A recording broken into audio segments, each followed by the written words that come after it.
world filled with self-driving cars, 15 genders, and an endless supply of Twinkies.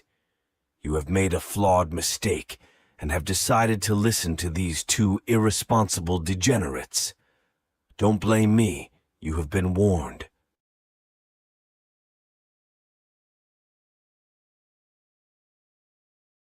Good morning, everybody. It's just the one degenerate. The other one is not here. He's in Chattanooga or bowling something this weekend. We are in South Haven, Mississippi for the one of two events today. First one is the 4th annual Oliver Simmons Cancer Awareness Doubles Sweeper. The second one is the second annual Oliver Simmons Baker Doubles Sweeper. This is run by Jamal Oliver. I would assume most people that would watch this would know who Jamal is, hopefully. If not, you've either bowled against him or seen him bowl between here in St. Louis and down Louisiana. He's running this in honor of his father and Ricky Simmons, who passed away a couple of years ago. So he's had very good success with the singles. I believe it's 7 years running, which is tomorrow. I don't have that information in front of me. But I believe it's the 7th annual. So everybody's getting started with the log sign in and whatnot. Today's format is 5 games and then the cut to the top 2. This afternoon, the format is Baker, 4 games, total pinfall to determine the winner. So that is about it. There's a handful of fairly decent heavy hitters here. You've got Michael Heilman that stayed in town. I don't know if he actually went back home after last weekend with his win in Hot Springs.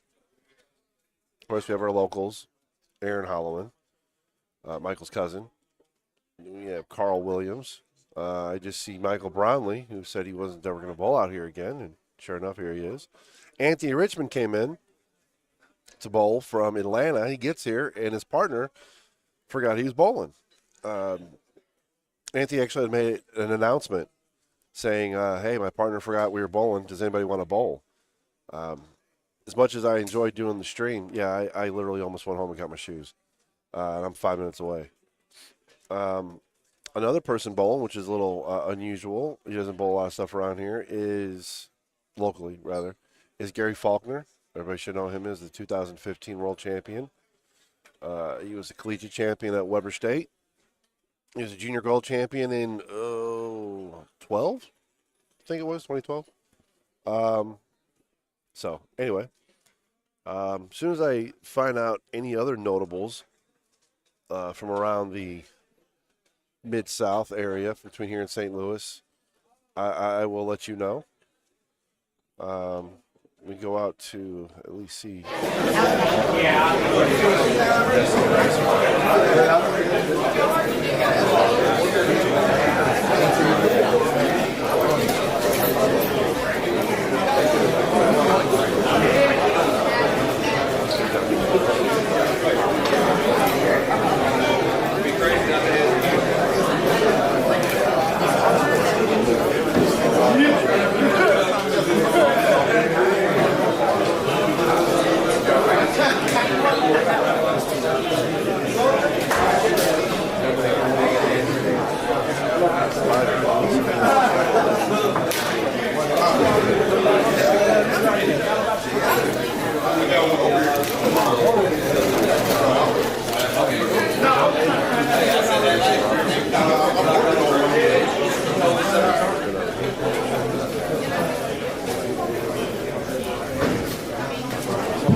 Good morning. We got one more person that needs a partner.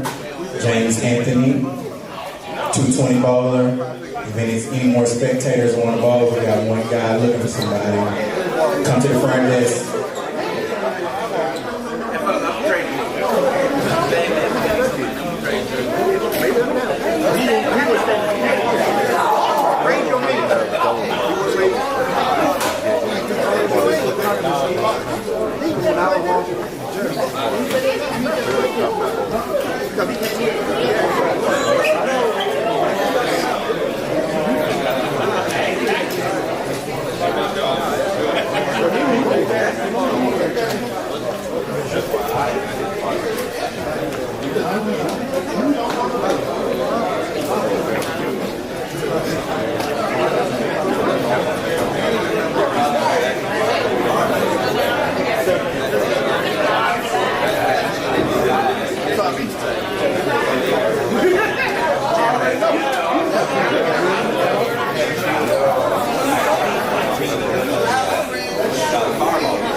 Good morning, everybody. It's Anthony again. I am back in need of a partner.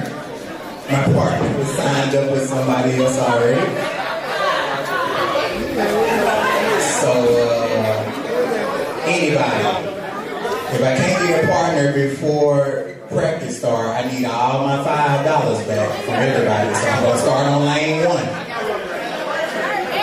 Huh? On a bowl, Anthony Richmond is remaining a partner again. I don't know how if that's like the bowls. He's a partner. I'm sorry, but I don't mean to sound rude, but I did come a long way. This is not first come, first serve.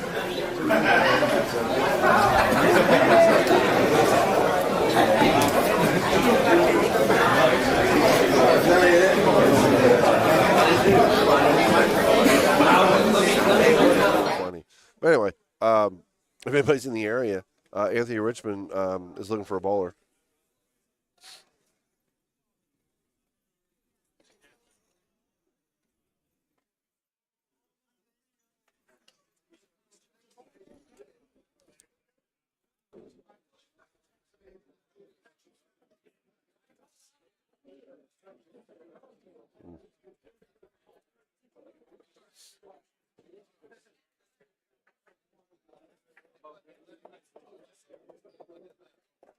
Things should be getting ready to get started here soon.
James Anthony and Gary Faulkner have been disqualified for this tournament.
Is your name for the show? You got to work. Still like you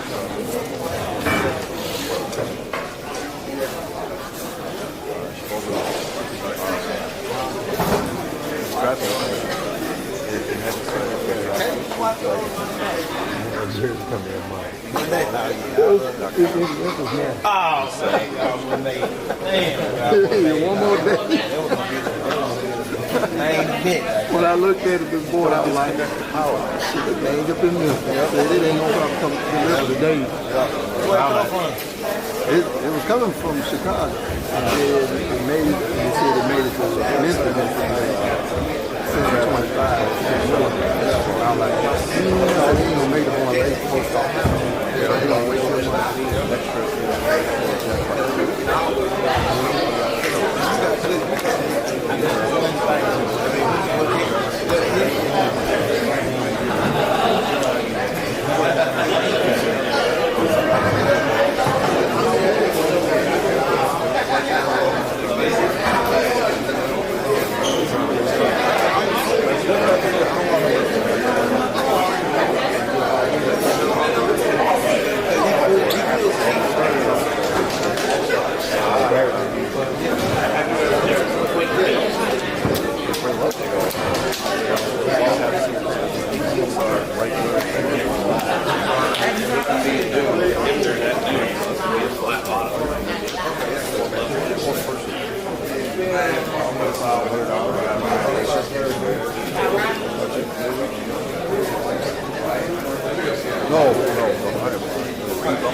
If you're in the building and you have not checked in, please come do so now. If you're in the building and you have not checked in, please come do so now.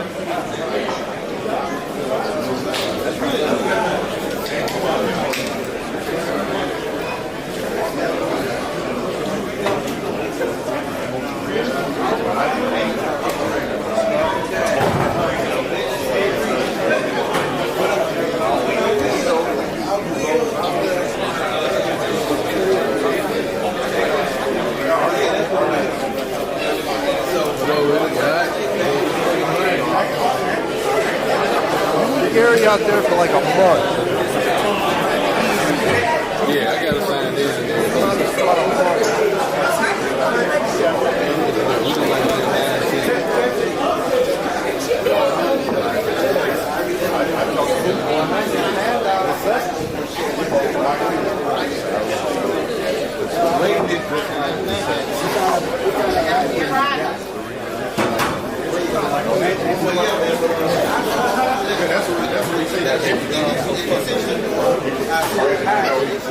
If you don't choose,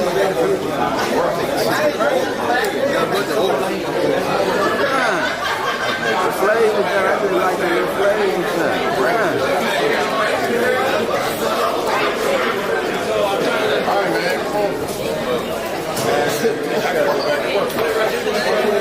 I'm paying somebody to work for me while I'm out here paying the boat.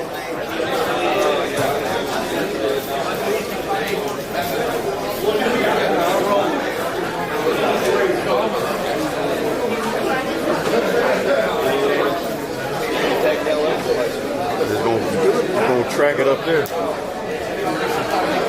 You got a brush?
You got one? I ain't got one.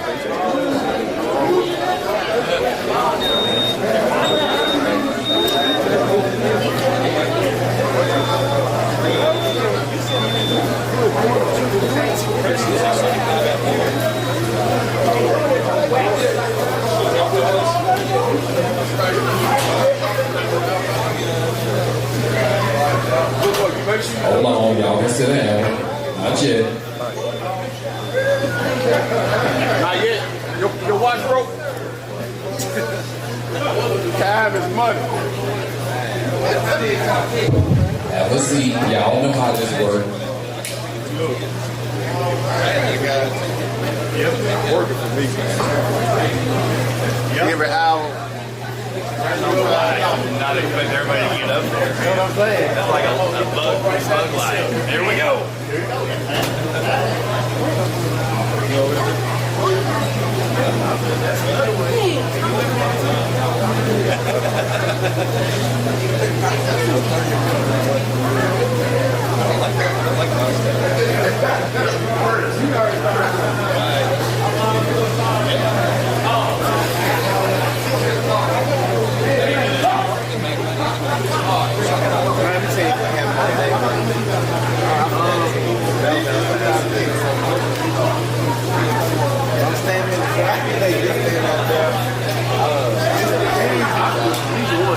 Everybody, y'all, I know y'all like that.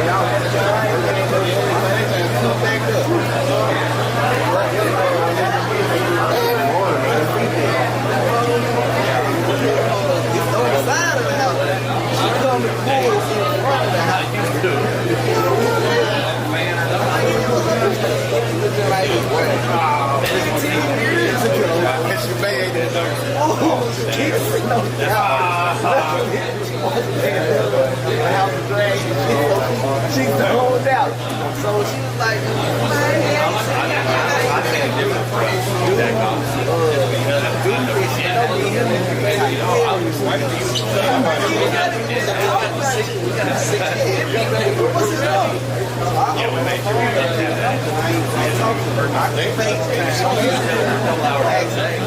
So that, phone, yeah, now she ain't good, but I'm sweating though, like, because I know she come out here, I got my phone out, it look goofy, I'm giving it up, I ain't giving it female, but it look goofy. I got you. They out there talking about me. That's you. I'm just talking about you.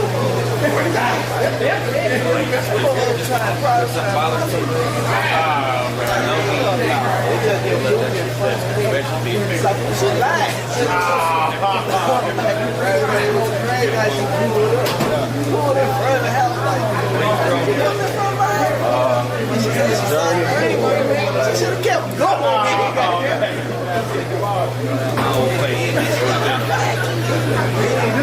That's why she's singing here. They want to give the female. The female sit right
All right, good morning. Good morning, all morning. I'll try this one more time. Good morning.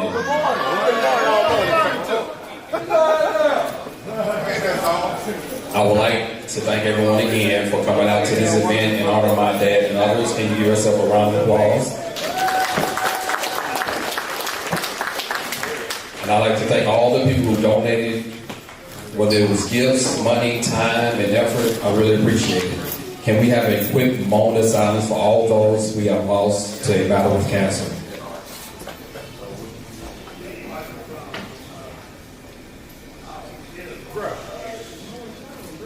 All right. As always, we have some returning faces as well as some new faces.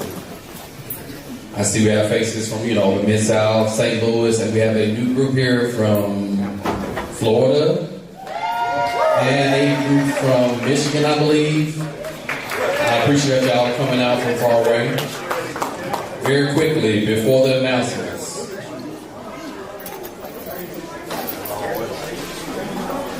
We had a birthday on yesterday.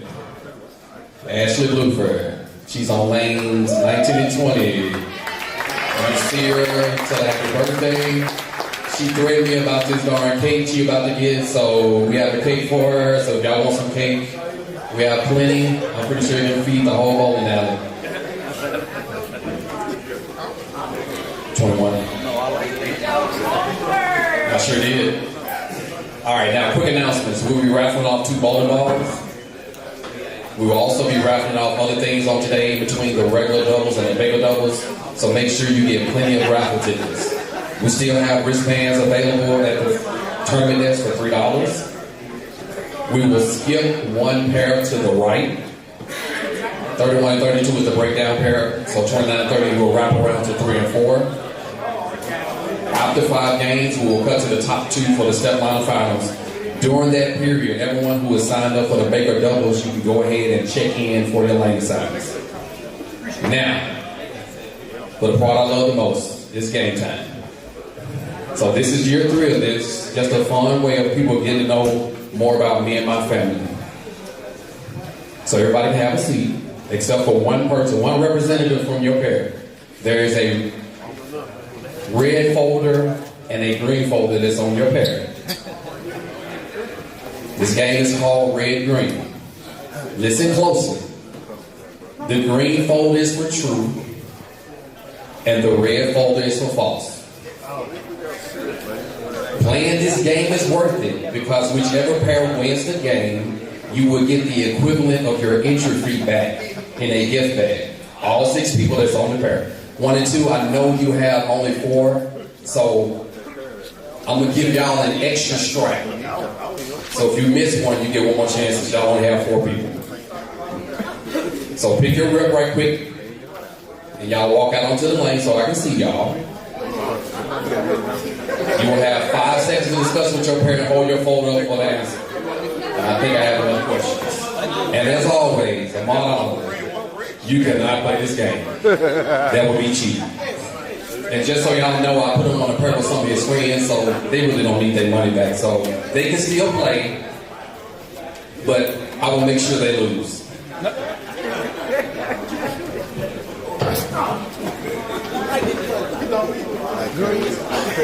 All right, 1 and 2, y'all have 2 more people, so y'all don't get that extra strike. Hurry up, Denae. You can't hold both of them up. It's either one or the other. Do not cheat. I can see very well. I got my contacts in. All right, let's start with an easy one. This is very easy. My dad's last name is Oliver. Birthday girl, one listening. Green is for true. Red is for false. There you go. My dad's last name is Oliver. So we'll make sure y'all know everybody should have green up. If you don't, then something wrong. All right. Put them down. All right. Next question. Ahmad's favorite fruit is a banana. Yes, green.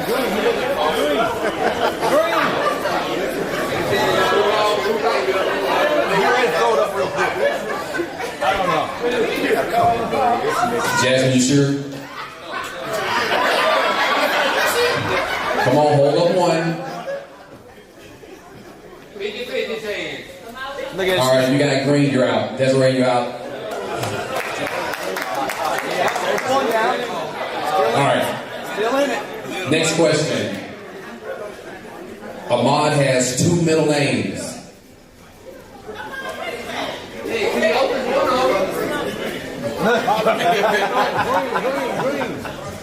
Oh, it gets worse for sure.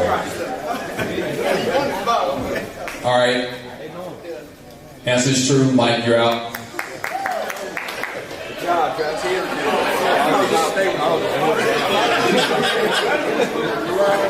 All right, next. My mom's favorite go-to move after shouting at church was to faint. That's pretty serious. It's your call. That was a lot. This thing is false. It was a lot. All right. If you got red, you're out. Richie, Terry.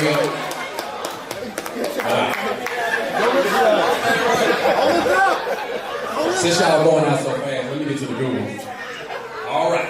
Here go a good one right here. Gotta make sure I know the answer on this one.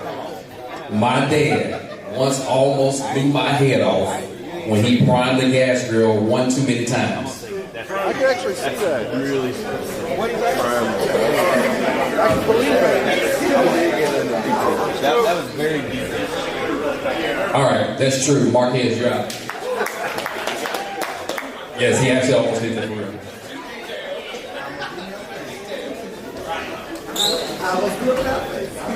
All right, here's another one. Ahmad sucked his thumb all the way to the age of 11.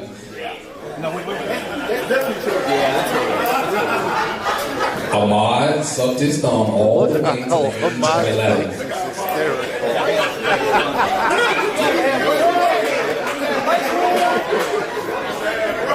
How you remember it?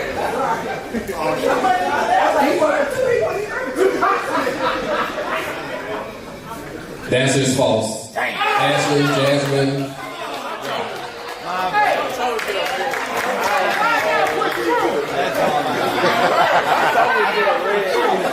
next question. My dad broke the only baseball glove I ever had with a tennis ball. All right, that sounds like a true one there.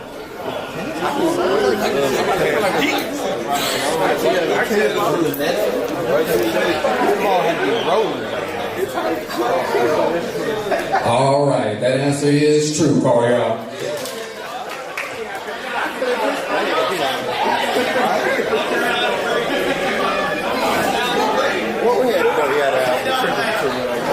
Next question. My mom, how many people left? 3. All right. My mom has the bigger side of the family. Put up thumb.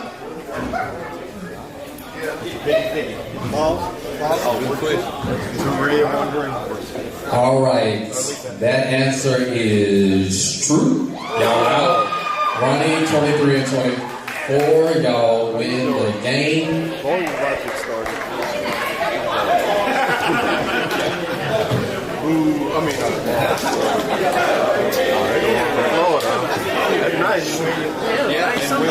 I had one more. I had more. Like Ahmad once lost a bet and he had to get a tattoo on his inner thigh. Y'all can ask him if that's true or false. I'm not gonna answer that one. No, it's yours now. Tattoo on the inside.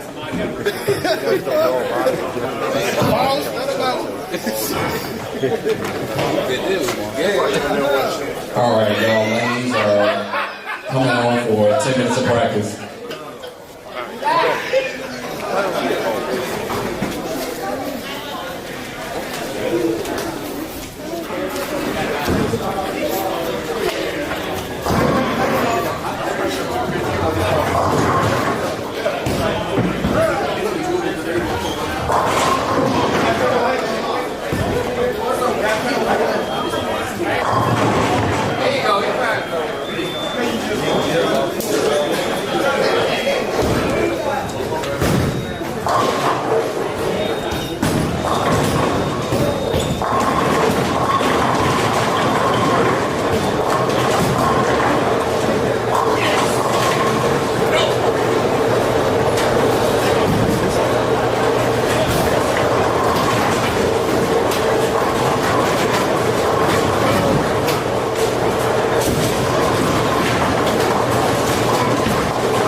start bowling across from your doubles teammate. You can pick any number.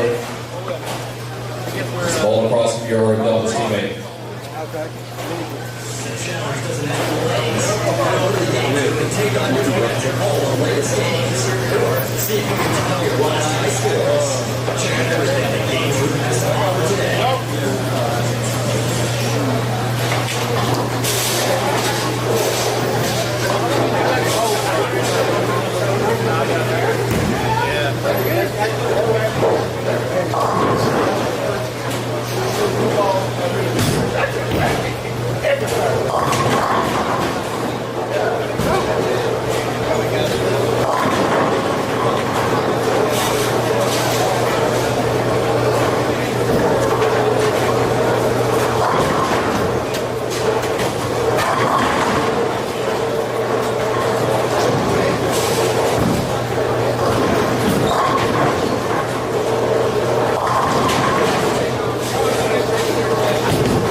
know the scores above don't have the names. None of them do. They're just 1, 2, 3, 4, 5, 6, so forth and so on. But can y'all make out the screen well enough? At the very top where it does have the scores, you just got to figure out who's up on the lane at that time.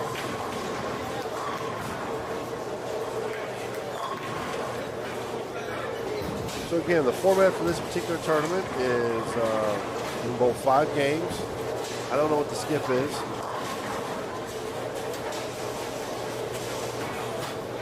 I guess it's just like one pair.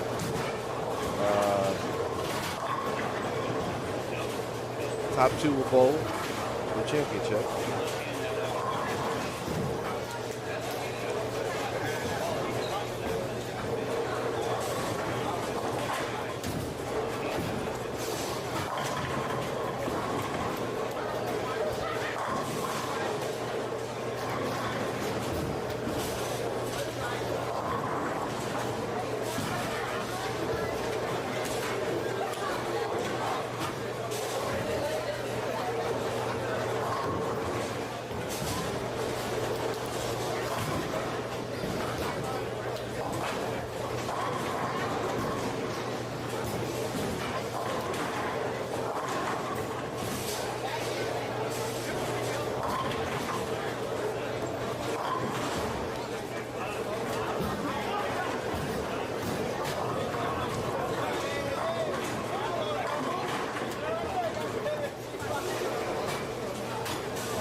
Notice there's not a Hardigan in the building.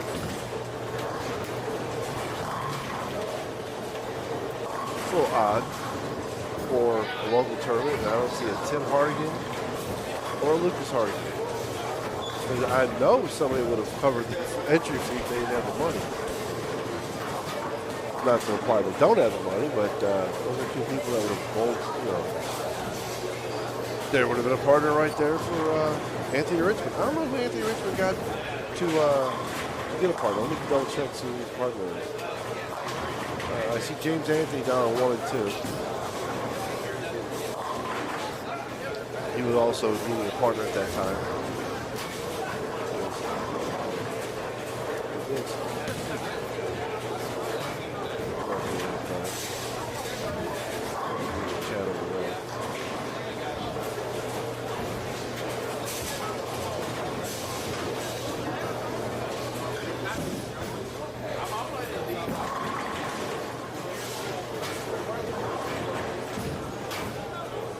Nick Betty on lane 9. He is the new house record holder at Billy Hardwick's covered shot. 868, I believe. 860 something. There's Jeremy coming off of lane 11.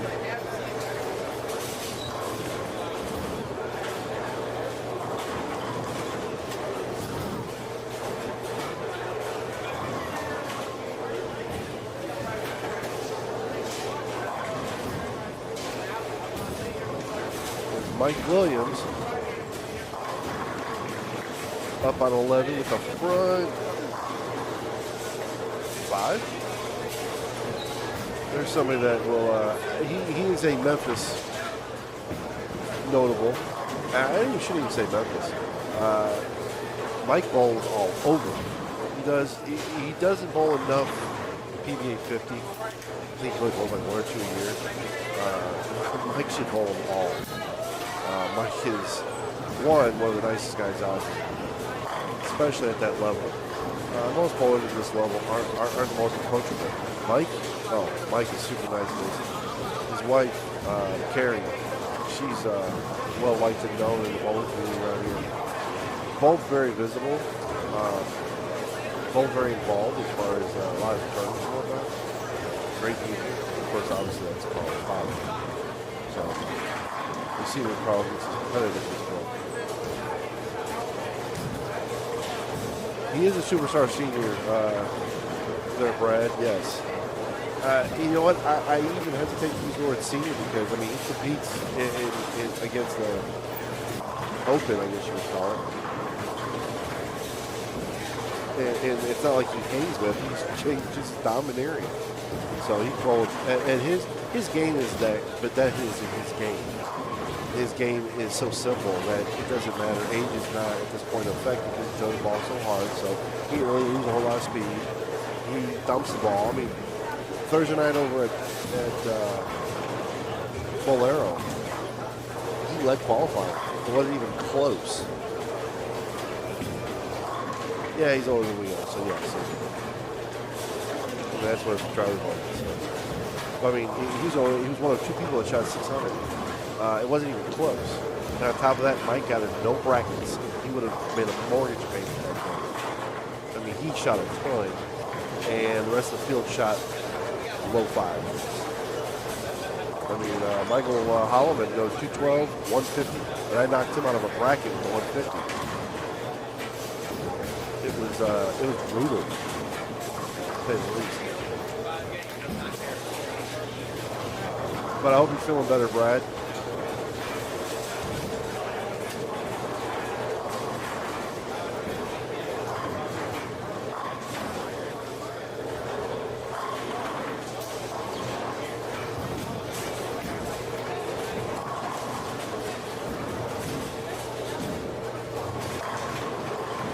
I was lucky to see your brother, and I believe your father. I believe he was at the bowling center Thursday night.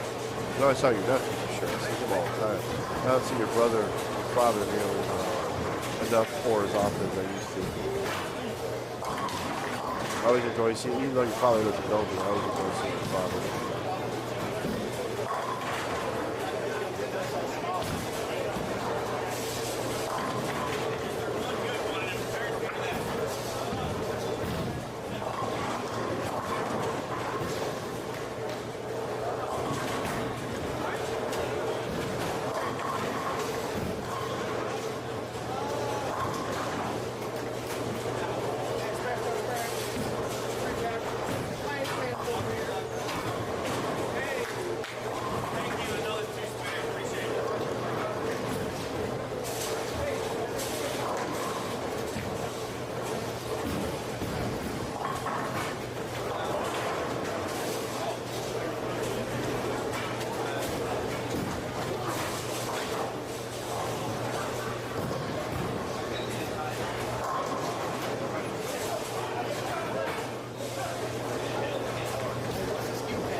see Mike finished off with a 254. I don't know.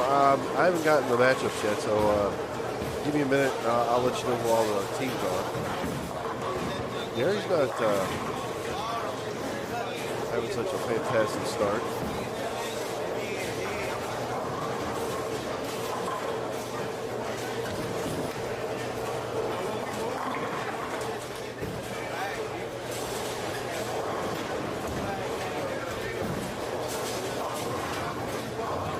Mike's partner is Jesse Hawkins, which, you know, that's a fantastic setup right there. Yeah, Jesse Hawkins and Mike Williams. It's a hell of a over under 50, over under 40. Anybody in the right mind would say, yeah, I'll bowl.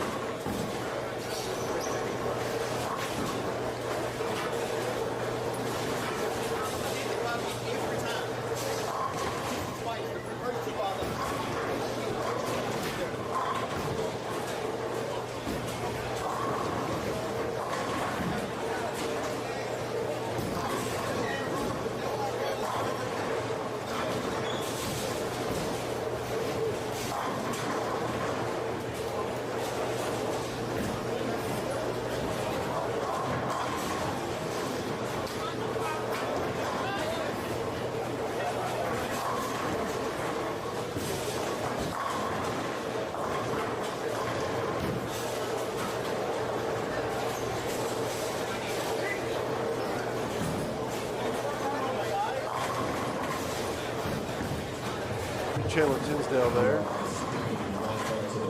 Skipping one pair. I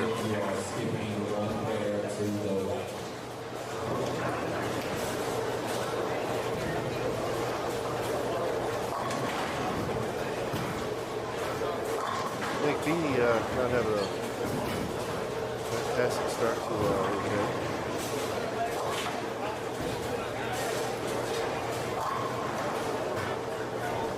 Tisdale's about to shoot for 09, 30, 39. No, 69. Is that right? 59. My bad. Getting ready to shoot for 59.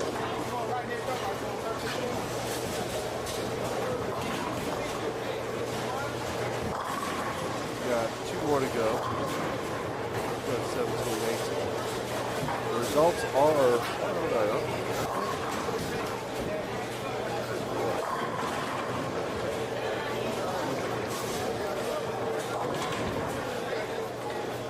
we're still underneath.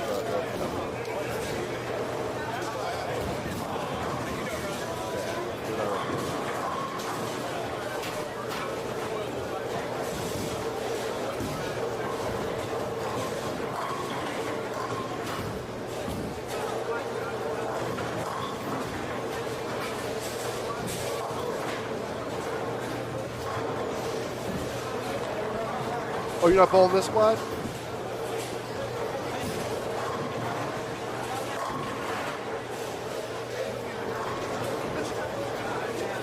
That's just less bowling you have to do.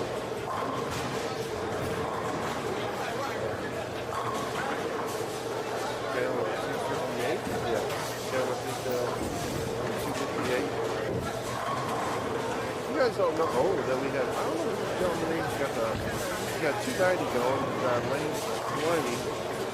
Let me change that.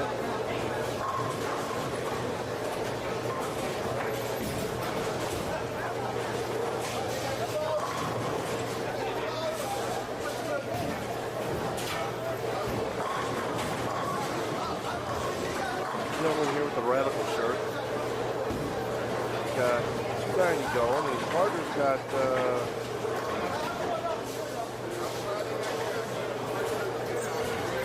36 going. I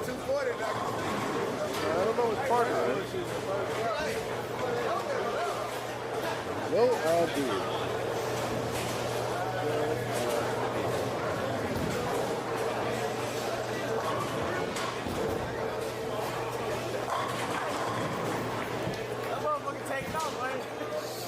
So we got 290. First I couldn't get down line. Then when I get down, I can't tell.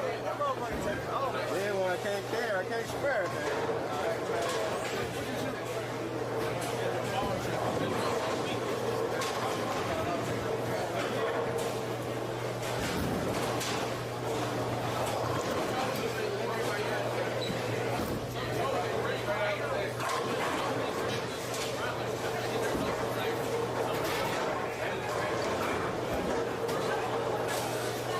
$236 or $290.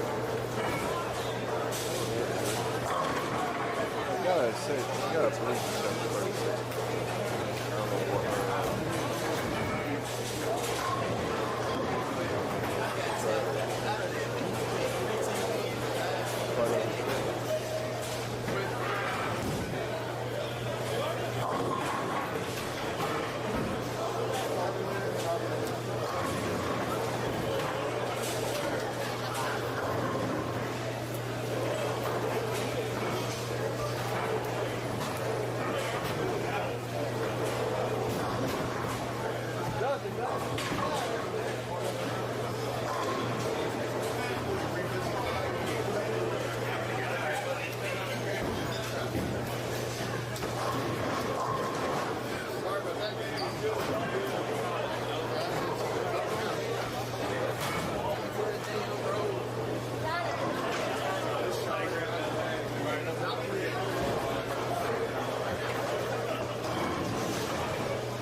Nick Agnew already going back out to the car to get another hole though. So insane.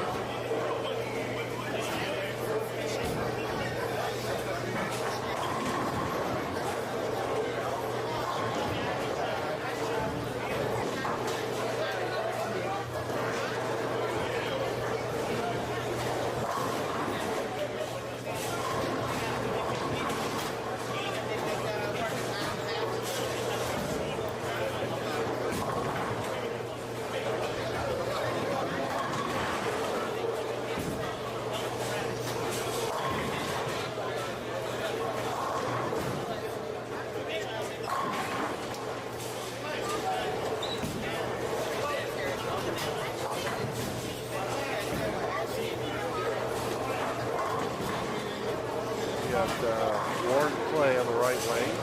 He goes to close shot here right now. There is Aaron Holland on the left lane right there on lane 9. There is one of the sponsors, Jason Pipkin, his wife's family.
hear John Snyder from across the hall.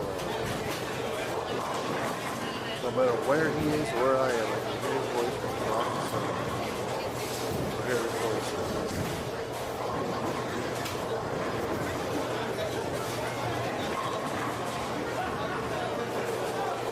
Pretty sure you can hear it, Brad. You're still here.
can't get to standings.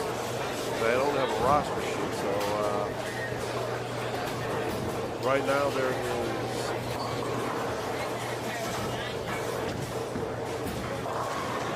there's only 7 scores, so there's not enough people really important.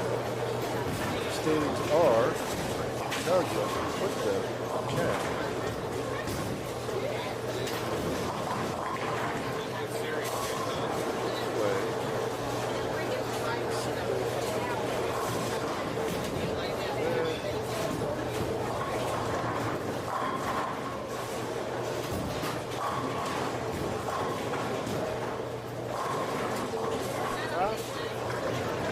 I am. I'm gonna put your ass on.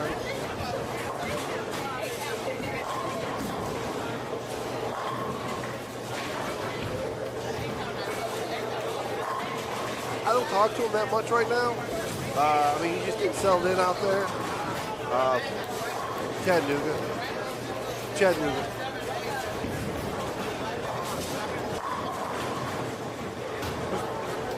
Oh, okay.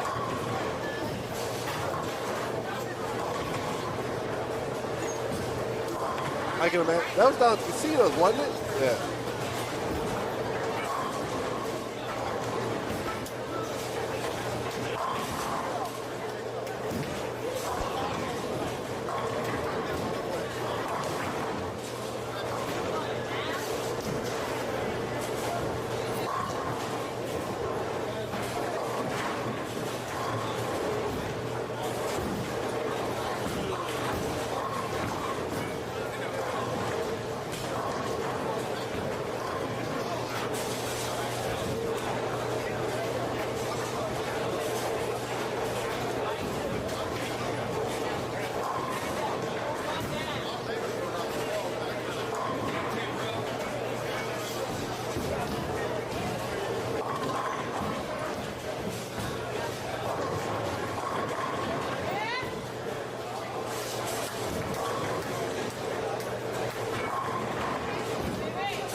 Tim Barrett and Shea Bender in first with 471. But that's not going to stand. It's 35 to 36. That's not going to stand because the gentleman that was in front of me shot 290 in front of 290.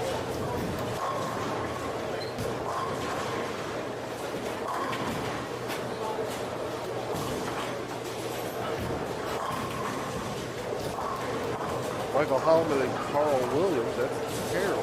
402.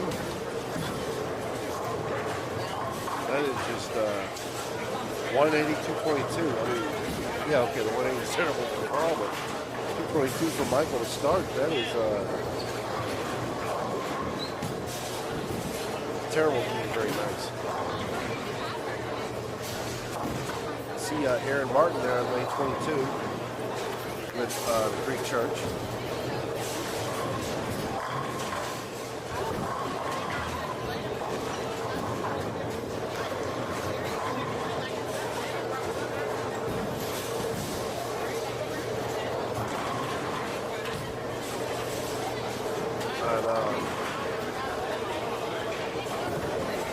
Wayne talking, brother Cody. Total doesn't.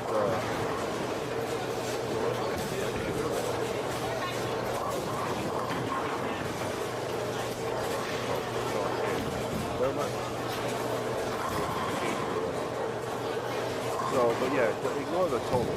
Total doesn't follow. We're not jumping with the scores.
Browning 154, Cliff Edwards 180. What on earth?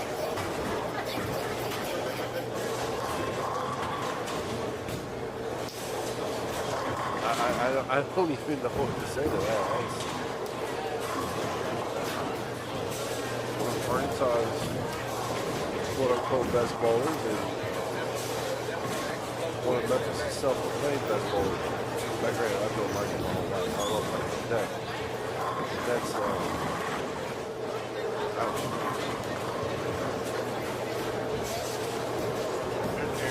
Aaron Monk back up.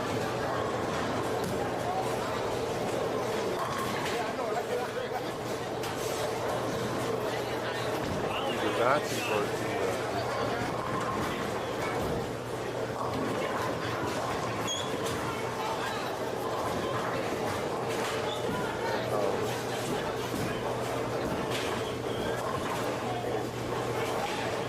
oh, my goodness.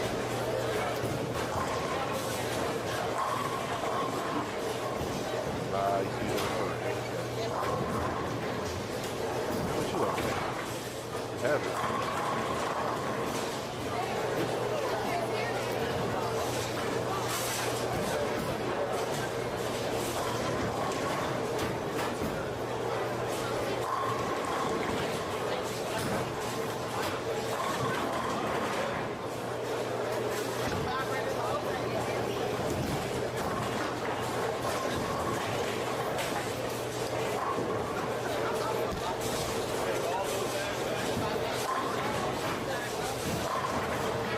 Again, today's format is the first set. 5 games, skip a lane, to the right, top 2 both finals. Gary right now is not on screen.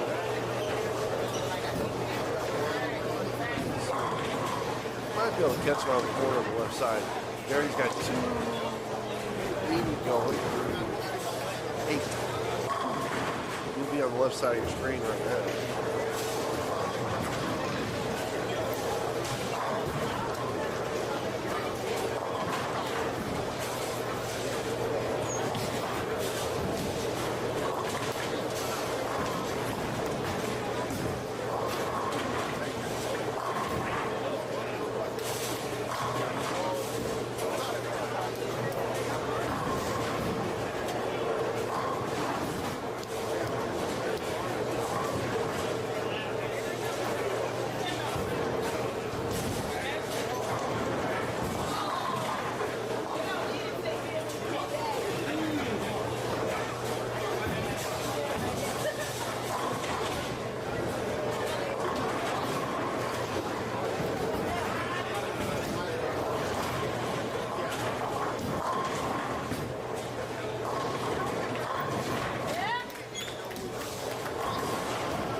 First place today is posting $1,000 for closing. I have not been told it's not still the same. Lane 22, who's on lane 22? 27. Which, good thing is I went ahead and change the camera.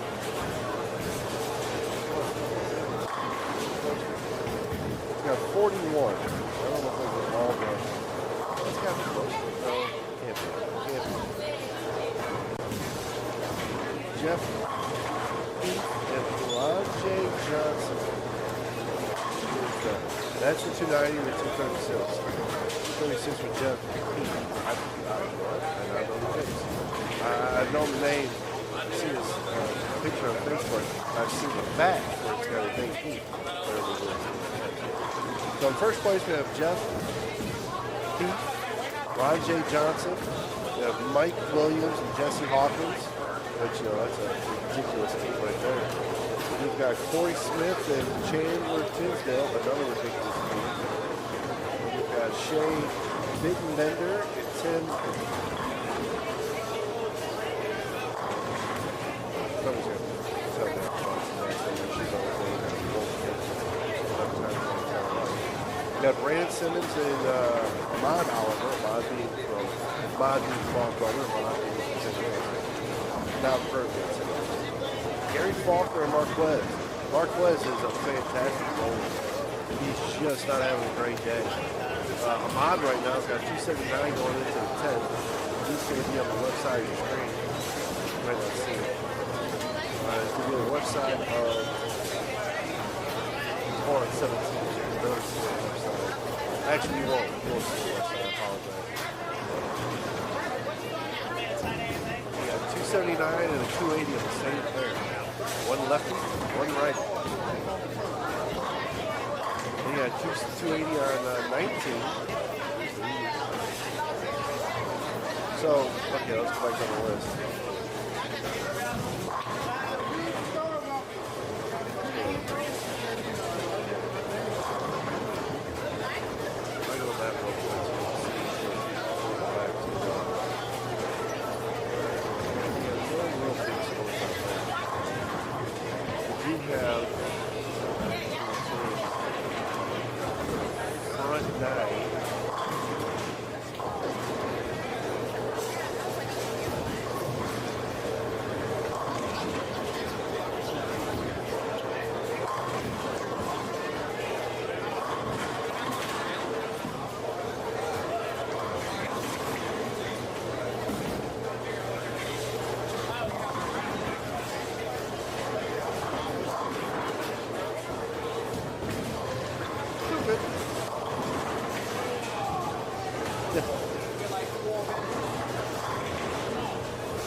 It's not, I mean, Detroit's far to drive, but it's not terrible.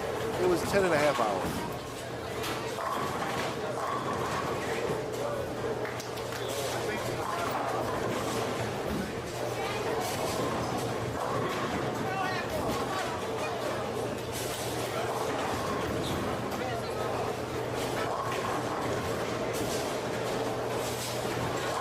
Well, there goes the front 10. Excuse me, the front 9. That's 8 pounds. So, there was that idea.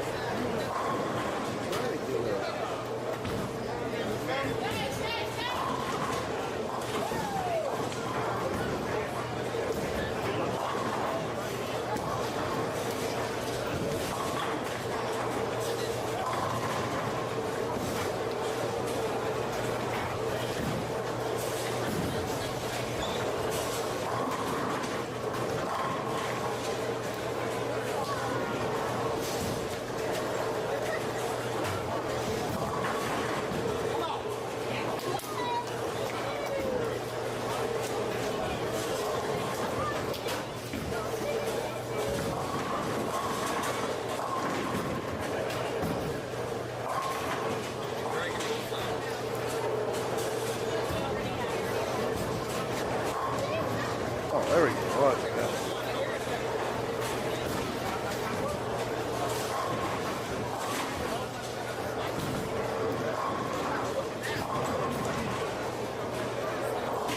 do have a remote camera. So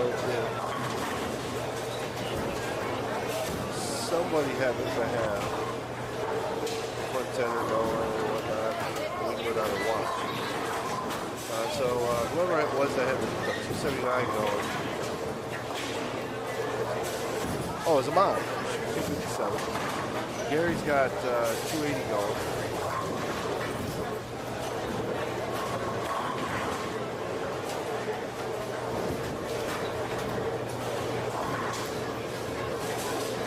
I'll scroll on over there to the left here. I'll be right back.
Out of curiosity, if anybody was watching a minute ago when I went to the camera and I went mobile, was that coverage kind of terrible or was it okay?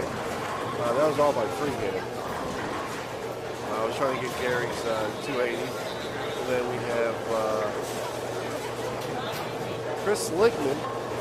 Mike Flanagan is watching. But Chris Lickman shot 275. Excuse me, 279. 279. He was on 19. Should have been on one of the pairs in front of the screen. Actually, not on camera. I apologize. I'm not walking out. You got a 266 or a 279 on that pair.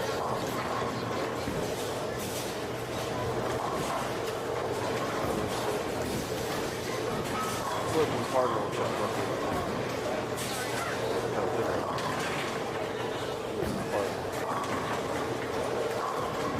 Jarvis Hayes, the gentleman I was telling you about with different shoes. Look him up on Facebook. He does a fantastic job. His name is Jarvis Hayes.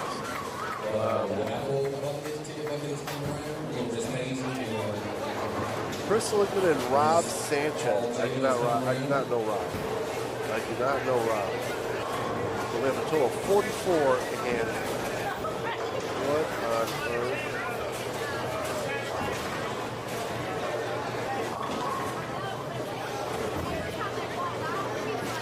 Jason Robinson, 159. Sherman Bates.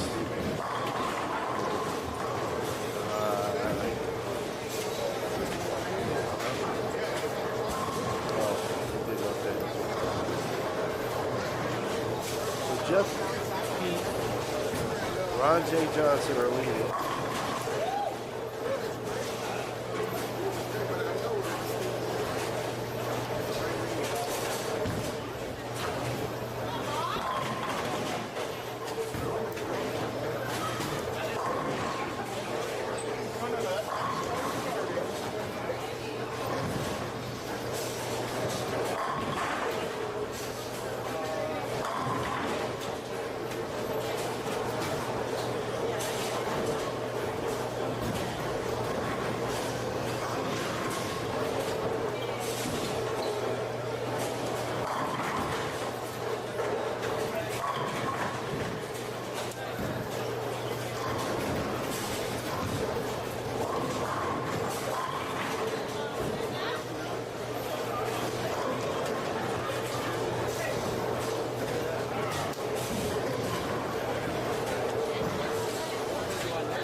right now, 1 through 16.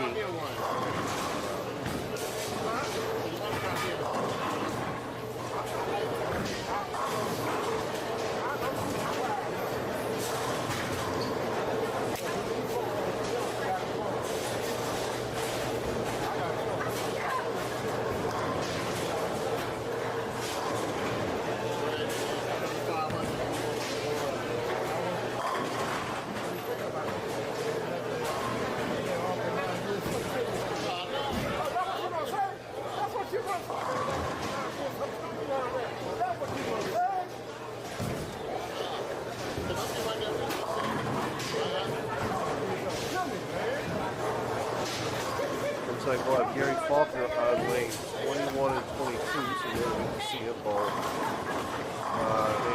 Ahmad, however, you see him leading off right now.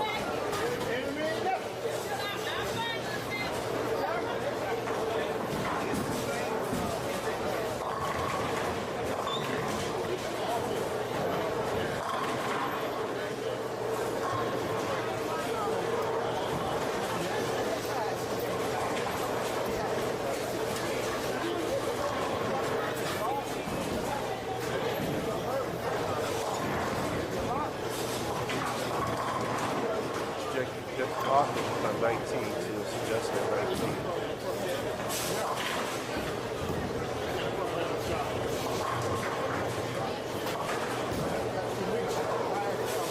So if you haven't been watching, you do the stream, do me a favor. Subscribe, like, and share so we get people to watch. We're here today, all day today, and we will be here tomorrow for the singles event.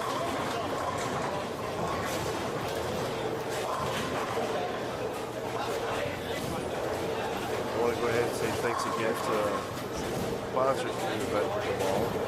And Edward Pearson, Pastor Reynolde, Jordan from New Genesis Christian Ministries, Christopher Cooper from Cooper Injury Law, Wendell Cody, Laurie Raines, Levonne Turner, Pastor Anthony Billingsley, there's Dollar Bill, from Springfield Missionary Baptist Church. We got Detric Stanciel from 923 Studios, Jason Pipkin from Pop's Comfort Kitchen, and Denae Strong from Home 2 Suites. Do me a favor again. People, thank you. Visit their businesses if possible.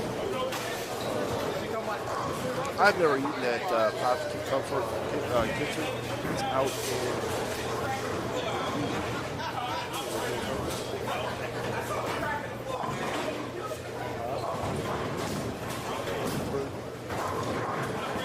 in Bartlett. In Bartlett. You, I haven't visited there. I don't go there very often. I mean, Bartlett, I'm pretty much at Bolero, Bartlett,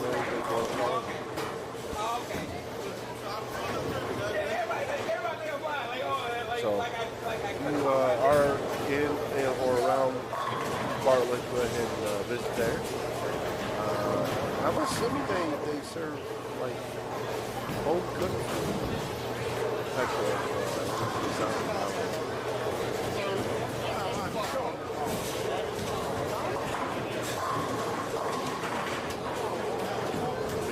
The name would suggest home cooked food.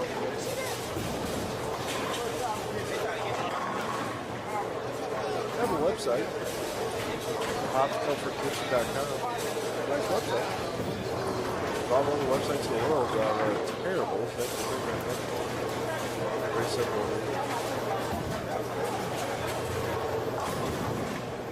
Fried pickles, pork skin,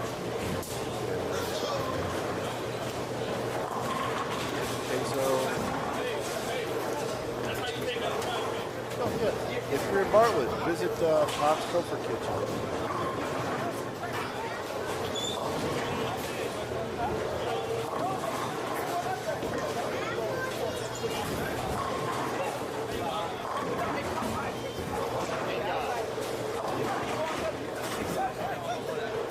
Not have game changing that.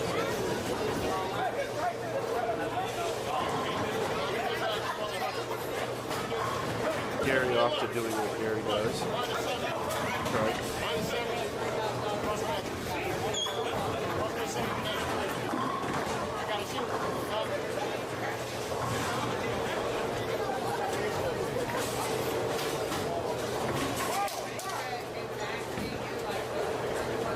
There's dollar bill right there. Empty Billingsley. No, weather. Like I said, a guy walks in, he says hi to you every sometimes. Once he knows you, he knows you. You are, you will make, you do his best to make his way towards you and say hello. That's what I'm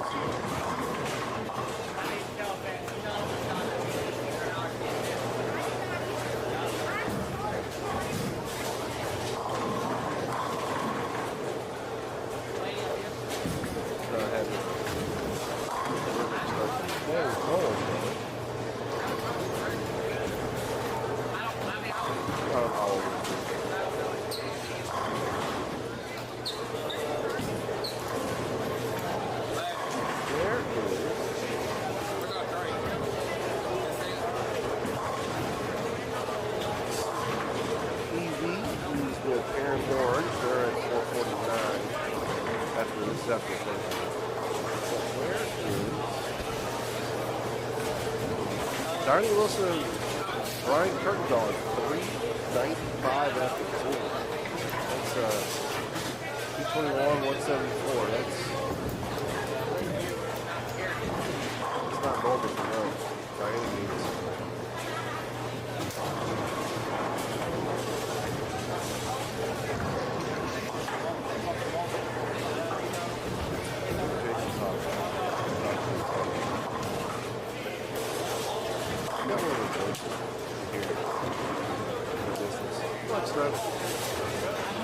I will be right back.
Aaron Holloman's dad, Jeff Holloman, just walked in the door.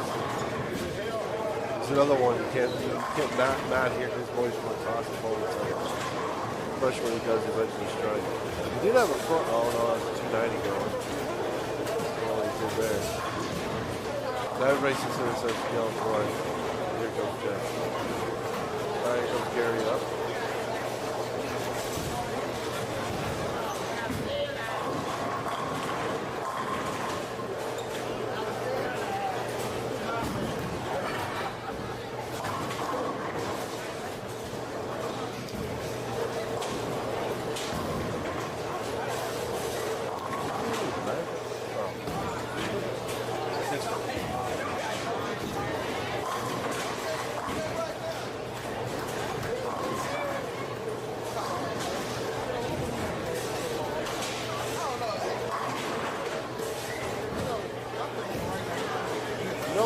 Chad, I am going to get rid of the Chad. I mean, the Chad's still there, but I'm going to blank it out for the screen.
So I was going to send him a screenshot of me wearing an Inside Bowling jersey, that I just bought from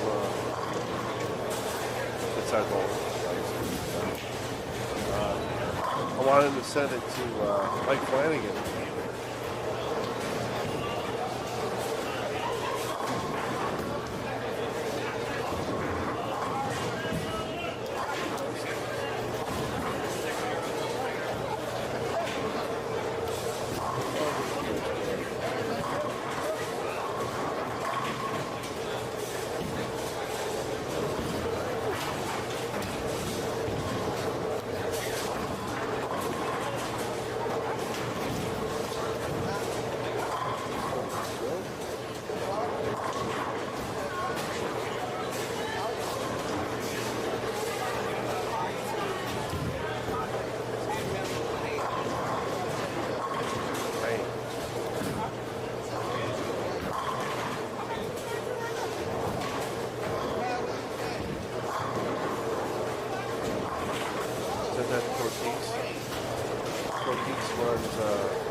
Tell you to sign up for it, but it's already full. So don't even bother. Although I don't know what the waiting list is. I don't know what it was full. I know that.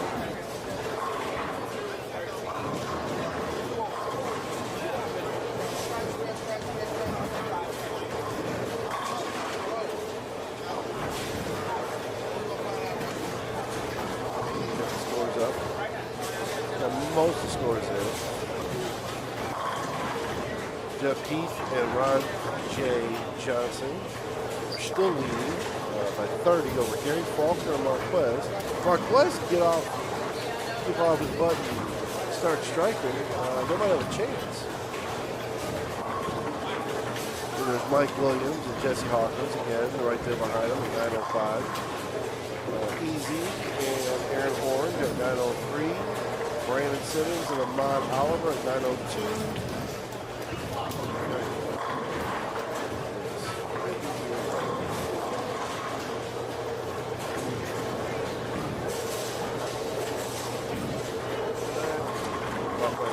70 grand stress.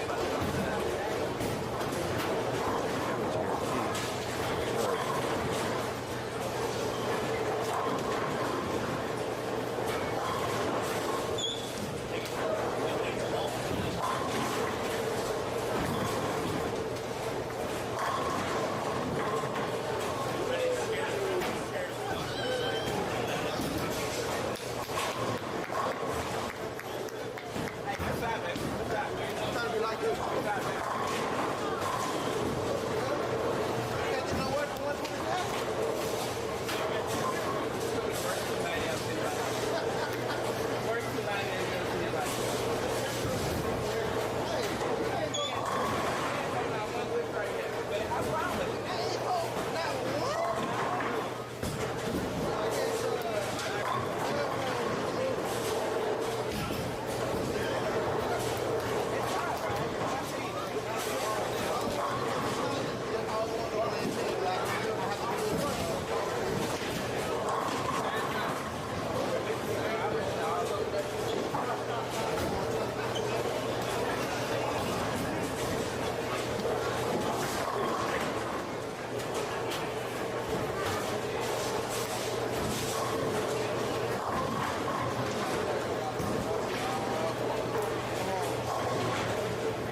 All right, they're going to correct the score for Gary Faulkner.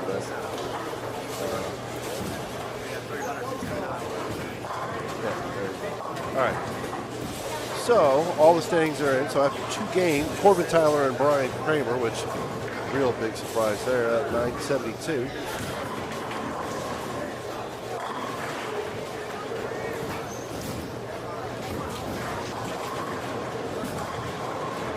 Jeff Heath and Ron J. Johnson are in second, 36 back. 0.76 back. And we got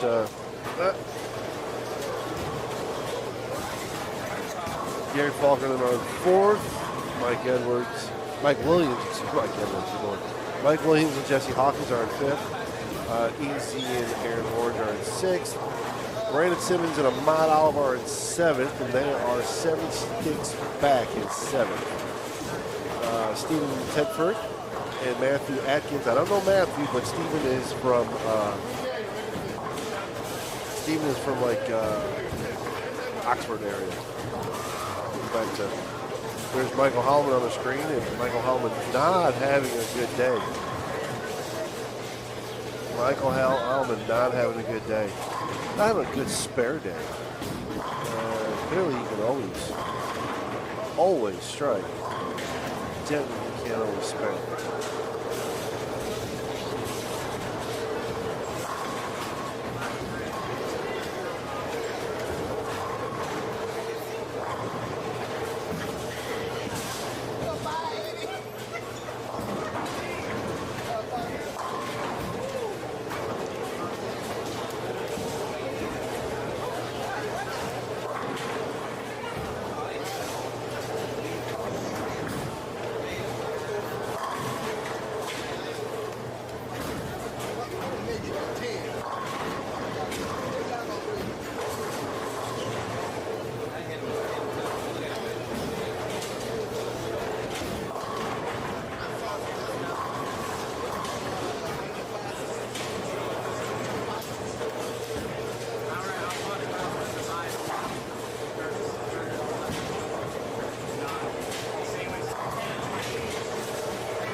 apologize. That is not Michael having a problem. That is Paul.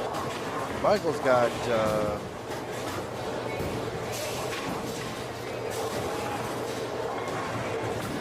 59 going. My apologies to Michael. I meant no disrespect there. That was Carl that's having the problem. And they can't spare it.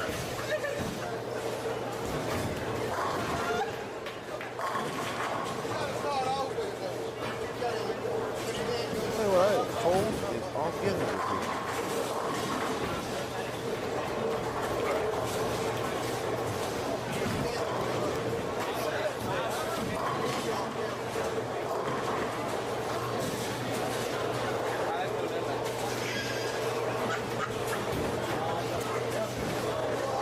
Marquez still hasn't figured out how to ball.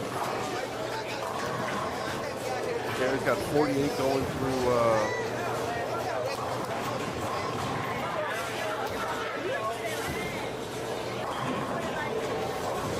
38 going through 9.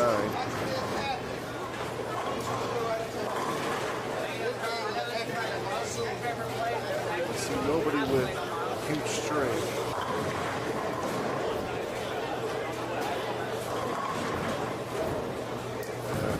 Gotta fix that. I don't know why it doesn't manual plate.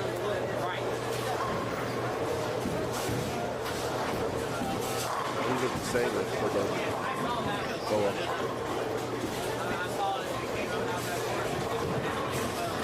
Hope everybody's having a good Saturday.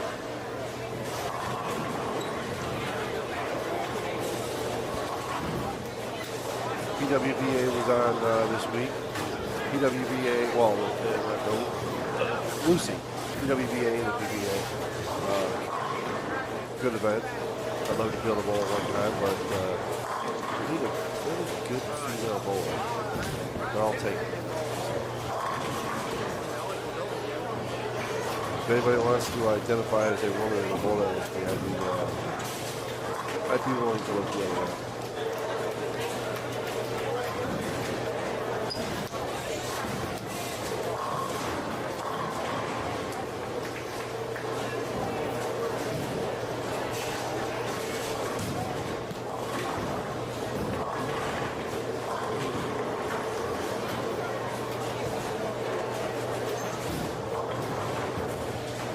On top of that, then the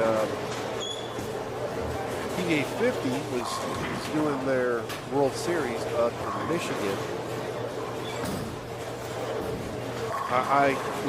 Of course, I grew up watching these guys bowl, and the few regional or the few national stops I bowled while they're still bowling. It was very surreal. But watching like Jason Couch and Mika go at it. I don't know if anybody watched that, but that was fantastic.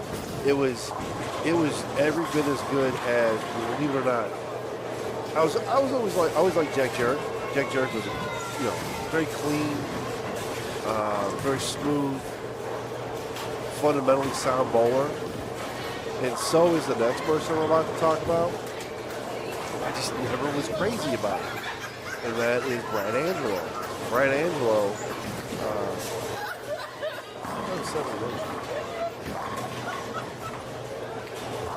slept in 10th. Oh, Richie. So Brad Angelo, I just was never a huge fan of him. I don't know why. Super nice guy, but just was never a huge fan of his. But man, oh wow, that's a huge number. 7 and 8. That's like a 260 and a 279 between both partners. Anyhow, sorry, Jack Jarrett and Brad Angelo was a great match. It was sad to see that both of them were not in the finals. I watched most of that and the Mika and Couch. Couch had been killing it all tournament, and Mika literally just he put his foot on his throat and never went up. And then I might be wrong, but I believe Mika went 3-0 against Couch. And it wasn't from a lack of bowling bad, for lack of bowling good either. Couch was playing like the 2 board with a soft loft. right up the gutter with, it looked like, I might be wrong on this, but being that he left, it might have been. It looked like he was throwing the U-78 hammer. What it looked like to me. I mean, I didn't watch the show, but evidently Chris Barnes won. And Chris Barnes actually had, he lost his first match in match play to, I don't know the gentleman's name. I've never seen him bowl before. But after Chris lost the first match, Chris again, he sat there and did the same thing. He put over the nice rope and just killed him. And I mean, he had in two games, he had like 24 strikes. I mean, it was sick. Yeah, I think I could be wrong, but I think he threw 3 balls in the 10th frame and shot 299. 3 different balls in the 10th frame and shot 299. Gary's a little dejected here. He shoots, 204. He had an open in the 10th. I don't know what he had.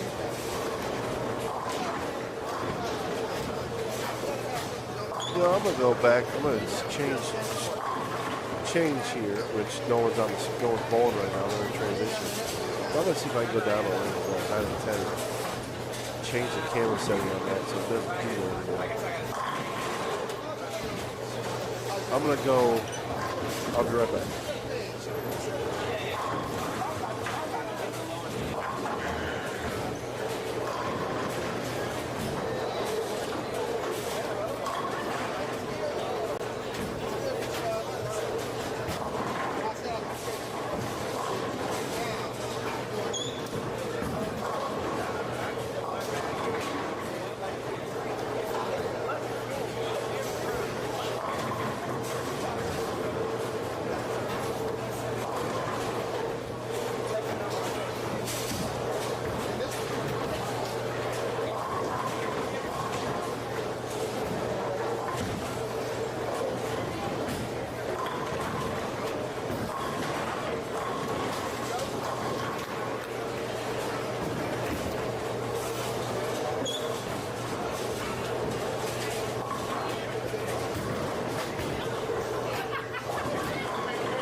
Gary and Marquez are going to fall that game.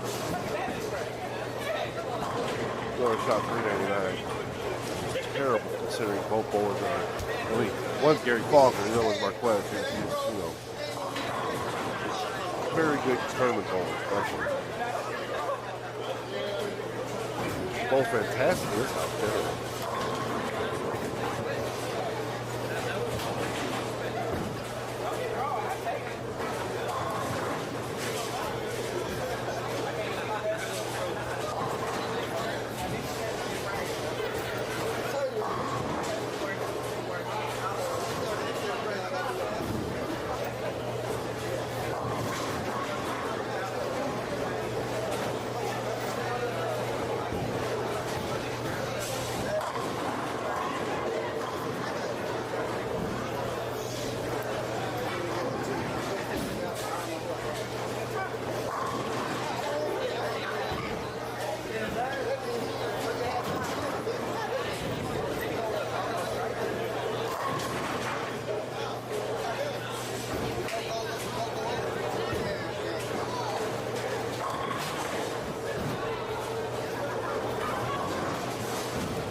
You see Tim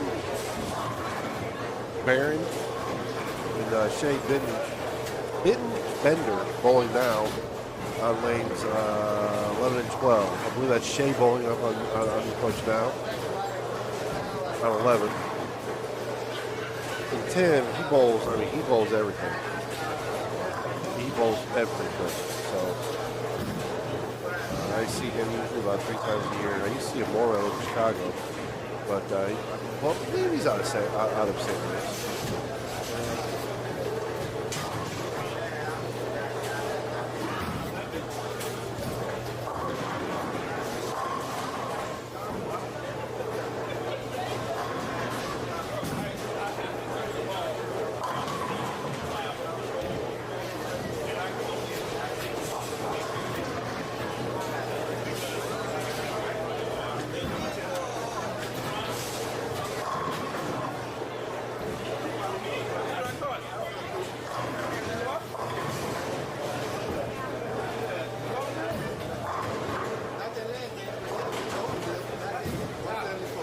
Yeah, going to the PBA, he is 42 and lives in St. Louis. Should have known that, but both of enough stuff. Oh no.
Simmons up on 11.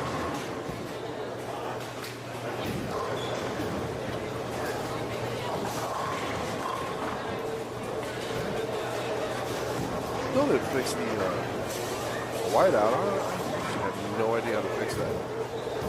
I need to because it's annoying as hell.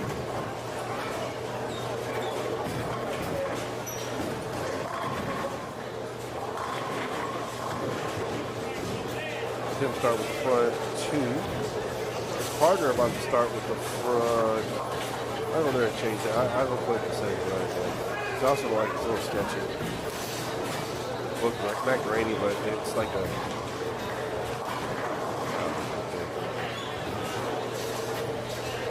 Partner's up. Does not sound like all sound. I left the 2-8. So I'll go over there and put that setting real quick. We'll put you back on the other lanes. And I'll be right back.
I don't know how that is. Okay, anyway.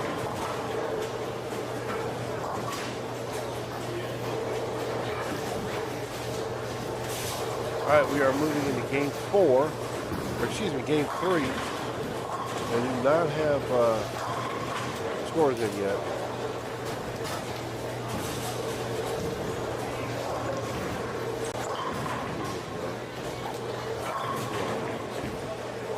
All right, so I fixed one of the problems on the first camera. It's no longer got that goofy ghosting trailing, but I'm sure the aperture isn't fixed. It'll get bright here in a second. I gotta ask Gary, somebody who's far better at this camera settings than I am, far more knowledgeable. I like the color better. Just every once in a while it's white.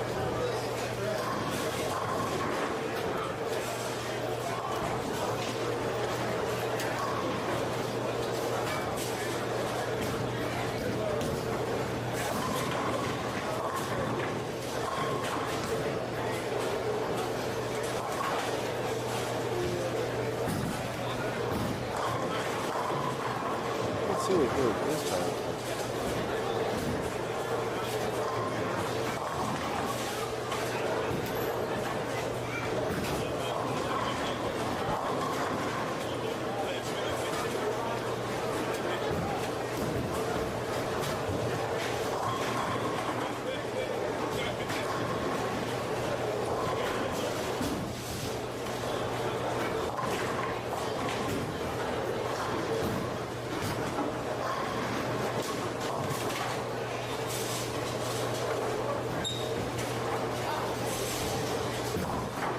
Everybody's walking around trying to figure out how to play the game.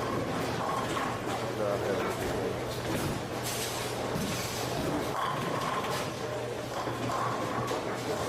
Started putting scores in. Carl and Michael. The second game, which I was really good. 246, 243. The Carl back to 190.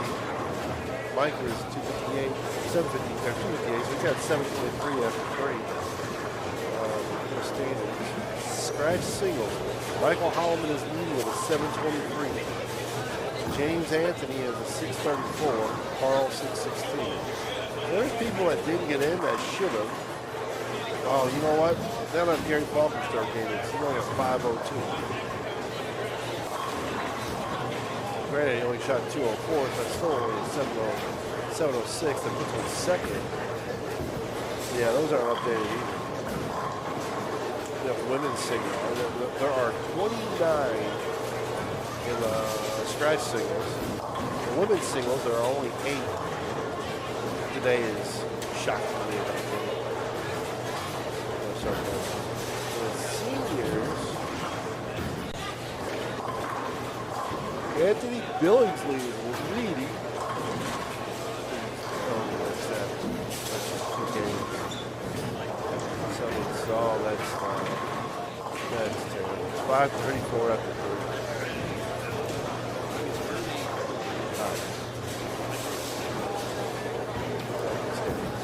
All right, they haven't, but hardly any of it is updated, so that's posting it just yet. Aaron Howell's a little haven't made it. Left the 9 pin, his favorite pin to leave. He leaves more than 9 pins. He's lefty. For those that, for a few people that don't know, he's a lefty. And he leaves more than 9 pins than I do. I'm a righty.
All right, I changed it on 1 and 2. The first camera. I know the color's off a little bit.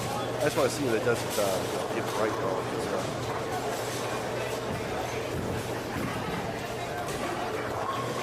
It doesn't appear to do it just yet. I changed the white balance. It was on auto. I took it off. The white balance. So Tim has the front 5. His partner's got 259 going.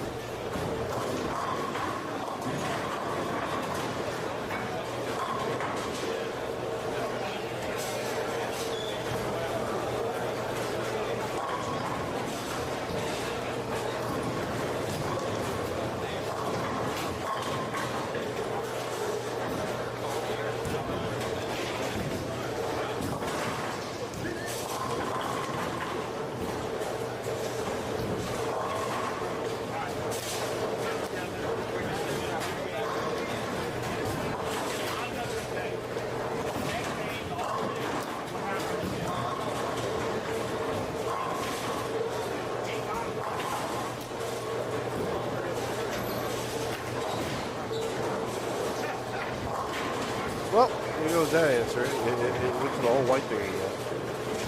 Heck no. I don't know why it does it. It's irritating the hell out of it. Hopefully I'll figure it out soon. It's really irritating. I'll have Gary look at it before I shut it all off. If that's the case, I'll probably use the camera that's on 19 through 22. It's kind of like it bleeping out like that. All right. Riley is on 9 and 10. Normally, he's somebody you like to watch.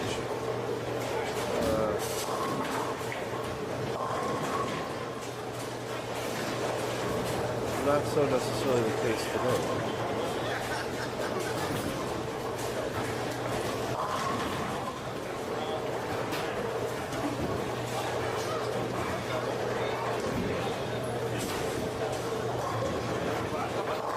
Try something else on the camera.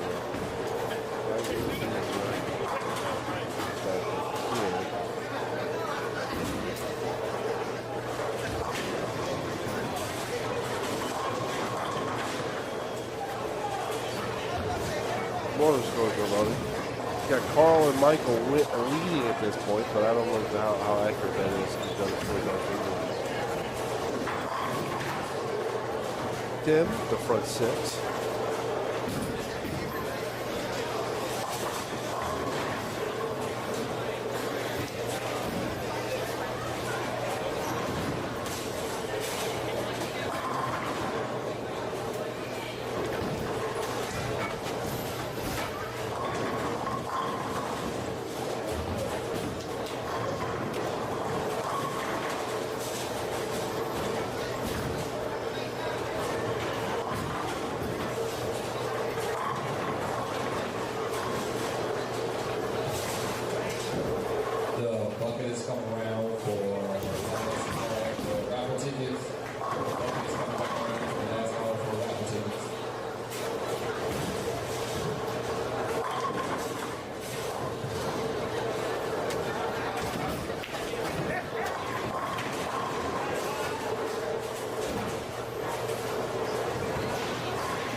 All right, so I changed it one more time. Let's see what it looks like. The color again is a little different.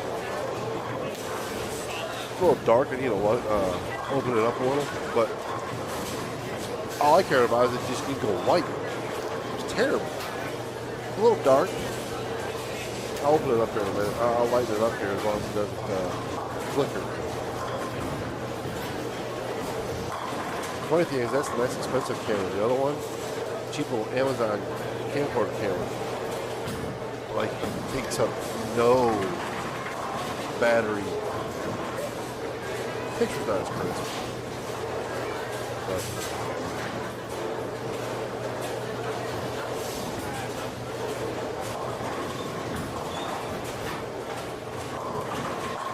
let's see. Do we have any more scores updated?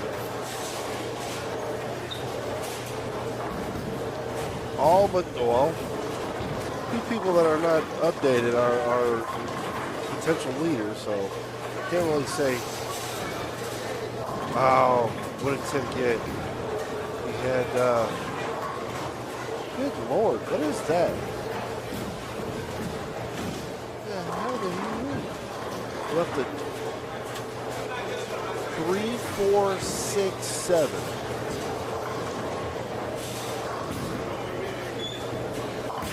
It does not convert it.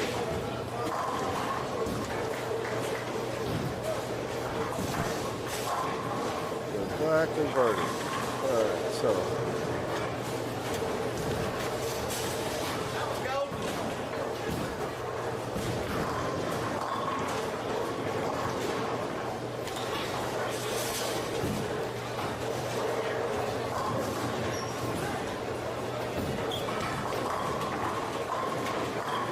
Mike Daly.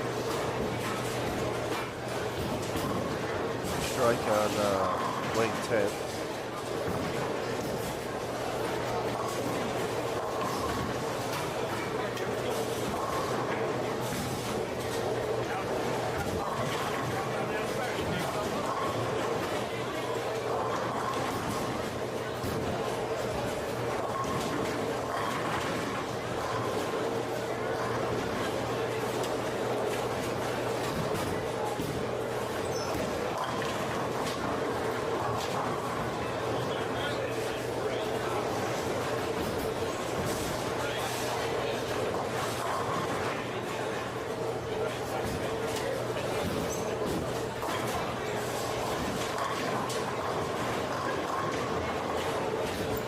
Hello, Diallo.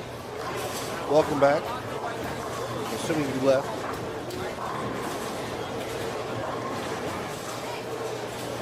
We are in game 3. Actually, we're in game 4. We're pushing all the scores in game. All the scores are in. And I can go ahead and, oh, that's the chat. We want to do that. We want to get rid of this.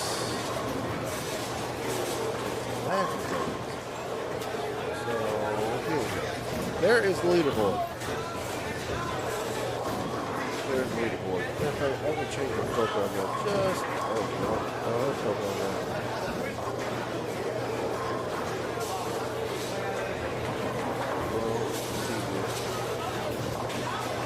Nope, no filter on. Okay. Which?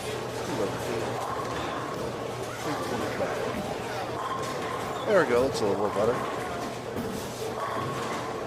So here's your top 16. Well, most of your top 16, you know, top. So, Tim Barron and Shea Bittenbender took over first. Quite a lot. Jeff Heath and Ron J are now in second. Tyler Corbin and Brian Kramer, which is no surprise to me. They had a horrible second game, or third game now. They're looking at third. Carl and Michael crept their way back up. Takes to Michael. Carl's still out there asleep. He hadn't left bed yet. Mike Williams and Jesse Hawkins. I haven't looked at who's bowling what, but again, scores are not fantastic by any means. What is Gary doing this game?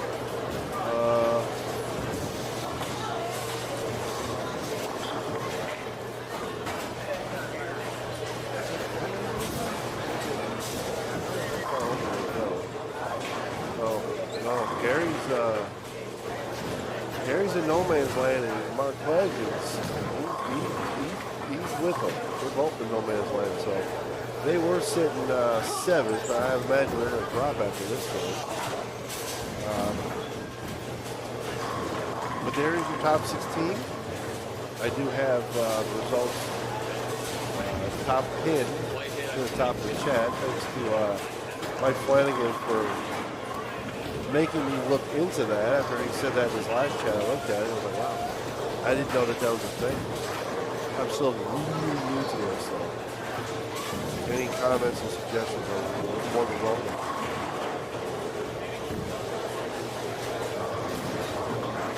Gary just threw the ball and it sounded like he hit 7. You can't see it. Oh, just a terrible pitch. He left a 7 pitch.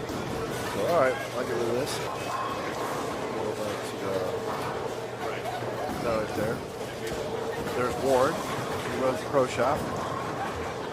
Thankfully, he's not off his reputation for bowling, and nobody would go there and get the shop going the way it looks. He's not bowling. He's not having a good day. He had said that he thought that the pattern played a little weird. I know they've been playing for the shot a little. Terrain and fire. Gary's always tinkering with the shot, but nothing. That's that camera. And then I gotta brighten it, but that's the camera down there. I've been playing with the shot because I didn't want the white balance kept whiting out. So I fixed that. I just gotta brighten it back up again.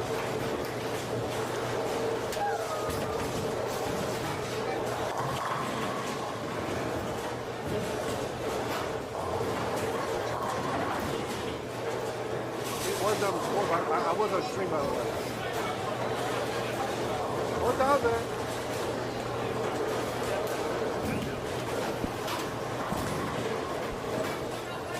Good afternoon, Jonathan. Your cousin, your brother is bowling great. His partner, not so much. I say great. I mean, I always say Michael's bowling great. Michael's bowling Michael. Michael's doing Michael things. This game, he's going to go out for 79-58. And Carl, he can actually shoot 200 this game. If he sheets, he'll go out for 22. So they are not on the pair. They will be on the second camera next game.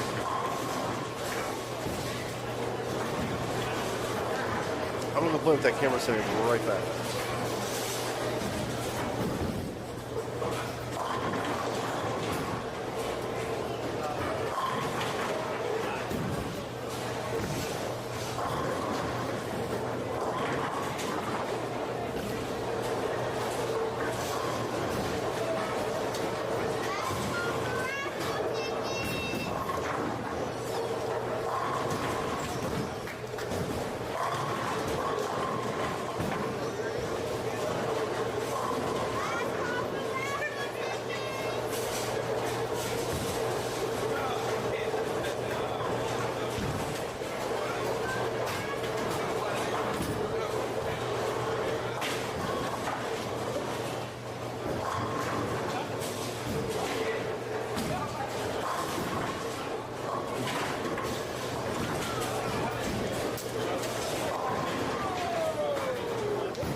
Jonathan, I'm not 100% positive it's a modified house. I believe, you know what, I'll ask Ball here in a second if that was the intention.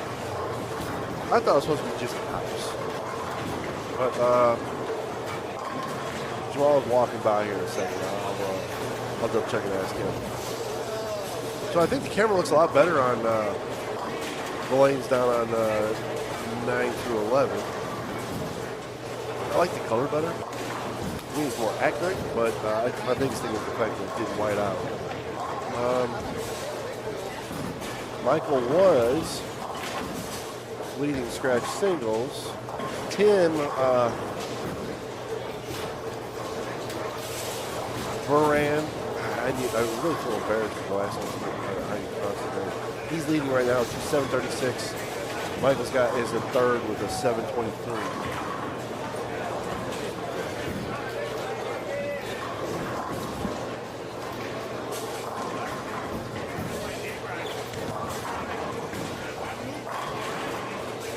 He's down. It's Chris Cotton. All right, so yeah, good job.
Anybody doing anything spectacular right now? There's no breakers going out. A couple probably 260s, but those guys. Well, let me ask you.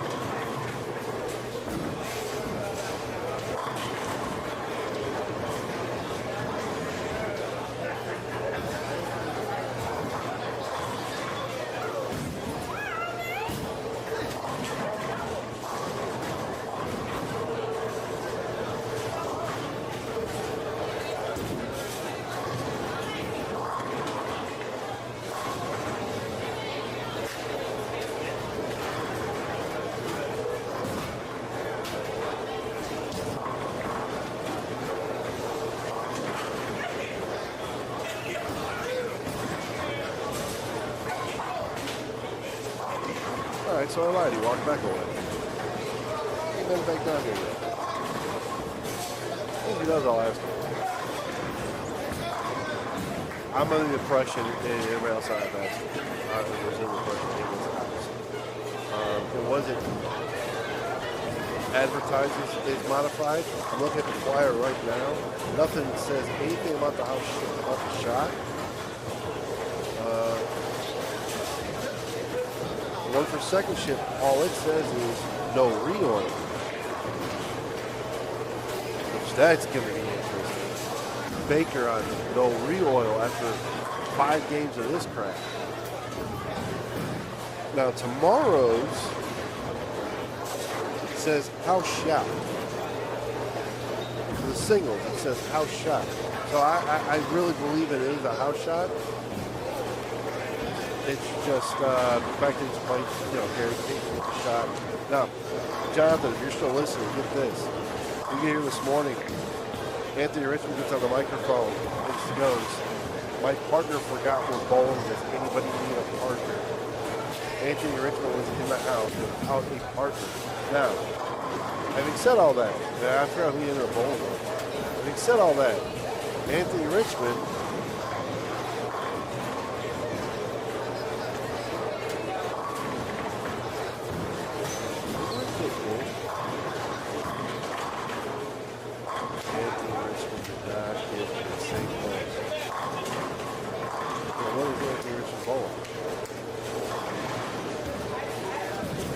camera's on there, but I wasn't watching it.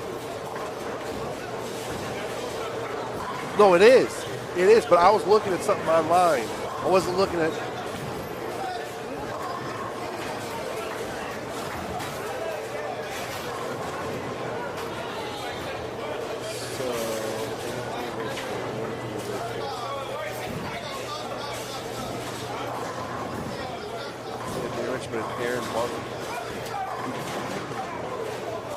Anthony Richmond's got 670 after 3, which is not terrible. It's just not Anthony Richmond. Anthony Richmond should be good.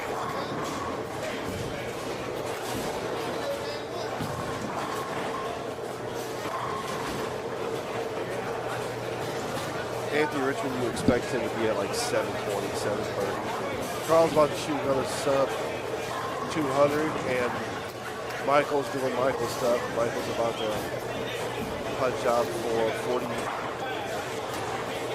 58. About to punch out for 58.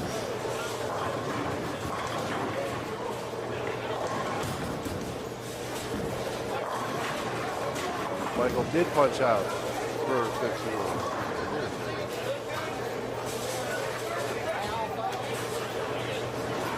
So, Michael doing Michael things.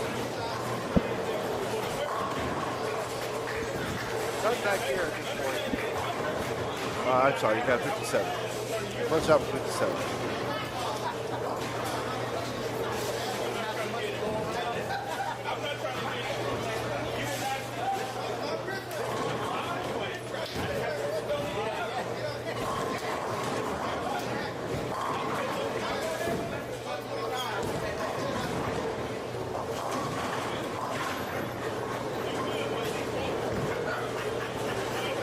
Might be able to lighten up that camera a little too. A little bit more.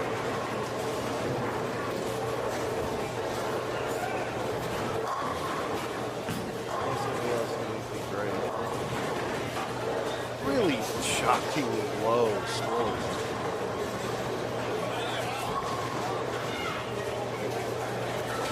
I mean, even Gary Faulkner, he shot 24. Mark Bush shot 03. Levonne shot 193. His partner,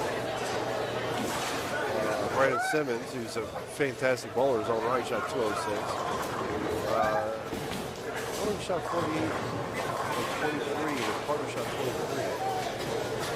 Oh, that's Jesse Hawkins and Mike Williams. So they're up there. So last call for last call for the last game clock. If you still like to get in, the pot is up to $320. Let's get to the last game clock. And you see the turn of this.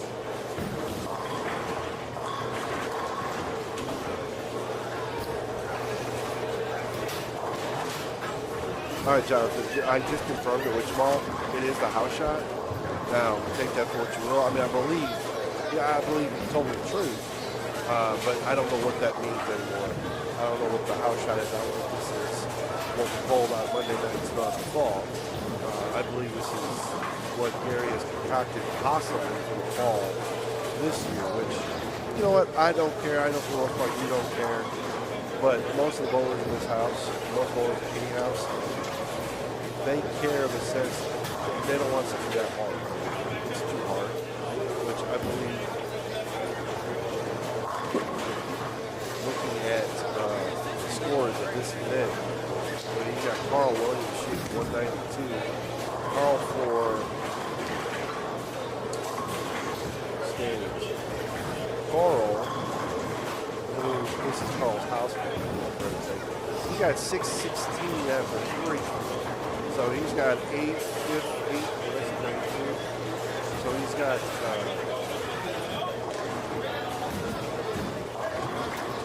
mean, he's not even, he's got 808 after 4. That's not Carl at all. Carl shoots 808 after 3 here, you know, 3 times a year, 4 times a year. So, take it for what you will. I don't know.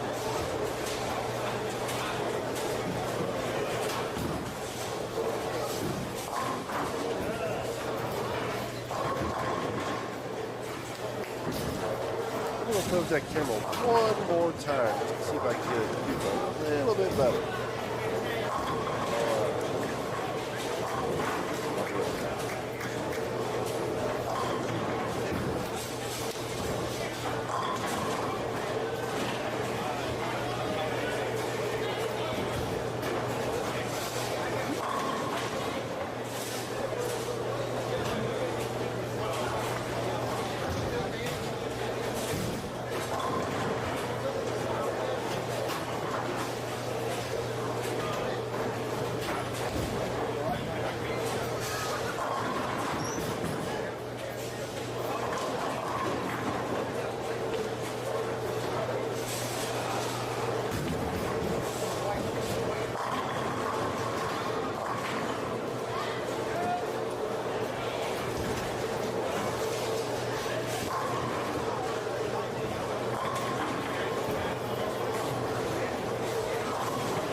Alright. Change the settings. That camera, the color's still a little different, but it's brighter. And I think it looks much better. So, there we go.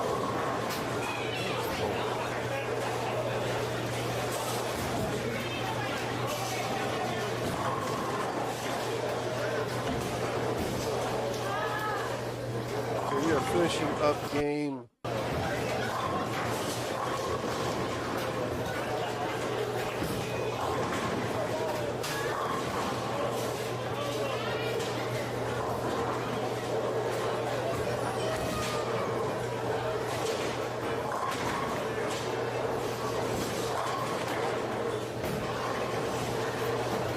Finishing up game 4.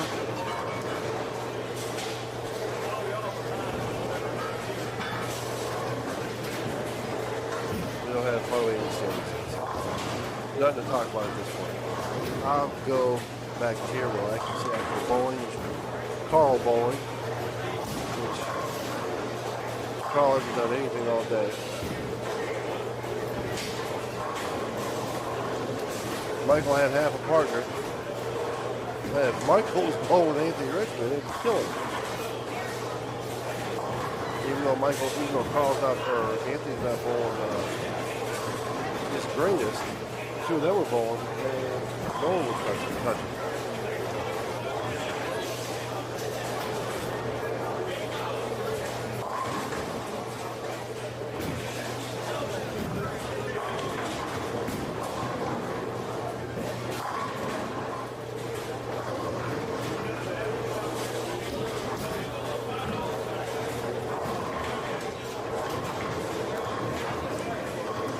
On to the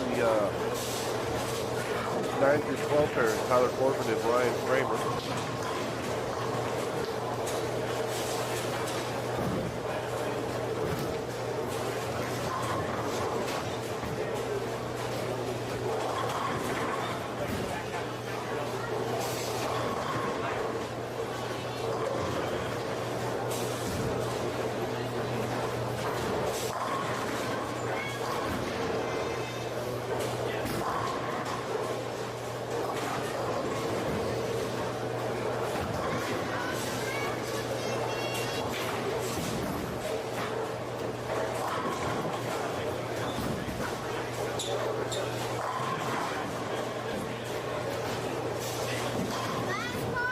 Justin Rogers is the gentleman I was talking about earlier. Well, the Germantown. He was switching bowler. He got 6.2 after 3. Nothing great for this. 196.4. I don't know if he found something, had a good look, had a good pair, got lucky. I don't know. Very smooth bowler.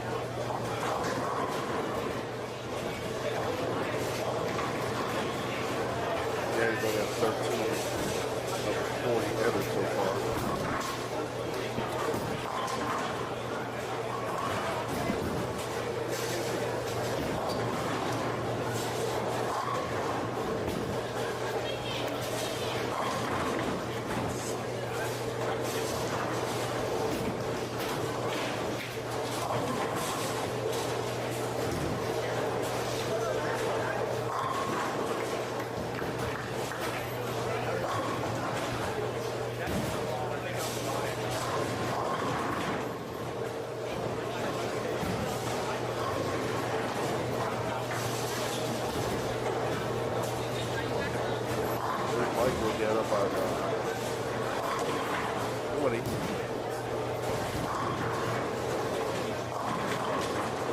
Chambers to the right of it.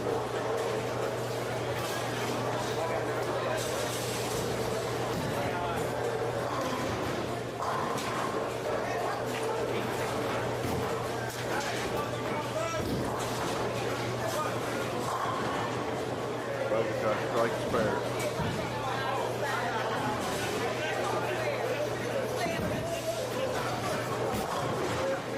Waffle, look at this.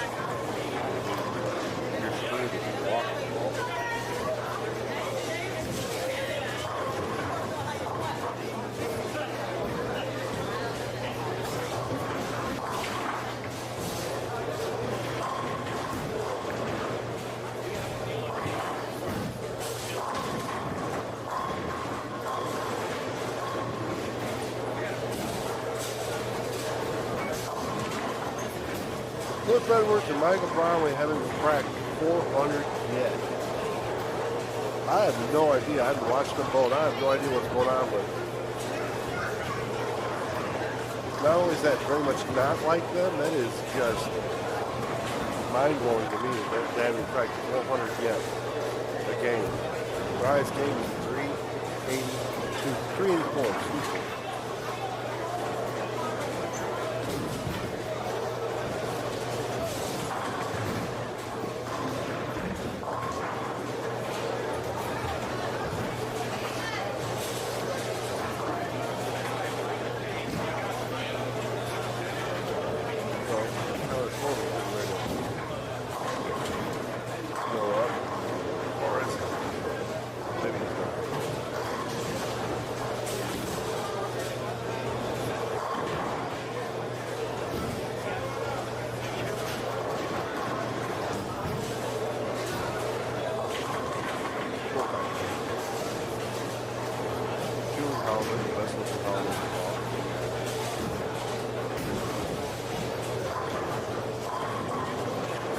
We have 3 bowlers on 23 and 24 starting out with the front 3.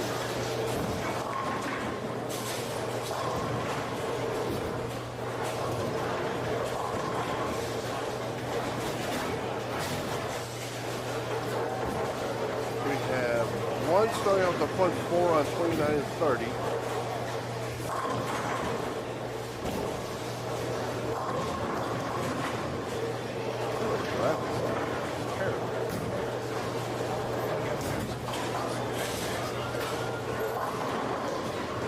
Only got 18 to go.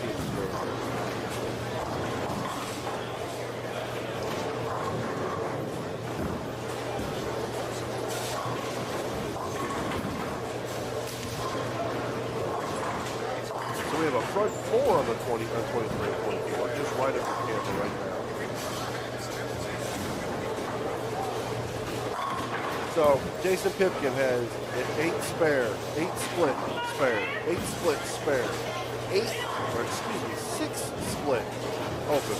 Now he's on a roll there for a minute. There goes Michael. Strike, spare, double. So we have a front, we have 1 front 4, 2 front 4. Who is that front 4? Is that Gary?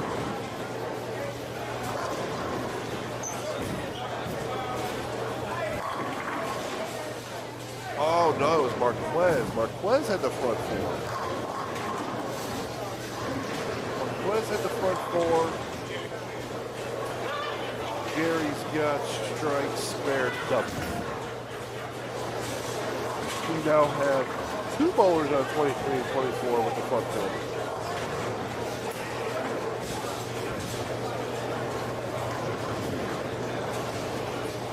Marquez with 4-bagger open. Gary strikes. So he's still looking at 280. We have a 290 and 2 300s on 23 and 24 going. Well, never mind. I just screwed her up. She has 269 going now.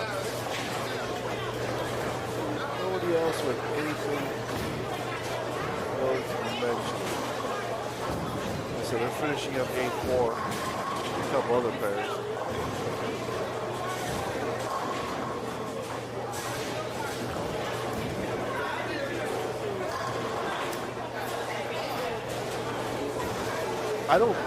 You know, it's funny you say that. We were talking about on the stream last week. Michael takes a 5-step approach. It's just like 2.5 feet for him. He takes five steps. I think. Oh my God.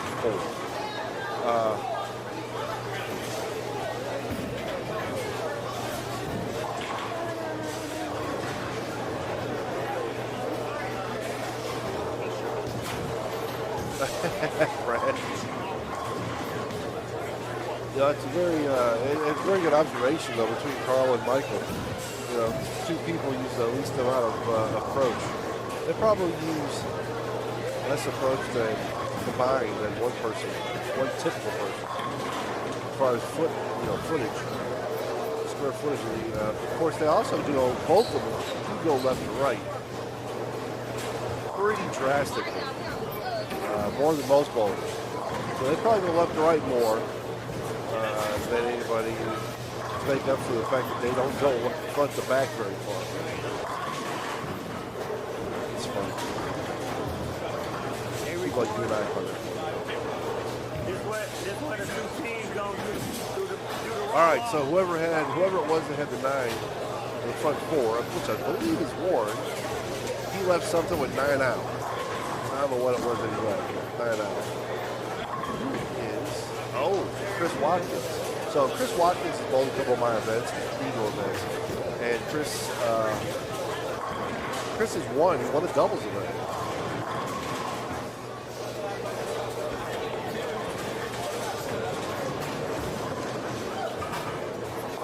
Chris Watkins is bold.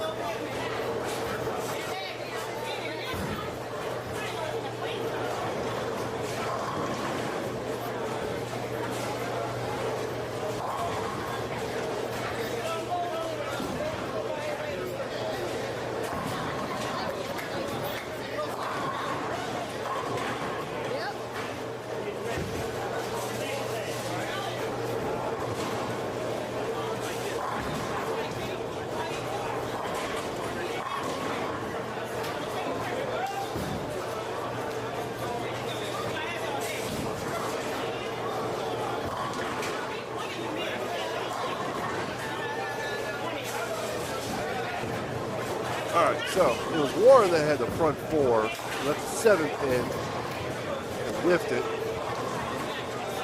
And then Chris Watkins got the front 5. Nobody else has the front anything outside of a single. Let's go back to, wow, sorry, Michael was getting ready to, he's getting ready to spread, okay.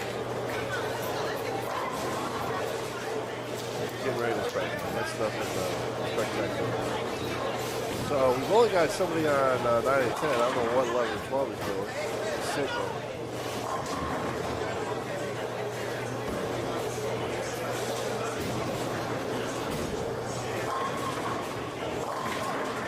So Brad, I shot 468 Thursday on Wolf, and I was nowhere near the bottom.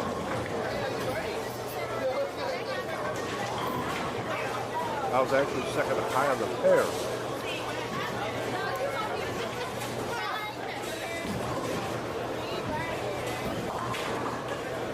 That pair included Ryan Corley, a bunch of people I didn't know, Jason Pipkin. Yeah, I was second high on the pair. I didn't know it was so long.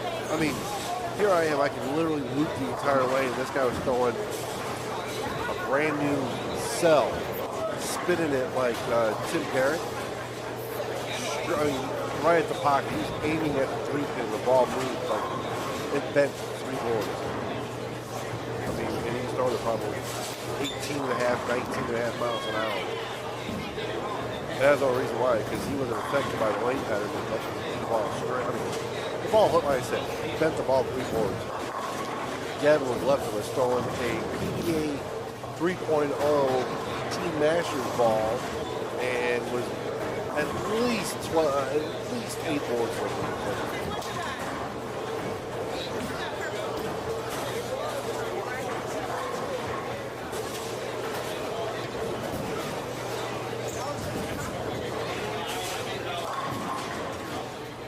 See, I love the fact that a lot of houses south of Memphis, I wish Memphis did this. They don't run out the word on it. It's done this, or kept this, was Cordova. They probably did because it's cheap. Synthetic wood approaches. Louisiana. Most houses in Louisiana and a lot of them in Texas, Houston area, you go down to Beaumont. I can't remember if Mark Williams' place is wood approaches or not, but I love the fact that a lot of those houses have wood approaches. Especially when you get older, your knees, it's terrible. And when it storms outside, especially this time of year when even is all get out. That wasn't, I'm not going to use it as an excuse. But that was one of my problems Thursday, my footwork. Once my footing is gone, I'm done. And I never had my footing to begin with. It was so tacky. I had the slipperiest sole, and I was afraid to go slipperier with the heel, and I just kept getting a slide catch. And mentally I was afraid I couldn't get out of the wall. I was afraid I was going to kill myself. I never fell, never slid, but I knew it was coming.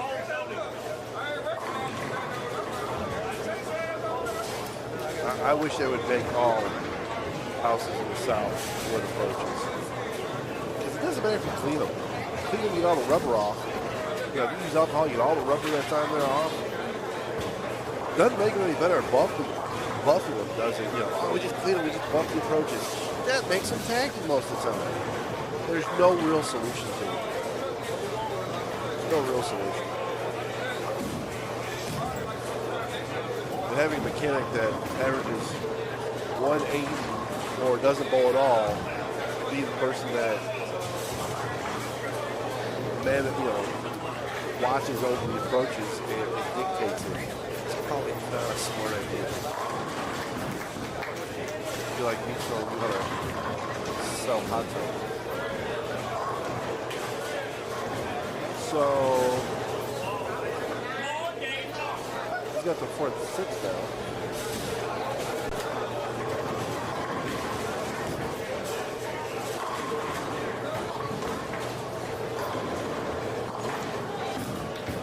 Watkins got a front six, he's lefty, which is irrelevant. He's not a left or a right pattern or a left or a right house.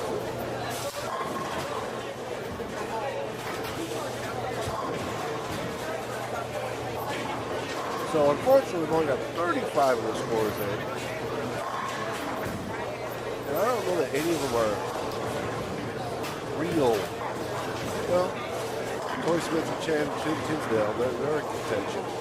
So their scores are cool. But right now, I still got Tim Moran. I'm not that scared. How do you pronounce that guy's name? I feel terrible. I know I've butchered the little shit out of it.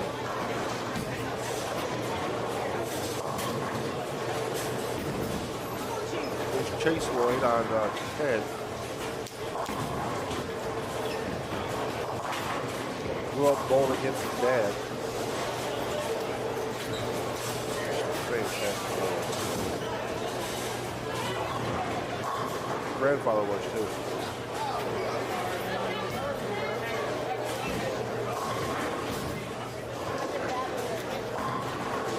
There's Michael with a spare, going for a spare. And it looks like Arnold has finally figured out how to bowl. He's got a 260 going.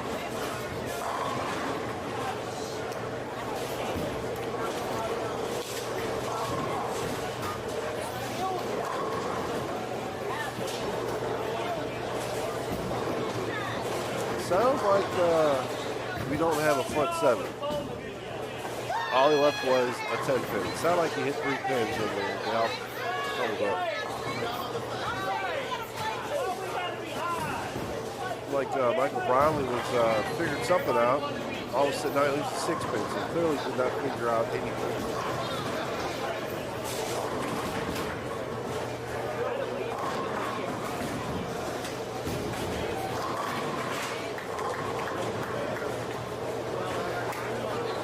After Warren missed the 7 pin, he doubled. He's back on track again. Of course, Warren is in jeopardy of scaring nobody. He scroll down to the bottom of the list and find that.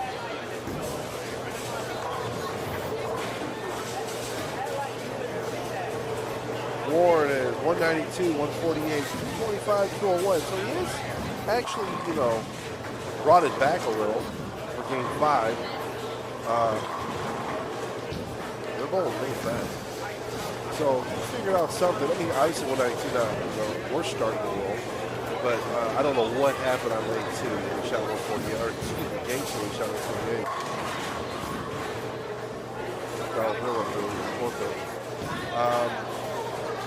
You know, I joke with Warren. I mean, Warren knows that I don't mean any disrespect.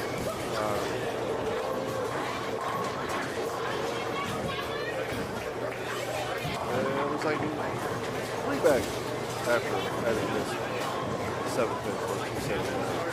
So we've got 7 going. All right, so, all right. Down with the last 3. Easy. Well, they did have a 3-5 game too. So Easy was up there. Him and Aaron Warren were, you know, other top 16 there for a second. I don't know whether that like this exact moment. There's Julie Coleman. Again, best of health.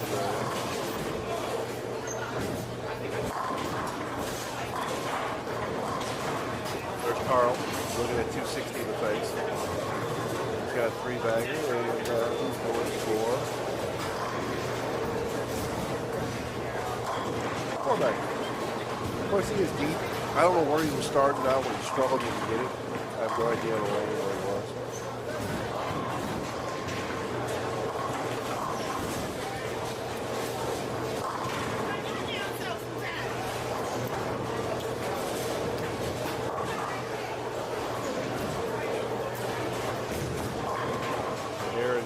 Not happy at all. With the 7, what's the 10 pick? He has some of the, and I'm convinced, I might be wrong, I'm convinced it's his layouts, but it's certainly not his ability. Because the dude can bowl. He's no worse. He's no worse than a cashing professional bowler. I mean, he is. I mean, you know, if it wasn't the fact that he had a family and bills to take care of and didn't want to risk it, there'd be no reason for Aaron not to bowl on too. He's got a very simple game. Very consistent most of the time. Most of the time when he misses, it's not because he couldn't hit the shot, because he couldn't care. He gets a little pissed off and frustrated, which we all do. But I'm convinced it's equipment is laid out well. That's the reason why he doesn't care some of the shots I believe he should care. So, all right, having said all that, they now have all the scores in. Now, bring that back up. Tim and Shea are still leading. Not a very big lead, 16 pins. But then a huge lead, the third. Third is 80 sticks back. That's the race. You're racing for second place. It's the top 2. So it's Jeff Heath, Ron J. Johnson. Fourth place is Mike Williams and Jesse Pipkin. Now, they're probably going to cash. And shockingly enough, Anthony Richmond and Aaron Martin picked back up. But, I mean, you're talking 97 pins, which one person, yeah, that's a ton. But you got a doubles, it's not terrible to come back there. So, I mean, it's plausible. I mean, Mike Williams and Jesse Hawkins are 2 bowlers that can do it. I don't know if Jeff and Ron J are 2 bowlers that would allow them to do it. They only shot 194, 222 last game. But they only shot 416. And Mike and them are very capable of shooting 516. Anthony Richmond and them, Tim's back, they're very capable of shooting 516. And Carl and Michael, they're not going to shoot 516. Michael just opened. I don't know what he had. He chopped something the other day. Got to beat one. 264, something, there's 460. They're not going to shoot 5.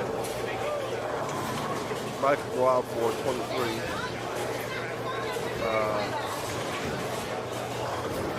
That gives him 480. That, I mean, Tyler Corbin and Brian Kramer not going to give him. That's the thing. Tyler Corbin and Brian Kramer, they're not going to give that up. I don't see that. They did have a 410. They had a 437, 535. They're not. I don't see them giving them another 4-0 game or another 410 game. They're possibly going to shoot. Well, actually, hold on. Take this back down. Go back to. Oh, it's on the screen actually. I think that's on the screen where Tyler will roll. So again, here goes Michael. See Michael on the bottom of your screen.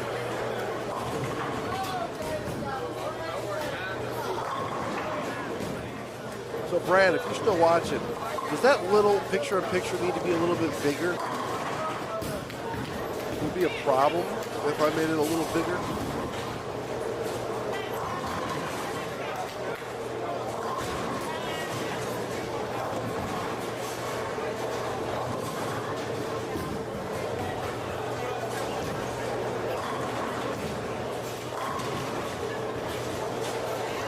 Warren's got 267 still going, and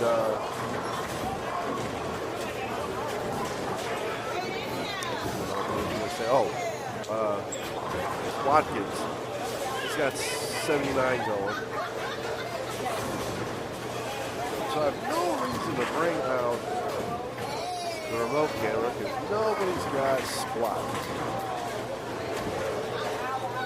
I'm gonna walk around.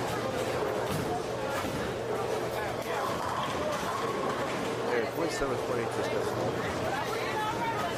Bigger is okay? Alright, so I'll make it a little bigger. You just tell me if I go too far.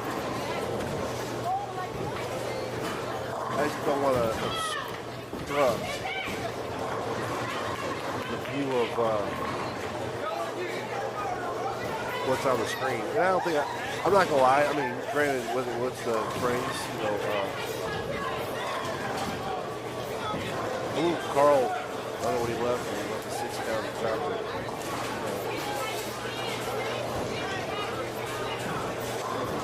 Okay, thank you very much, Mike, Brad. So, let's see.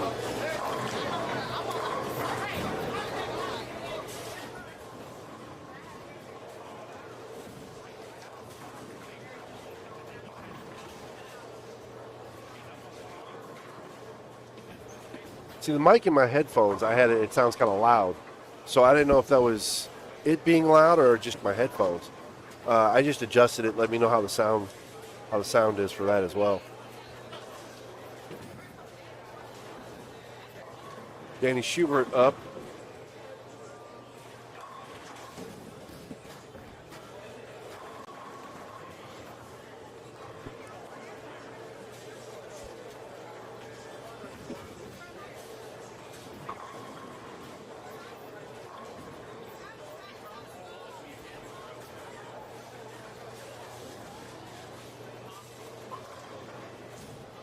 So it sounded like he hit 10, but it looks like he did not.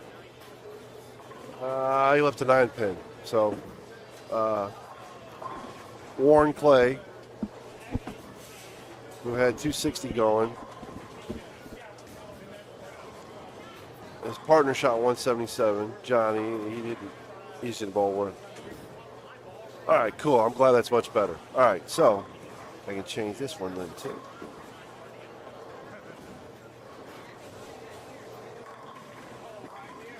Thank you, Brad. Greatly appreciate it.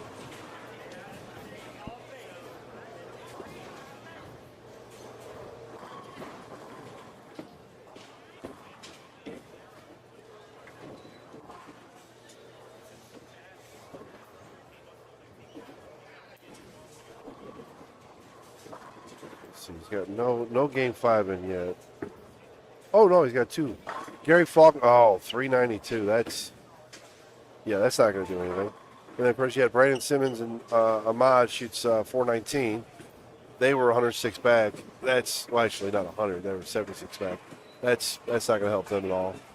Now, he is paying 1 in 4, which is second best payout you're going to see in a round in a tournament. You're not going to see, but the PBA do 1 in 3. They usually spread it out. They usually don't have so much as top heavy, but they typically stand around right around 1 in 3, or they are not typically. They are always 1 in 3. But most house tournaments in local tournaments, you see they're like 1 in 5, 1 in 6, and I'm not going to bowl those. They think that they have to put out $3,000 for first, but you're only going to pay 5 out of 50. Yeah, of course, that's 1 in 10, but still, that's terrible. So you have 35 people, and you're going to pay 5. It's 1 in 7. Most people are not going to bowl those, or people shouldn't bowl those because Only 5 out of 35 people?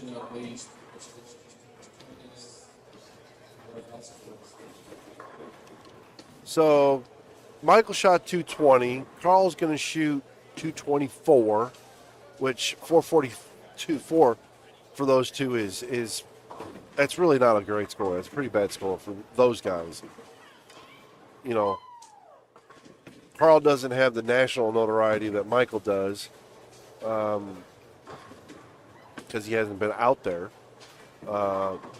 Michael's got the experience of bowling on television. Carl is bowled on many streams. And this both of them both league here, so should have been way higher than that. So Chris screwed up. Chris Watkins, he's going to shoot 68 if he spares this. Just to let y'all know, after this, we're going to go down to, I don't know where the finals are going to be. I'll remove the camera so we can get the finals. And then we'll take a short break. I'll leave the stream on. But we're going to take a short break so we can get registration for the Baker doubles, which is going to follow directly after this. Baker doubles. I don't know if there's anything special about the Baker, like if you have to keep your lineup.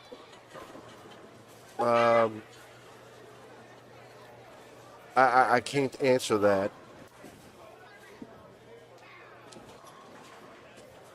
But it is 4 games and it's total pins, winner take all. It is 90 at 220. It is a 1-in-4 pay ratio, just like the other. It's projecting a shoot to pay out 800. The payout for this was a projected 1,000 based on 40, so he's going to pay 1,000. So I think he had 44. So again, not a terribly large payout. I don't think that's what they're. The fact that also he's paying 1-in-4, so 10 teams. Well, 10 teams are going to get paid out here.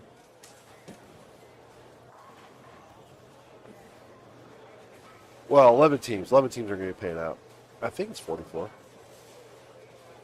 Yes, 44. So 11 teams are going to get paid out.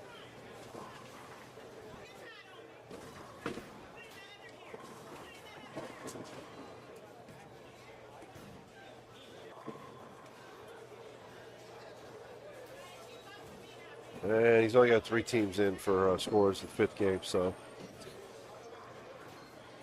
Who you bowling doubles with? So your dad didn't want to win it all today. Talking to Aaron Holloman's son, Preston, who's been working in the pro shop, learning a lot, doing a great job. Great kid. I mean, both his kids are great kids.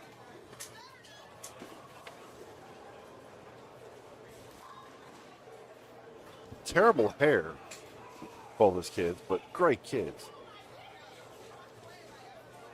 Justin Williams just walked in the building. I have no idea who he's bowling with.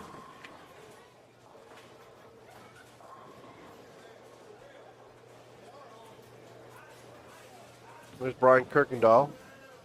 I didn't pay much attention to him, but not to be mean, there hasn't been much to pay attention to today, which is very uncharacteristically like him and Donnie.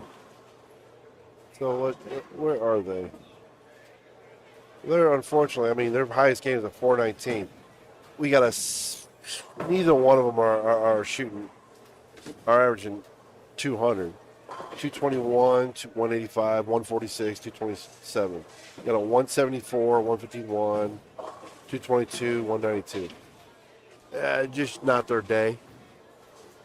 They're usually 2 doubles that are just, you know, they're going to win almost anywhere they go. Not win, I should say. They're a threat. They're a threat almost every place they go. And I think they're both over 50 or close to being over 50.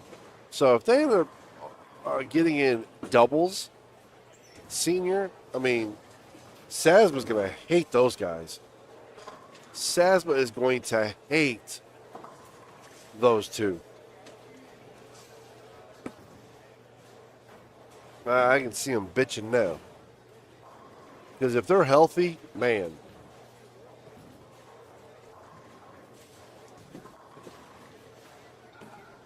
Somebody's got something that smells really good. It's killing me because I'm starving. There's Tyler Corbin finishing up. They're in 7th frame. Yeah. Yeah, so we're way behind as far as all the scores, but it's coming. I will be right back.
All right. So we're coming down close to the end. I was wrong. We do have a front, I believe it's front 6, on 1 and 2. I do not know the gentleman's name. If it gets closer, I will go down there to film it. But he's got at least, I think I just jinxed him. No. That was the other bowler. Okay. My bad.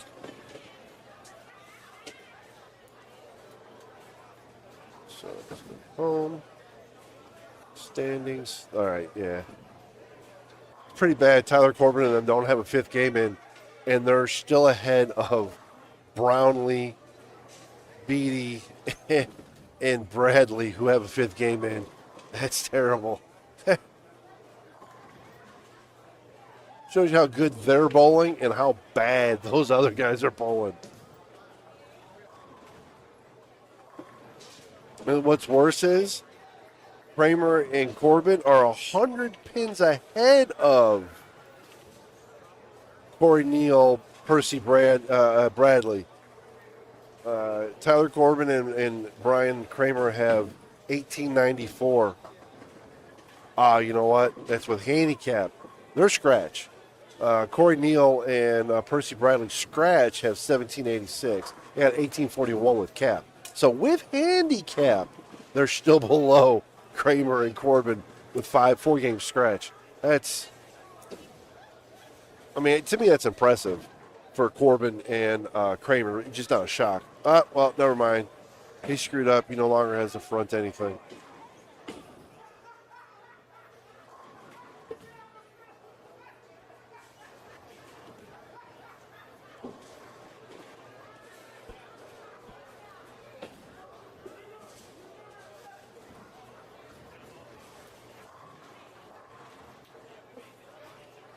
So, all right, yeah, a couple more scores.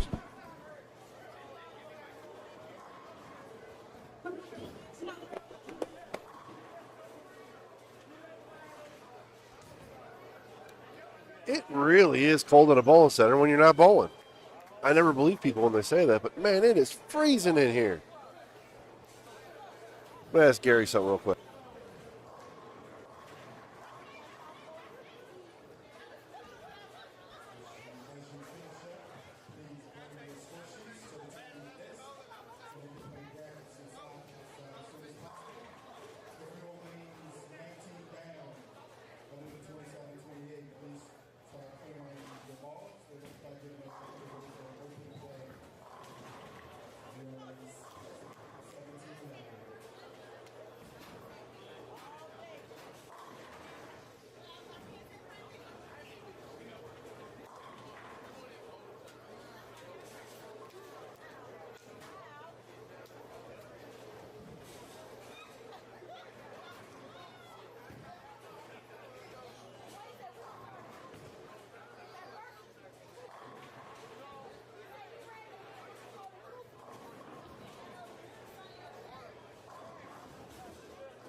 All right, Corbin is, what are they, in the ninth right? They're going into, he's going into the ninth. They're not there yet. He's going into the ninth.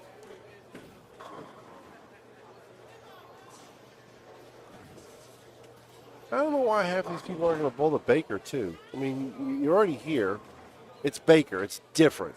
Now, granted, you typically have somebody like Michael and Carl. Yeah, it's not two people I want to bowl Baker against. But, I mean, Carl didn't have a great day at all. Neither did Michael. So, I mean, could be so much worse. I can get rid of the picture-in-picture now here. So I can blind that out.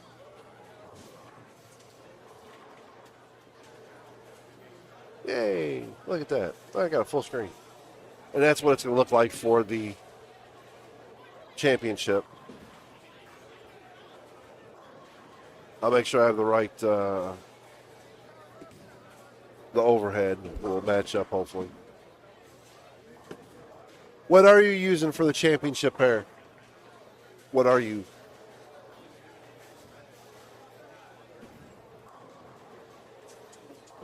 For the championship pair? I got you. Okay, that's fine. All right, so he's going to use 21 and 22 for the championship pair. They're going to re-oil the heads, which I personally don't agree with that. It says no re-oil, but whatever.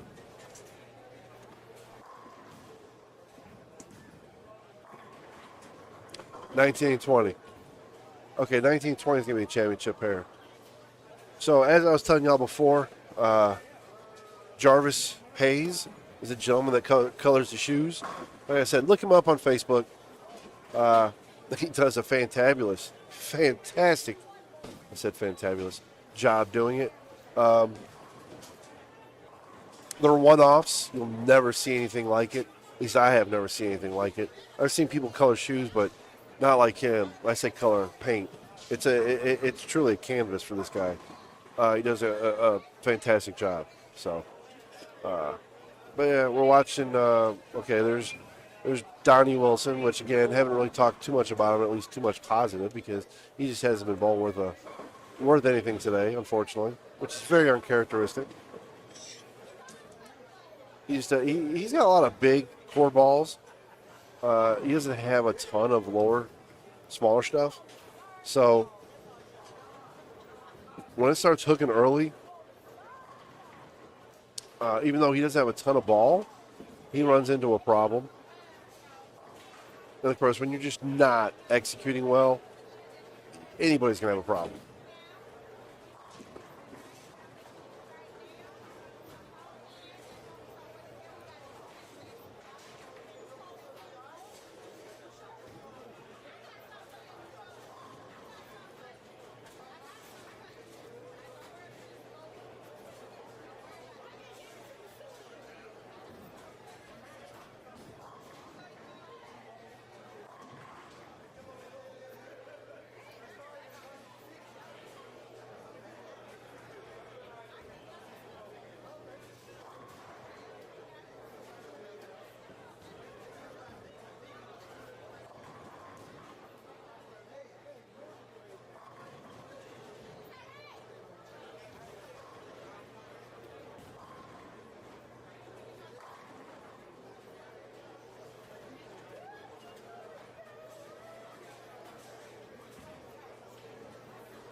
Brian Kramer is up on 9. Oh, wait, I'm wrong. He's up on 10. Picking up the 10 pin. But that's a terrible, I mean, what is this? What, he's got 150?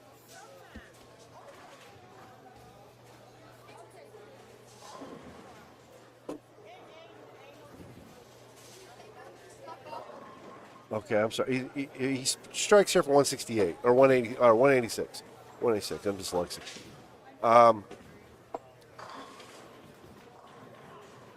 Clearly that doesn't help him. But Tyler can go out for 28, or excuse me, 18. Is that 18, I believe? I really wish I knew how the PBA does the lane talk. Their lane talk, I'm certain they've got to deal with lane talk to how their overheads look so great. I mean, they're just great. How you can read it, and it's so easy to. It doesn't look like the app like we all use. And this is what I did. I just did a display capture to get the overheads. So 172 by Kramer. Did he sheet? Did he get it? I couldn't tell. I wasn't looking.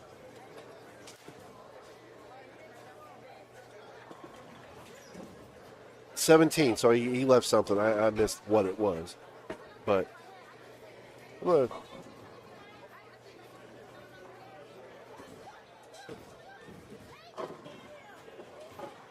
so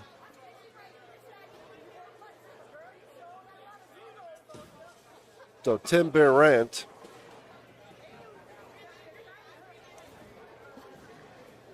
and Shea Bittenbender probably going to be your leaders.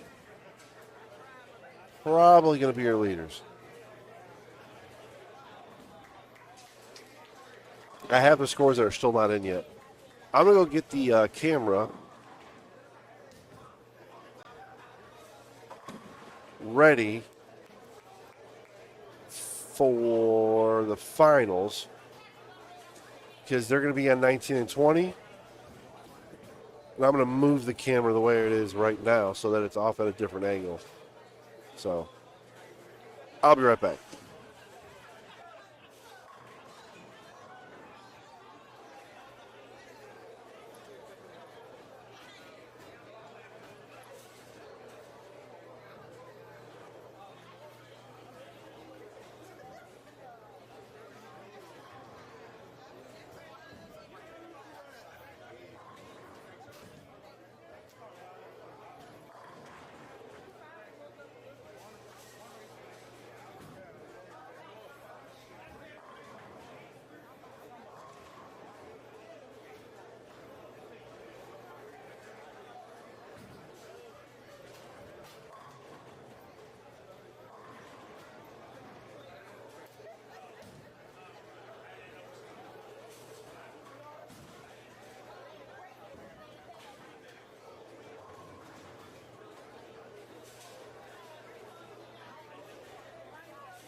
All right, so championship will be on 1920.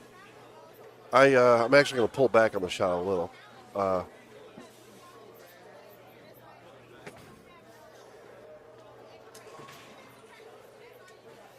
Half the scores are in, and again, I've posted if it's in the chat. The very top, that's where the scores are. You can get them yourself. I will post it up here in a second. I don't know if anybody's going to catch Holloman in them. Jeff Heath. I don't know what they're looking like. Mike, I doubt Mike and Jesse. It's probably going to be Michael and Carl, Tim and Shay. Barrett.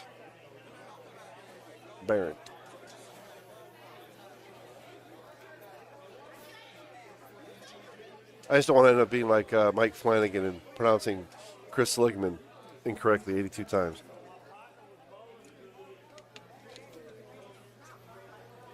So I believe all the bowling is done. Just checking the scores, verifying scores. We have 2/3 of the scores now.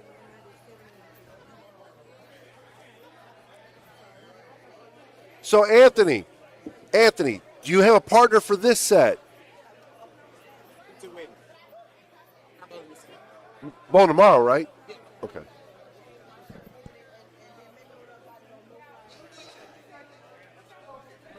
So, okay.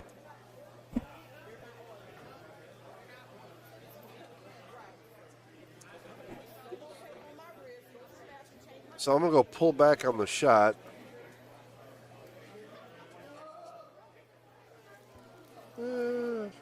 No, I don't have that thing mounted. All right, I was going to put the other camera to look at everybody. So I'm going to kill. I can kill.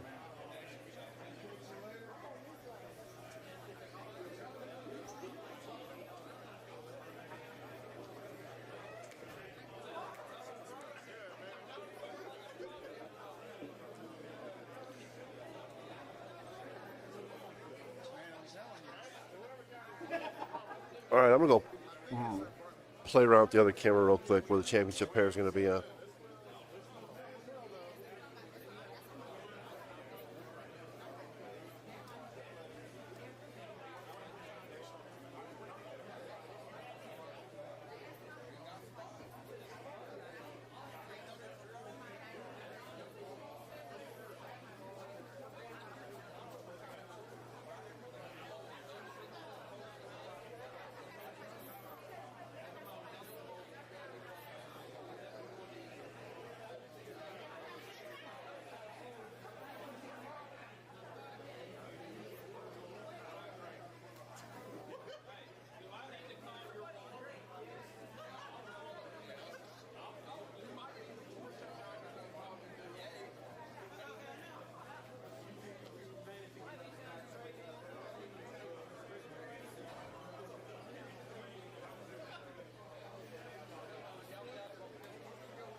All right, I'm going to go swap out the battery and move the camera for the second set we're going to do. I've already got the other camera ready for the finals for here. They're finalizing We're finalizing scores. Pretty much all done. And so, yeah, it's, oh, Tyler and them did jump them. It was by 50 sticks, but okay, so it's going to be Tyler Corbin, Shea Bittenbender, Tim Brandt versus Tyler Corbin and Brian Kramer. So that's going to be a great game. That's going to be a great game. All very seasoned, just spectacular bowlers. So, all right. We'll be right back.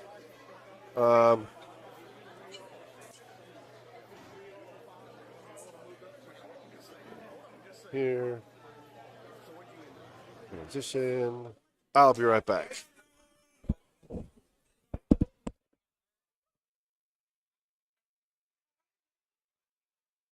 Second by 50, 49.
if you are just tuning in,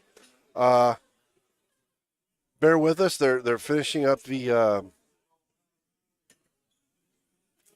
tallying of the all the scores and whatnot, but the finals are going to be on the channel that you that's visible right now. It's going to be Shay Bittenbender and Tim Brandt versus Tyler Corbin and Brian Kramer. So, you know what? Matter of fact, I will put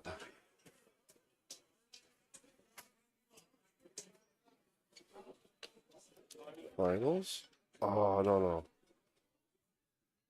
I'll do that on 2. Large chat. Finals starting soon. Make that visible. Center that so it doesn't look retarded. Oh, finals. Spell it correctly, dummy. All right. So hopefully that helps people to not leave.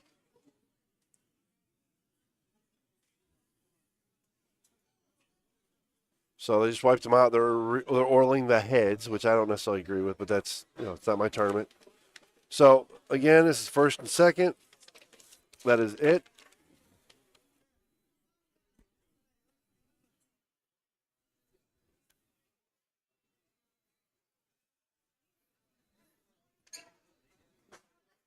Please do not leave. Stay. Let's see. Scratch singles. Michael Holloman with 1,200 flat. He has scores of 180, 246, 19. Nope. 222, 243, 258, 257, 220. That's a Michael. There you go. Your women's singles. Carrie Mapp. I do not know Carrie Mapp. I do not know Racinda Alley. She finished second. Your senior singles is Ron J. Johnson, which the way he started, there was no way that guy wasn't going to. I mean, he started out with 290.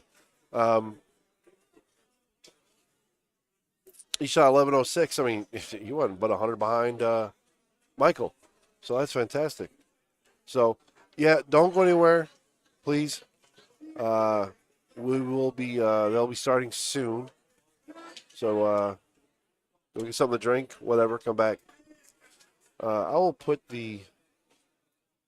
I can put that in the background. Maybe. Nah, you can't read it. That sucks.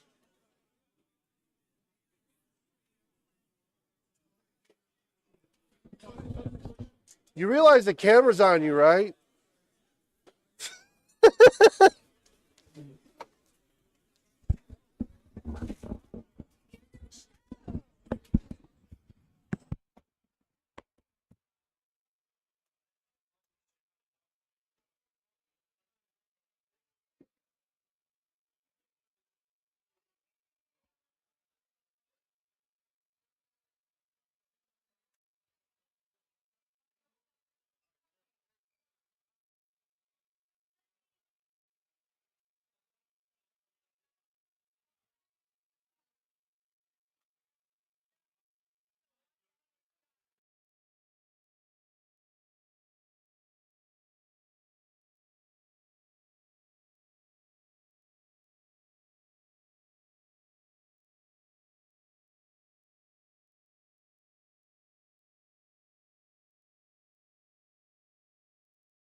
Also, for the super bracket, if you didn't get your refund, Chris will get their refund to you as well.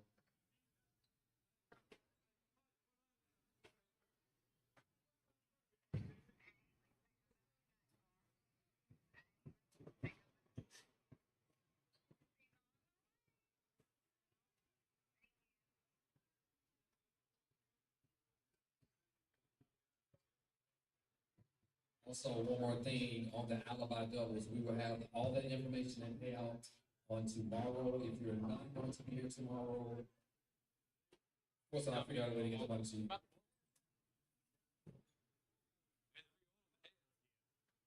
Yeah, honestly, I'd have left him. Because now it's going to be weird.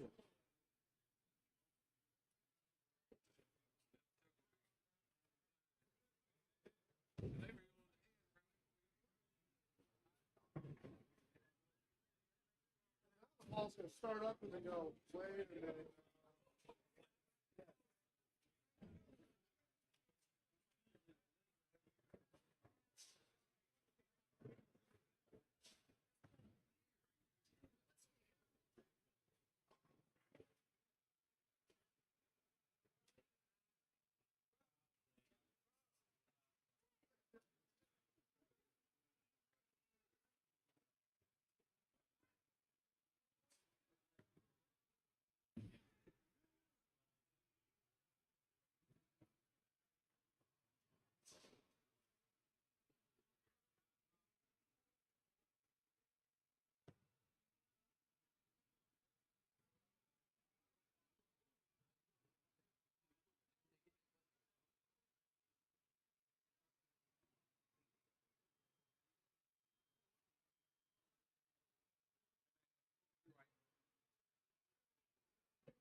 So one of the cool things to me for this finals is it's going to be an all scratch finals.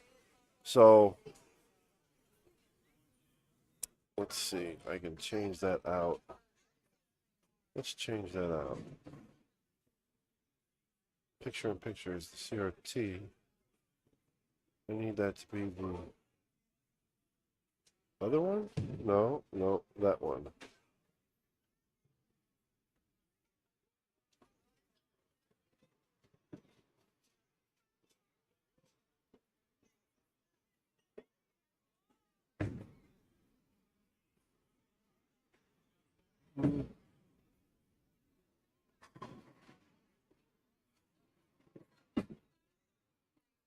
So they're warming up now.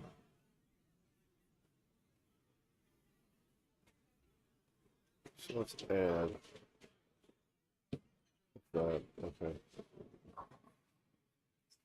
So let's go video capture here and enter. So, All right, the bracket table is open. Brackets are available for payout. About to pull the raffle. We have 4 different items. He's gonna pull all 4, so you can't blame me. sure we can.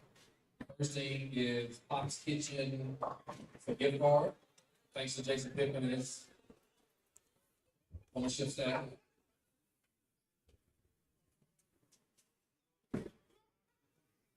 Ticket number 3591189. So as I was saying, the finals is going to be scratch.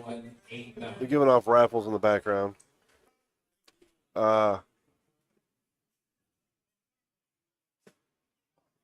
the next tournament that they're getting ready to start after this, as soon as they get done with this, they're oiling the. I don't know if they finished. They couldn't have finished oiling the heads yet. They're going to bowl 1 through 16. It's going to be a 4-game winner-take-all Baker, which I don't know how many. I mean, there's only 5 people watching right now. I'm sure all 5 of y'all bowl Baker. But to me, it's a great equalizer. It's a great equalizer. 3, 5, 9, 1, 4, 9, 6. 3, 5, 9, 1, 4, 9, 6. Not only do you have to be bowling well, you got to make sure you got the right person on the right lane. So sometimes one lane matches up better with another bowler, so forth and so on. We all know this. Everybody watching this should know that. Next item, storm, lightning, blackout. Good ball. Great ball, actually.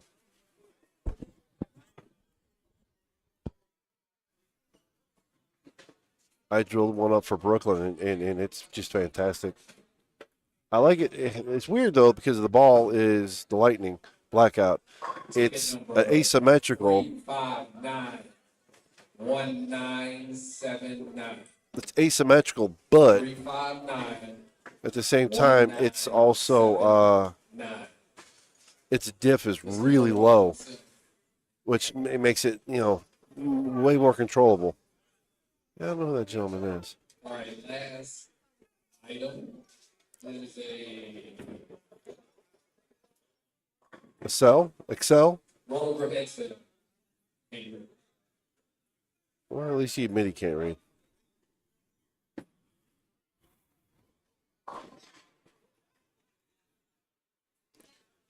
Ticket number 3, 5, 9, 2, 0, 0, 3. So I'm going 3, to. 5, 9, 2, 0, 0, 3.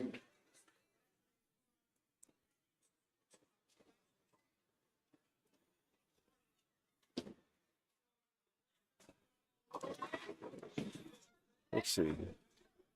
Can I find That's called 3, 5, 9, Jarvis? 2, 0, 0. Jarvis still attached Hayes.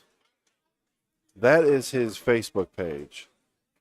And that's just wait, yeah, you can't see it. Dadgummit. Let's see if I can get one of his pictures. You can see the shoes. Transition. So those are his shoes that he, examples of the shoes that he's done. And, okay, I understand not everybody's into doing that. But,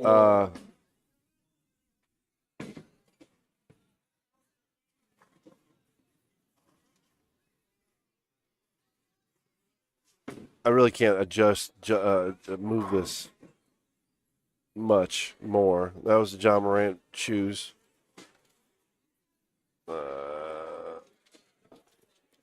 If I'm not mistaken, I think he did a pair for someone that wore them in the game. Obviously not a pair of Air Force Ones or whatnot, but I mean, he does great work. And if that's something like, a pair of shoes that you would like to have done, I would seriously, support bowlers. He's a good guy. They're not cheap, but this is not something that you get done regularly. I've not heard not one complaint, whether it be valid or not. I've not heard one complaint about the work he does, and you can see some of the detail. I just think they're fantastic. I don't know that I'd ever get a pair done. I don't know what I'd have done, but I just think they're, great work. Like I said, if you get a chance, look him up on Facebook. There's his name on Facebook. That's what he looks like. He's grown up in the bowling community, whatnot. So, all right. Having said all that, we should be ready for scoring. They are done with practice.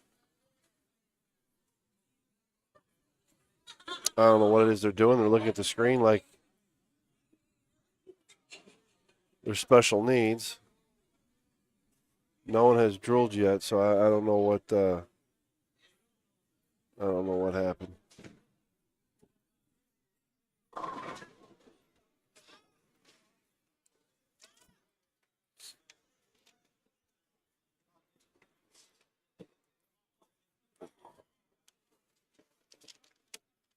So third place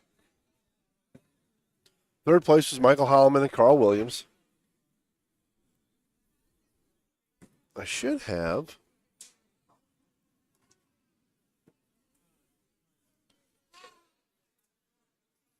I only want 19, 20, 21, and 22. I should have 19 and 20.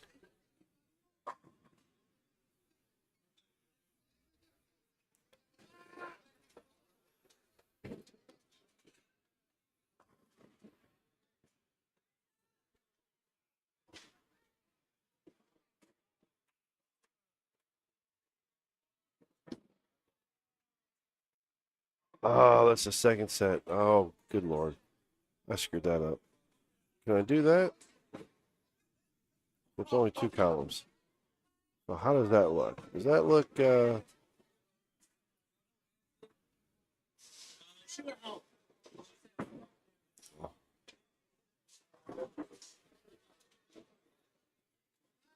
Why didn't... I don't know why 19 didn't... or 20...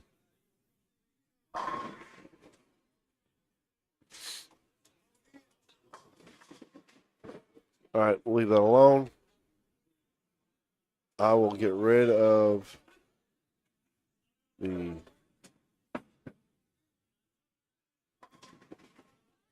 I will get rid of the overheads.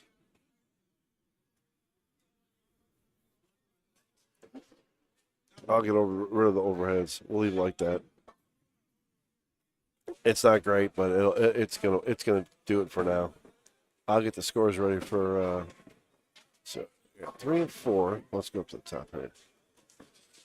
3, 4, 5, 6, 11, 12.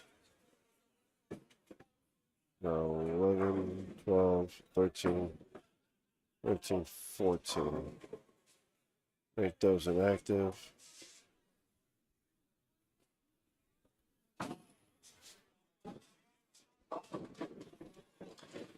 All right, so. Well, that's kind of earthy. Good Lord. So we have Shay and Tim.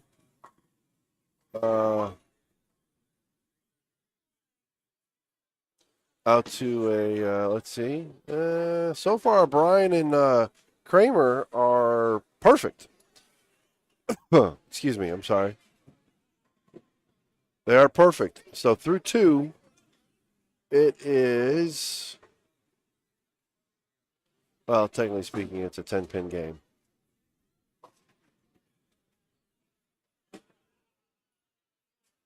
Everybody's clean, I can say that.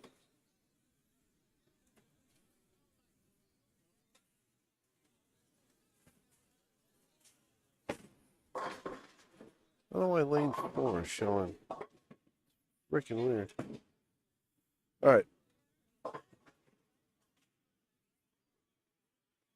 Well, none of it's live. Okay. So Kramer leaves a 6-pin. And Shay leaves a 10-pin.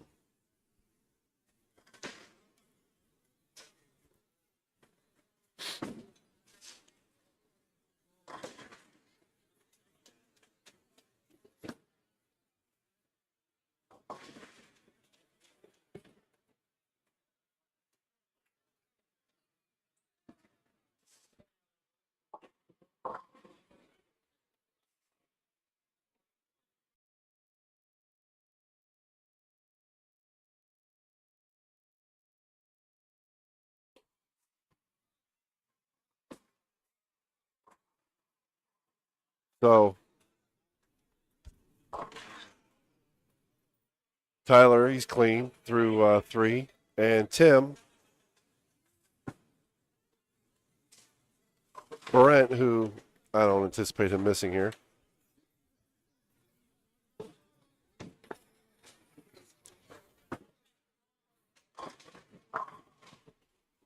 Oh, leaves a flat 10 pin.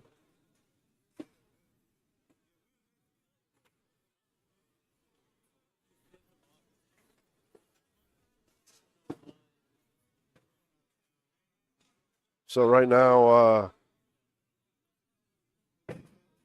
Tyler Corbin and Brian Kramer had the lead. It's not a big lead by any means, obviously.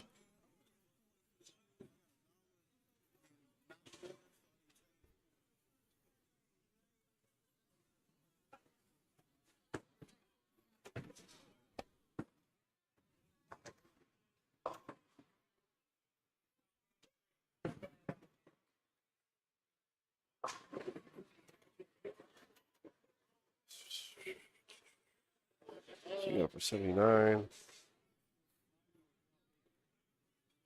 You go for 60. So there's 19.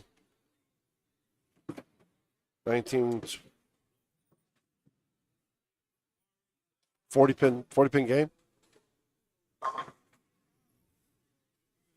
And he leaves another 10 pin.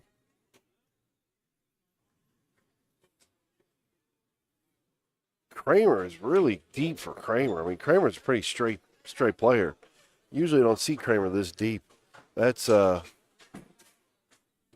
really deep for Brian Kramer. I mean, I don't know what he's throwing. I'm guessing a wine, but who knows? Rotor gripper wine. Hustle. He covers the spare.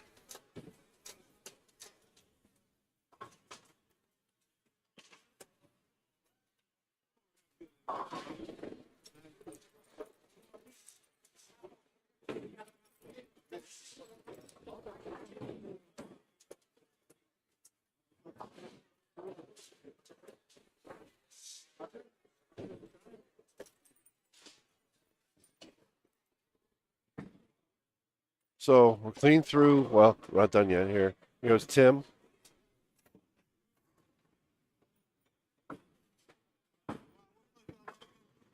Oh, he knocks the 4-pin up.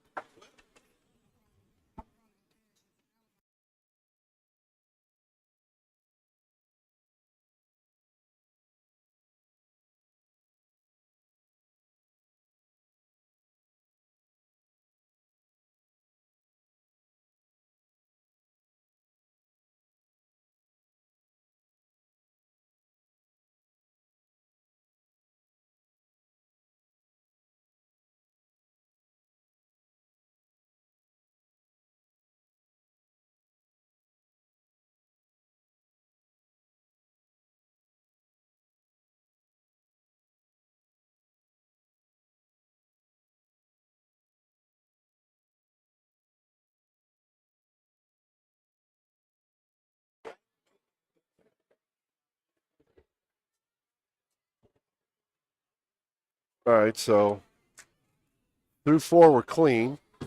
We have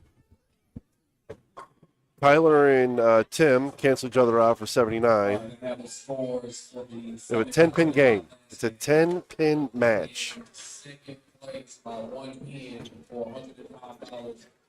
43 Dennis Schubert and Veronica. Shea leaves another flat 10. All right, I didn't see it. I don't know if it was wrap or flat, but either way, it's a 10 pin.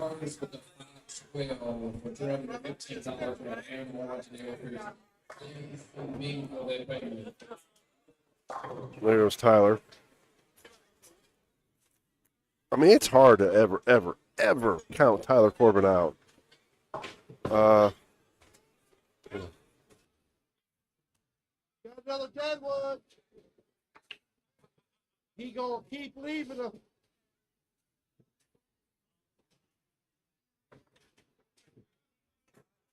I pray to God this. He can don't walk on the don't. Good boy. Don't slide over. Make it where he can just grab it, please. There you go. Okay. So he's going to keep, you know, airmail on the 10 pin there if he leaves it, because it's frustrating. That went from a 10 pin to a 20 pin, 21 pin, no, 10 pin. Tim needs a strike here. Now Tim is in front of the ball return, which is, and he's throwing the vibe, the Arctic vibe.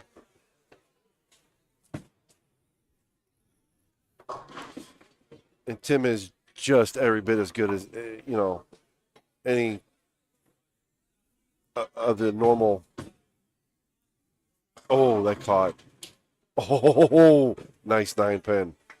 I mean, Tim has got every trick in the book, just like any pro on tour. He's been doing it just, you know, his entire life, as far as I know. He's always very business oriented when it comes to bowling, as you should be at that level. He bowls everything he can.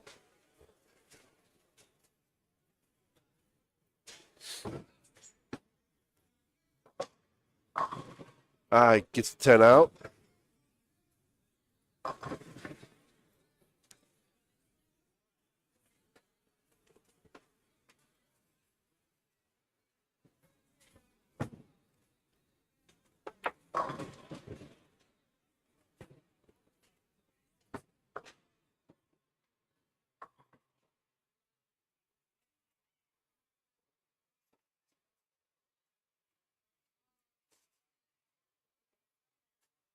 So right now we have a 20-pin match.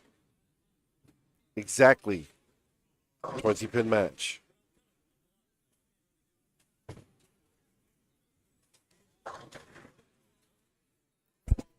I just the way Timmy threw that last pitch, I'm waiting for this ball just to take off. I think he threw that, he held it in a little bit. He just didn't get it through it. It was inside. He missed inside.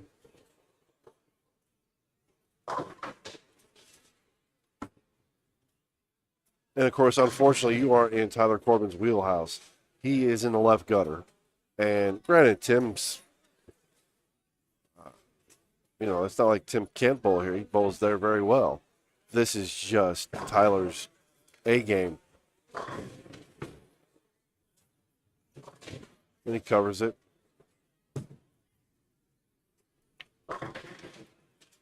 We're talking a 41-pin match.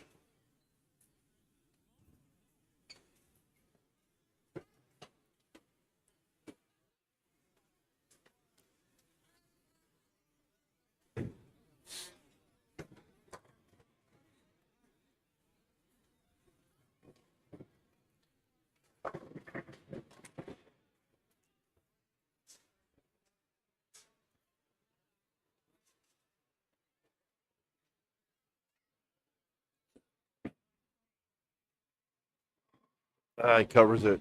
Came a little high. Maybe that was the difference. High flush. I still can't get over how deep Brian Kramer is. Brian Kramer is bending the ball like I do typically. And Brian Kramer usually throws the ball dead straight like Dick Weber used to. Flat 10. So again, it's back and forth, back and forth.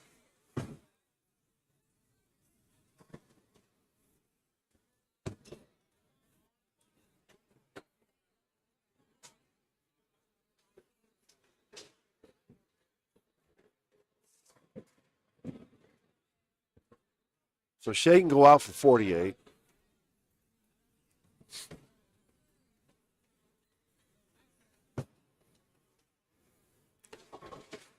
Timmy can go out for 56.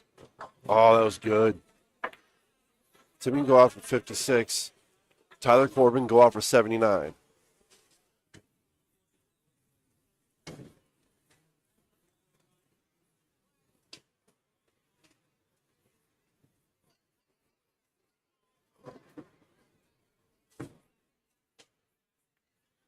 Well, I don't expect any one of these guys to miss a 10 pin or a makeable for that matter.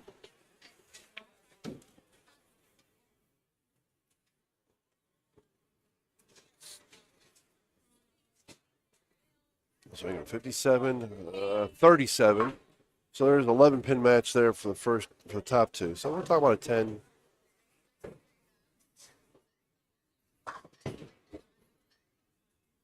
$30 pin match here.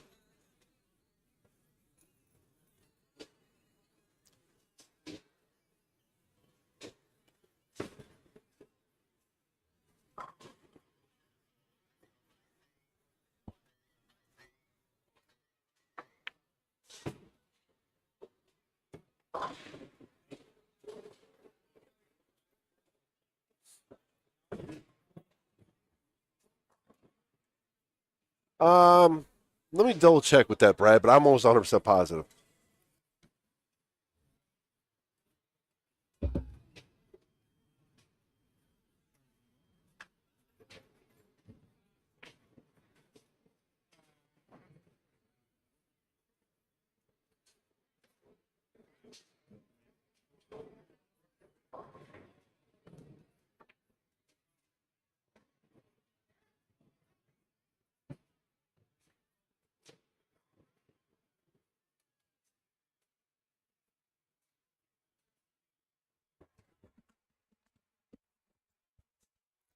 Yeah, Brad, it's one game total pinfall. And the both scratch, so obviously you knew that.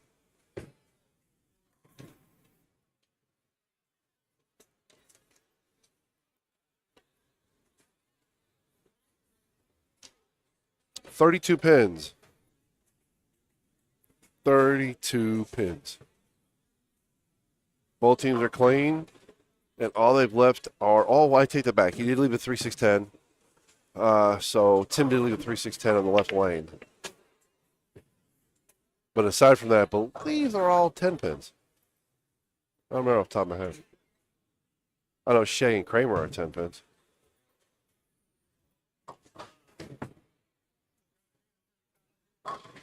There goes Kramer. That's going to probably be Kramer's downfall from this angle, is a 10 pin. Kramer really, in my opinion, this is just my opinion. I don't know him very well personally. I know him, but I don't know him. Oh, nice 4-pin. Kramer has very few downfalls in his game. If anything, he doesn't have a downfall, but his characteristic of where he's playing and his game, depending upon what the lanes are, he's going to get the ball in the pocket. There's no question that there's no pattern in the world that I can imagine that Kramer's not going to get to the pocket consistently. It's just a matter of carry for the most part. Everybody has a bad day, but Kramer is, he's super nice. He doesn't have to know you. He'll talk to you. But he's going to get to the pocket no matter what.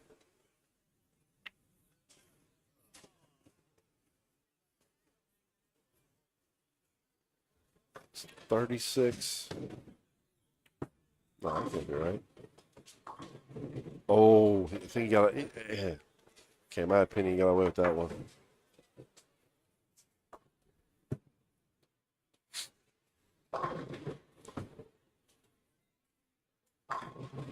It's just going to be really hard to beat Kramer. It's going to be really hard to beat Corbin from that, from where he's playing.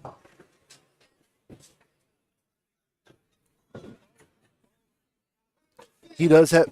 Do you mean like in the sense of soft hands bowling, or you mean like manicured, like his lotion regiment?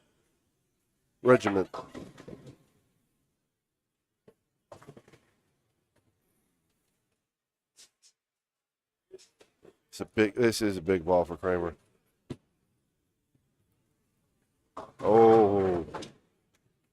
I don't know if he threw it slow. I haven't been paying attention to speed. I mean, Kramer typically.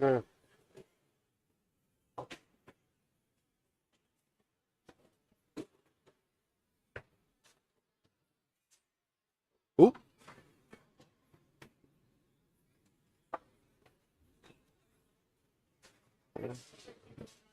Balk on lane 20. Balk. Bowling wise. Okay, I just want a clarification. I mean, I know we both have the same sense of humor. But yes, he does. He has very soft hands. He's just got a very delicate touch.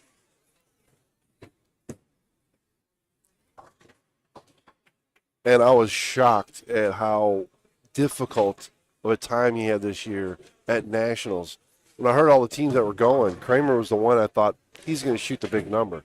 And because of how dry we've heard, and it was not the case.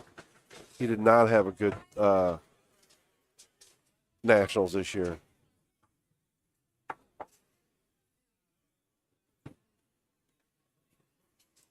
So Shake go out for 48. Oh, that was huge. The foundation frame. So you have oh, shoot.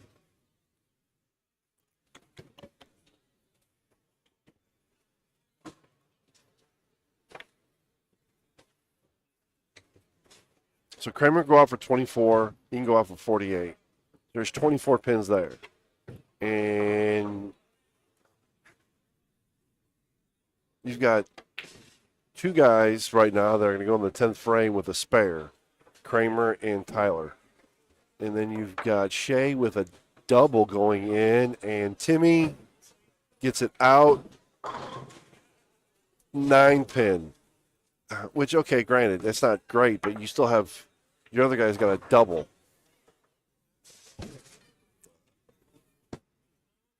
Again, don't expect him to miss. Definitely don't expect him to miss a 9 pin.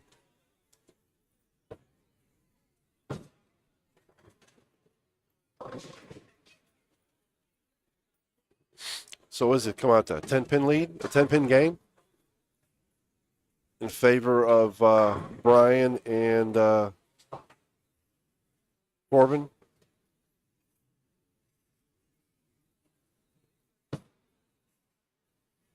I just noticed something. They've got Brian Kramer. They have Brian up there, and they have Corbin, Tyler Corbin. Oh, Tyler, no. Never mind. I'm an idiot. All right. He strikes. And again, he sheets for 48. Kramer sheets for 24.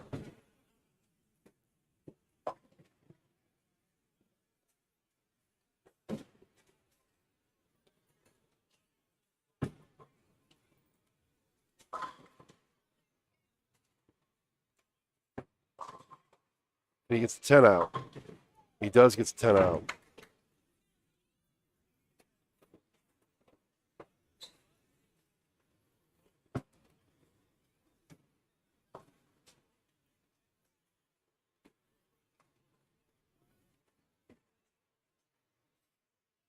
He balks again. I don't know what I don't know what it was. There's no one to the left of him. And there's two youth bowling, two pair down, but they weren't on the approach doing anything. Both kids are very respectful of the game, so I wouldn't have anticipated them doing anything. All right, there he goes. Oh, wow! Not that I mean that was pinfall, but still, wow. He just crumbled the big 4. Unfortunately, I'm not Mike Flanagan, so I can't do an instant replay. I mean, I probably could do an instant replay, but no, I'm not that good yet. So this is a big ball for Kramer.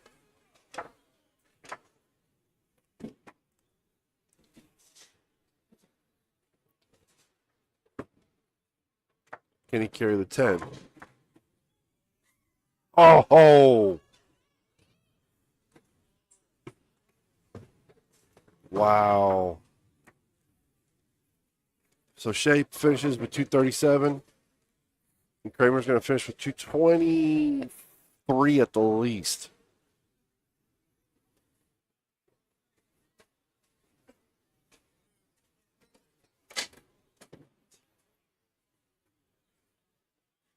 So yeah, 13-pin match if he strikes.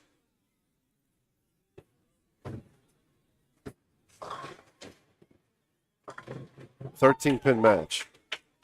224 by Brian Kramer. And Timmy goes up.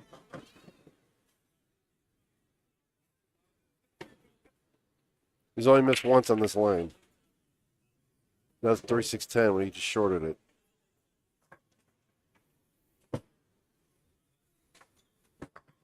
You got that one out. 10 back.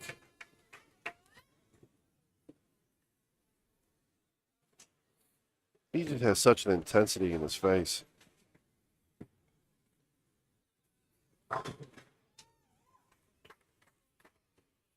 Tyler needs this one.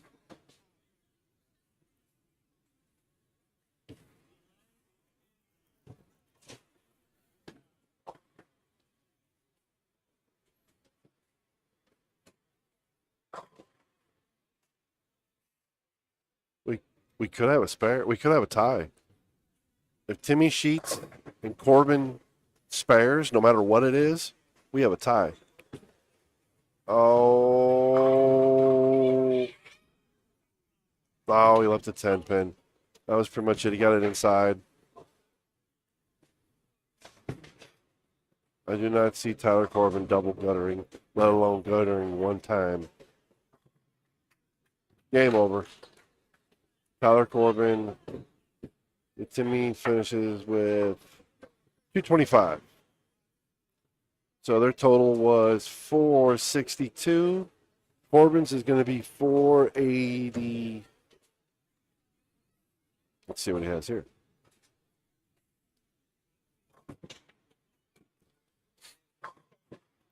$481. So I mean, 19 pins.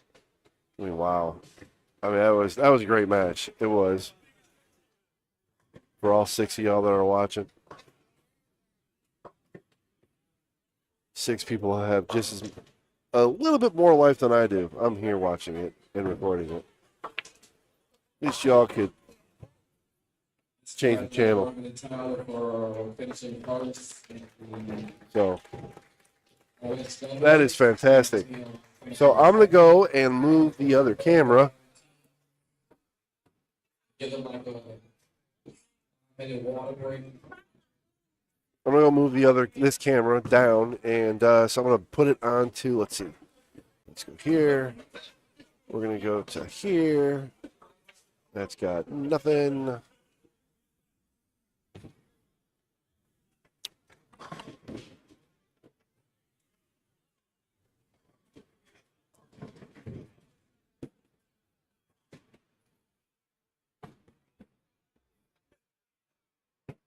So give me a minute so I can fix this camera, and I shall return.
I very much appreciate that coming from you, Brad. I really do.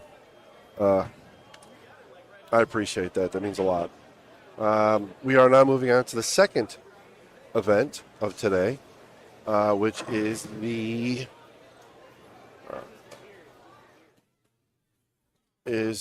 Baker, the doubles. Not all the same teams are bowling. All right, so he just announced they're doing 10 minutes of practice. They re-oiled the heads, which I personally don't agree with, but that's, it's not my tournament. That's my opinion, especially with the way the lanes were. I see what happened at Labor Day tournament here. The lanes that got that he re-oiled the heads and did not oil the. Now everybody got to stand in the same lane for Labor Day, but the lanes were terrible where they oiled the heads and didn't oil the whole lane. They did it to save time, and I thought that was again difference of opinion. It's my opinion that that was one unfair, not just because I got the bad end of the stick on that deal, but I just didn't like it. I should have bowled better, but I wasn't the only one. Now everybody's pair gets re-oiled. The heads got re-oiled, so that's a little fairer. Except that's gonna. I see the scores being really terrible, and on top of that, it's a Baker, which makes it really fun. At least fun to watch, at least. And Anthony Richmond did not need a partner in this game because he won't be here this set because he won't be here. He's got a wedding to go to. But they got 9 minutes of practice left. I've got the cameras all set up, moved them. This is total pins done. It is 90 at 220. It is 1-4. Payout is supposed to be it's supposed to be 800. I don't know how many he has. I do know he's using 1 through 16, and so far it appears to have 4 on every pair. So if my math is right, we're talking 32 teams. So we will see.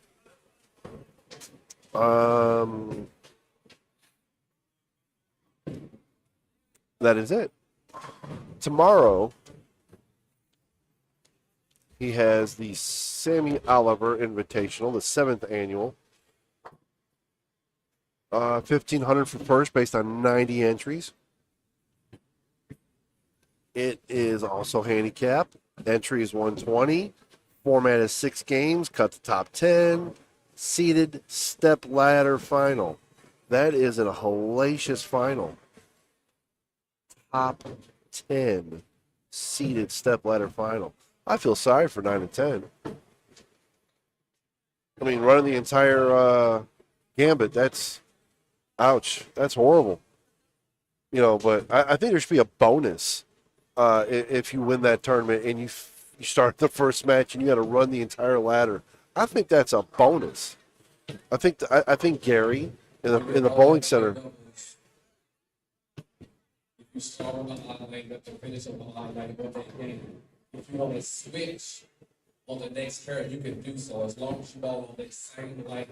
Okay, so you can switch after the game for this Baker. So you don't always have to be leadoff.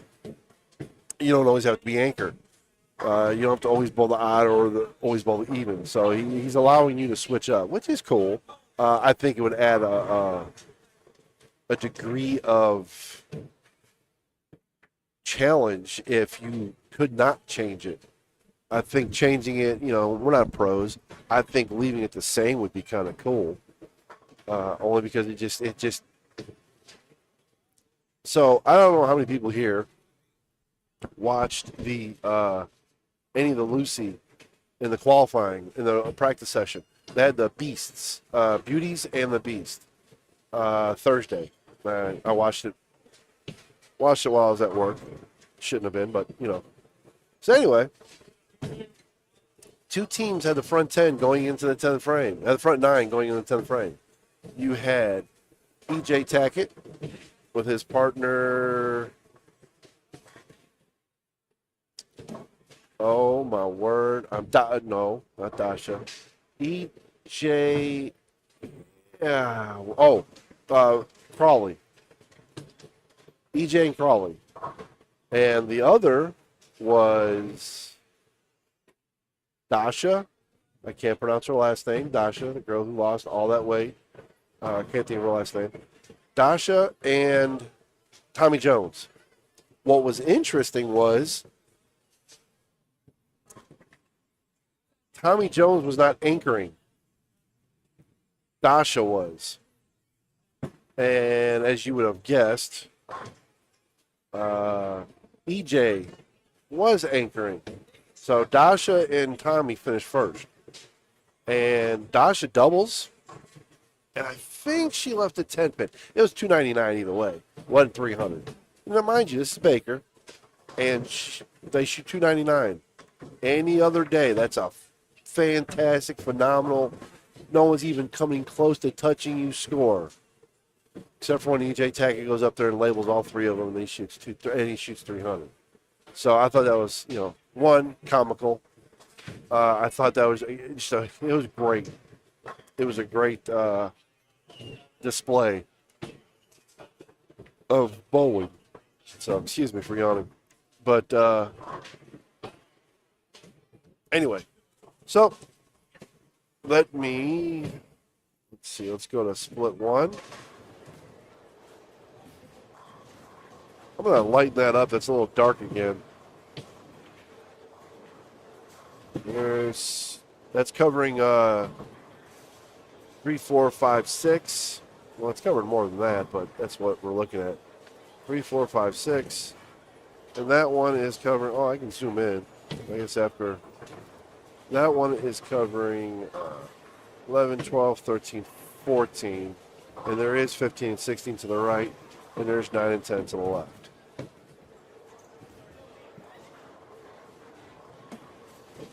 I will have the scores up there again, unless they proved to be ineffective. It's up to y'all.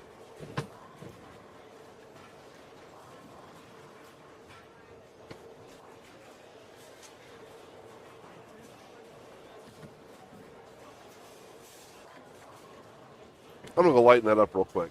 Right back.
All right, they're getting ready to start. Scores will be right here in a minute, or at least the scoreboard, I should say.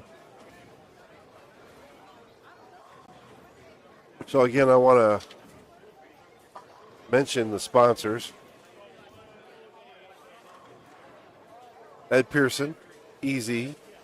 Which I don't know if he's bowling this set. Yeah, Easy's down there. Easy's on like 5 and 6. You got Easy, Pastor Ryan, Reynolde Jordan from the New Genesis Christian Ministries. I don't believe he bowled or bowls. Christopher Cooper, Cooper injury lock. He did bowl today. I don't know if he's bowling now. Wendell Cody, he did not bowl today. Laurie Raines, I don't know her. Levonne Turner, I didn't see Levonne. I did not see her. Pastor Anthony Billingsley, Dollar Bill. He was here. I do not know. Oh, he's still here, but I don't know if Dollar Bill's still bowling. I'm looking at his feet. He's got slides on, so that would be a no. Detric Stanciel. He's one who makes majority of Memphis people's jerseys, including like 4 or 5, might be more than that, of the high schools. I don't see Detric. I can't imagine he left, though, that he's not bowling this. I really have a hard time believing he's not bowling both sets. Detric pretty much bowls. He will bowl in almost anything. Jason Pipkin, I don't know if he's bowling this, but he was here. His son is practicing. So let's see. I see. Oh, wait. You know what? He is bowling. I think him and Joshua are bowling again together. Tompkins. And then there's Denae Strong. Jason Pipkin with Pop's Comfort Kitchen. Denae Strong for Home to Sweets. I can't see if Denae is still here. They don't have the roster up yet. And again, it's a difference of opinion. I'm not a fan of last minute when you put stuff up. And this is not, I'm not knocking anybody on this. It is a general statement of people that do this. When you register for a tournament, I know what can happen accidentally.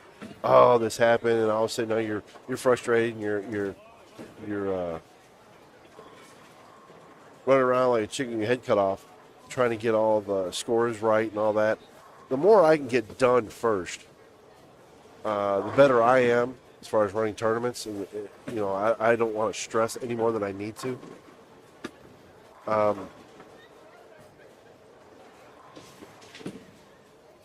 It just seems to me some people allow the ability to have something happen screw them up while running a tournament. I pride myself, Kenny and I pride ourselves on running a tournament where if we have an issue, you don't even know about it, or very few people know about it, and it wasn't a big issue. That we took care of it before it became a big issue. I don't know if Kirkendall's bowling. I can't see his feet. Looks like he doesn't have his shoes on.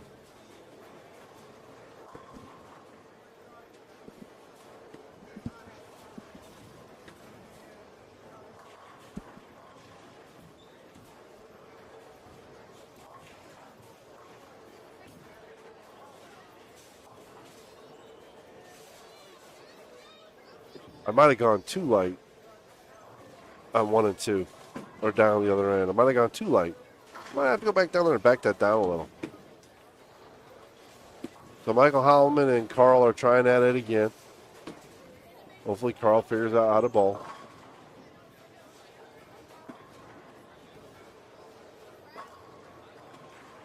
So we'll go to upcoming.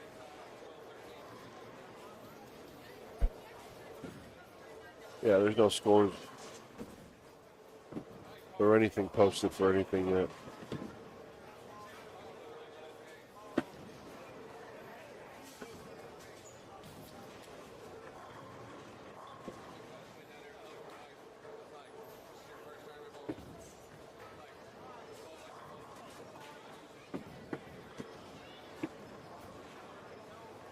There's Jason Robinson. He stayed here to bowl. He's bowling here tomorrow too. He made a comment. He made a comment to me earlier. He goes, I should never have made my trek over the bridge again. Evidently, he bowled bad. I mean, I knew. I checked on his scores earlier. He wasn't bowling spectacular by any means, but I didn't know it continued.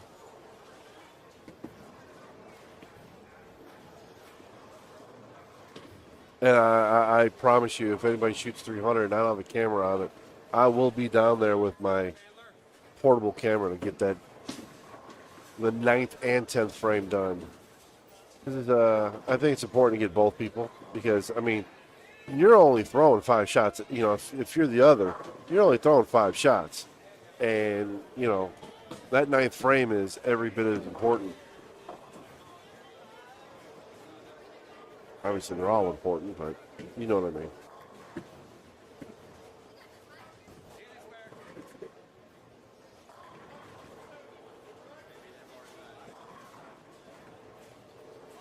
So I'm going to go and, oh, you know what?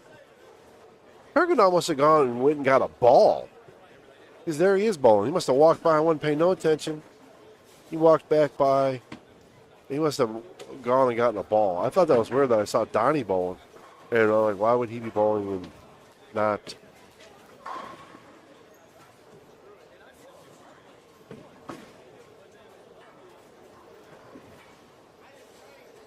And not Kirkendall bowling. So, strange.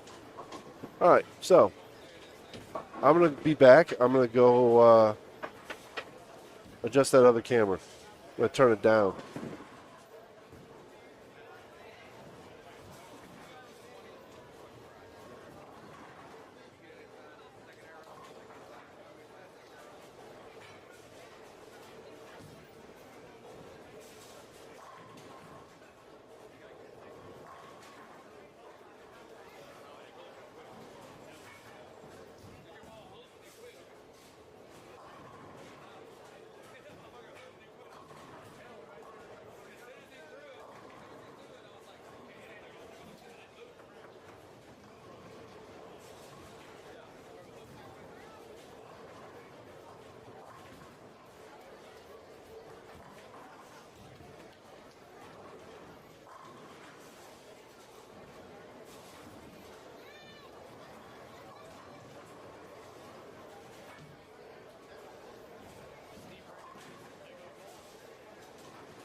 All right, so I changed it now. They did daggone thing.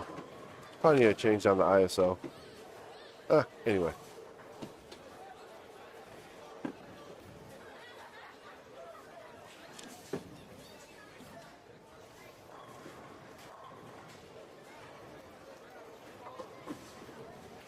So through, why do we only have 3 bowlers on lane 12? Oh, you know what? I feel like an idiot.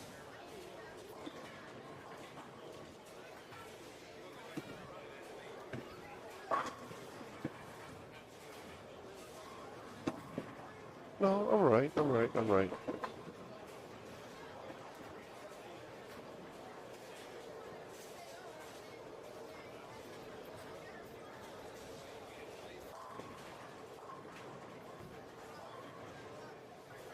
"32 teams. Okay. My comprehension of my math was wrong.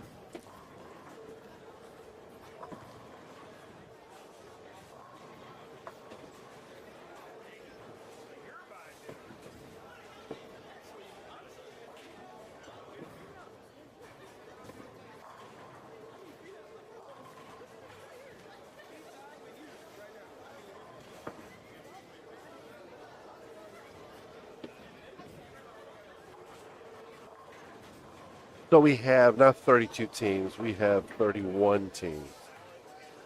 But still, I mean, that's not bad. 62 bowlers, can't really complain about that. But it is a handicap event, so.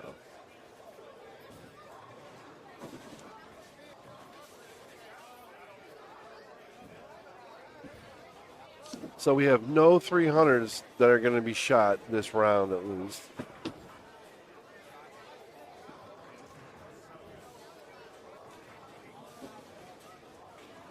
There's Chris Crockett.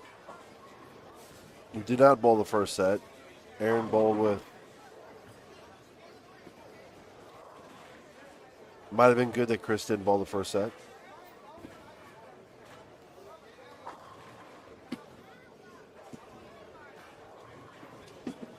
He leaves the 3-9.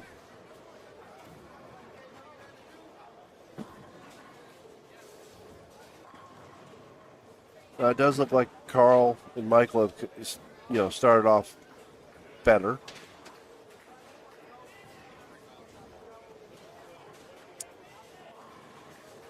Chris chopped off the 3-9.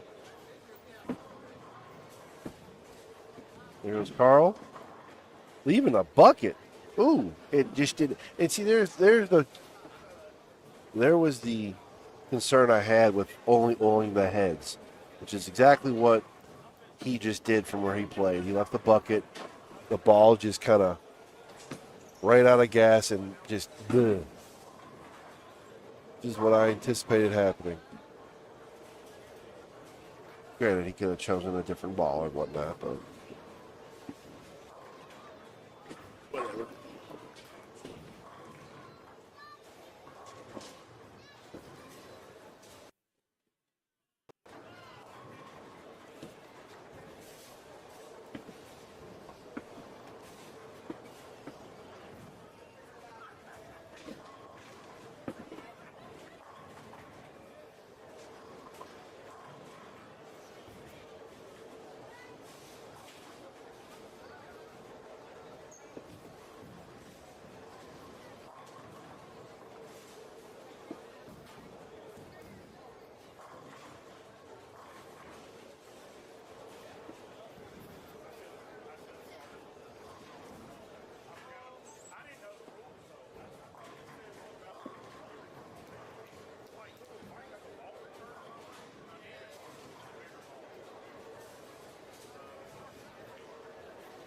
Yeah, there goes Aaron again, picking up a 10 pin, which is very weird that he left 10 pin. Oh, wait, no, I was wrong. That wasn't him. It's Steven. He left 10 pin.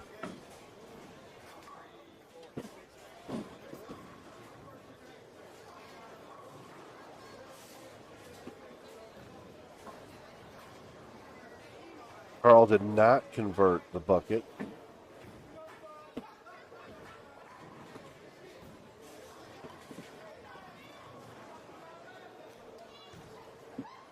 There's Jason Pipkin up on the right-hand side. Him and his partner got a good game going. Strike, spare, three-bagger. Strike, spare. Still a three-bagger. Hopefully it's another spare.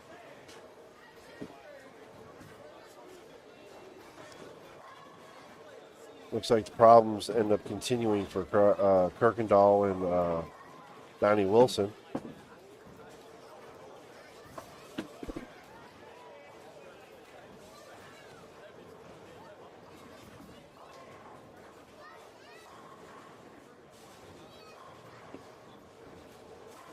I said that wrong. No, I'm sorry, that's wrong. Him, Brent, and his partner are strike, nine spare, three-bagger. Pipkin and his partner are open, strike, open, double, spare. There goes Timmy.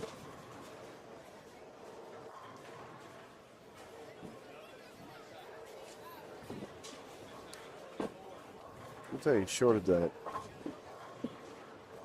Solid 8-pin.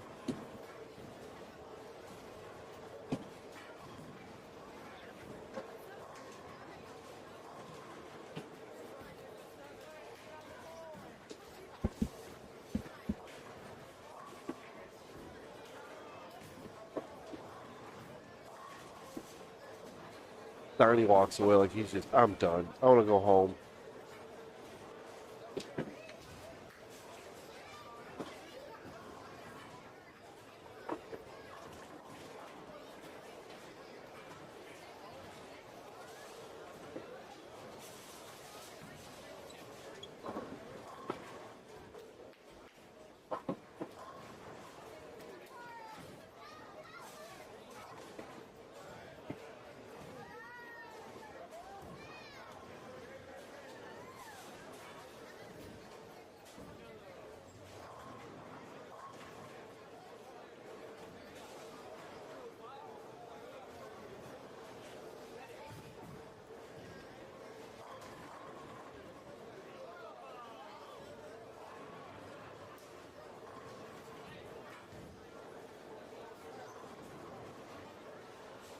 You have an oh, never mind.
I have no idea what that man just said. No clue what he just said.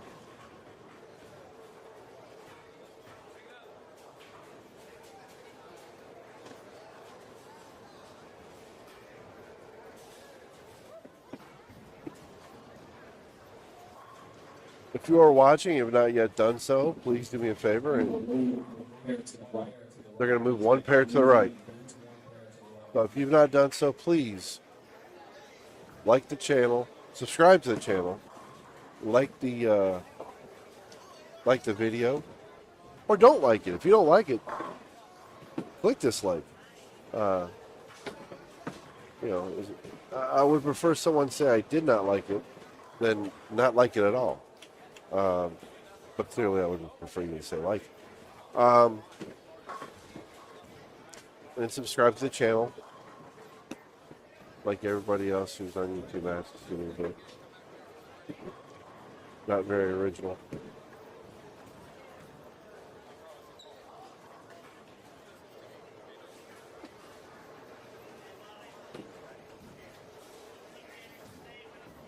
Oh, the troubles continue for Carl. Right through the beak. Not right through the beak. He's a washout.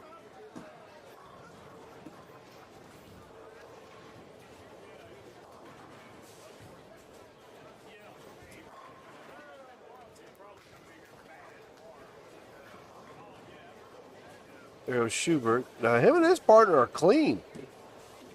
Schubert and his partner are clean. They're going to shoot two. Is that the, no, I'm sorry. They're not going to shoot two. They're going to shoot 190.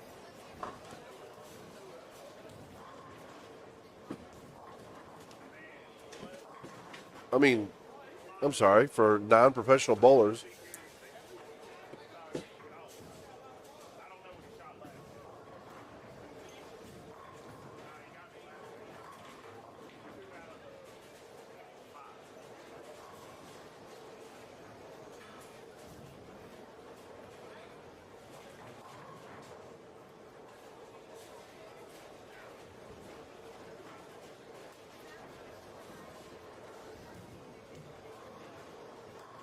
Now, I don't know who that gentleman is on 5.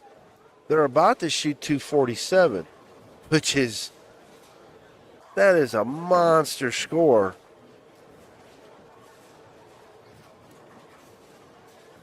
.246 because he can't spare a freaking 2-pin. That's a monster score for a Baker game. And not knowing him and considering he just flagged a 2-pin, I'd have to guess that they've got a handicap. That's crazy.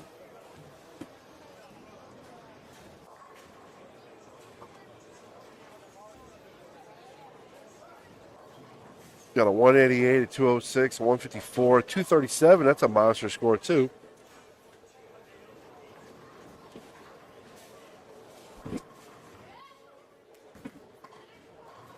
We got a 212, a 152, a 193, a 179. These are all scores that are, I mean, they're all over the place. There is a team that's got a 5-bagger in the middle.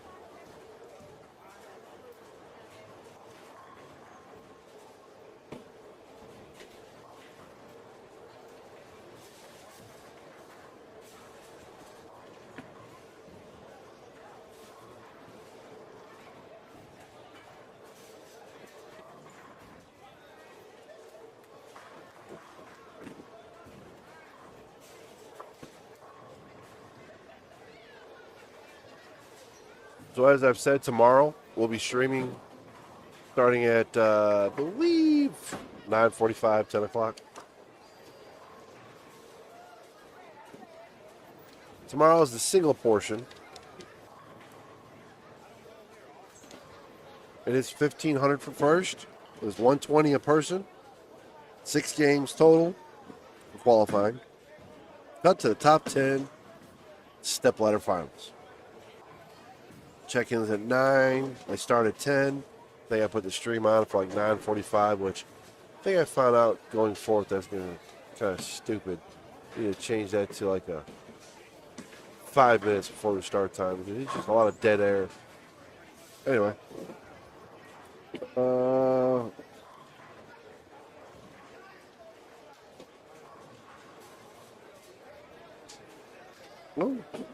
youth are allowed to bowl. I never saw that before. Interesting.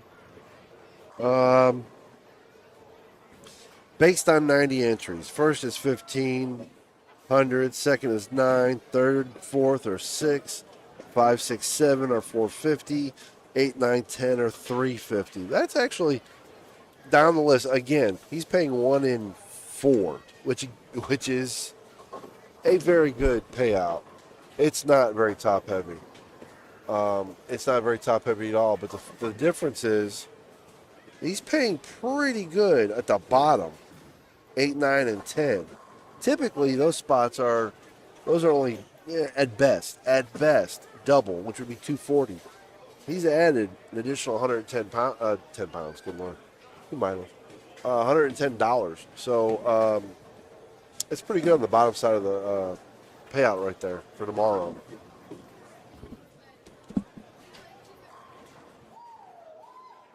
As soon as we have any scores, I will update you.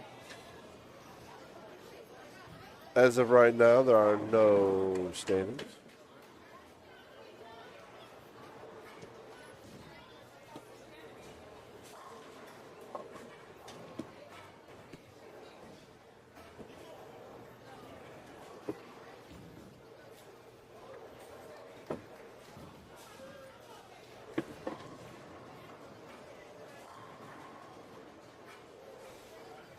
Donnie looks like he is just beside himself with frustration.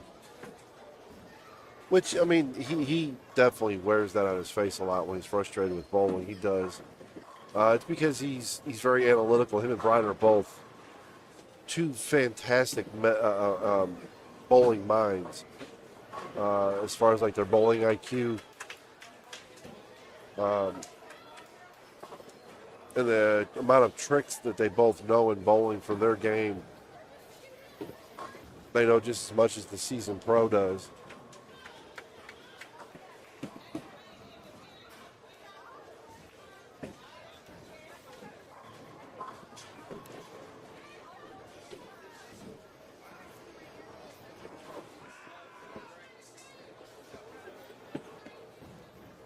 You screwed up now, hey, Ron. What'd you do? What did you do?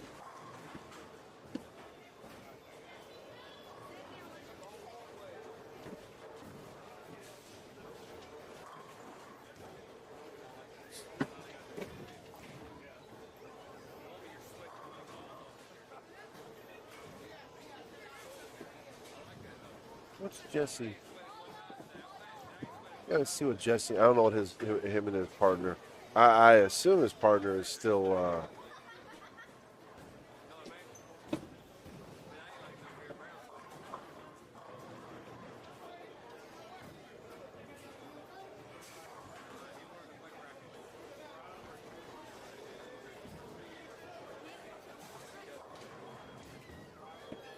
I'm assuming his partner is still Mike Williams.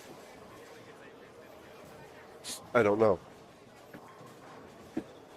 And there goes Brownlee. He left something ugly and he got lucky to only have a 10 pin. And there goes Preston Holloman. Through the beak, Brooklyn. Carry.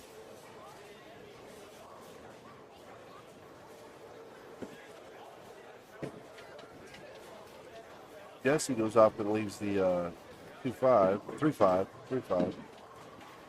No, not something you see a left pair leaving a whole lot of. It's like a right hander leaving a 2-5. Not a normal lead.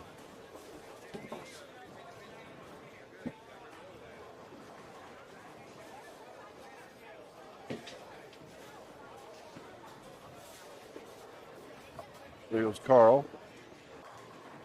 Strike. So Carl and Mike start off with a double.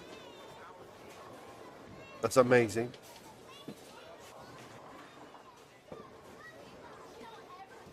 It's amazing it hadn't happened more.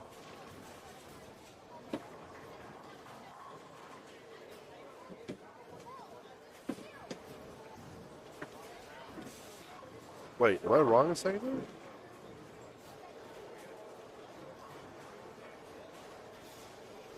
You know what? I might have been wrong. They might not have started out with a double. They're on 5 and 6. Bitch. No. Call just shot off with a strike. I really am not a fan of this whole of the lane talk that's popping up. I am not.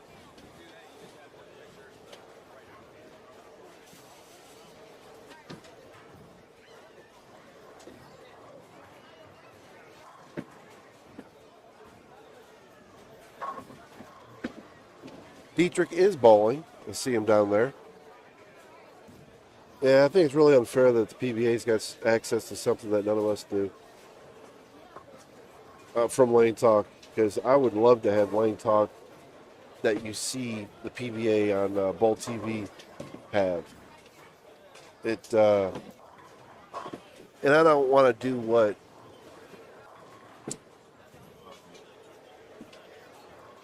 Flanagan and Inside Bowling does, because the resolution's not great.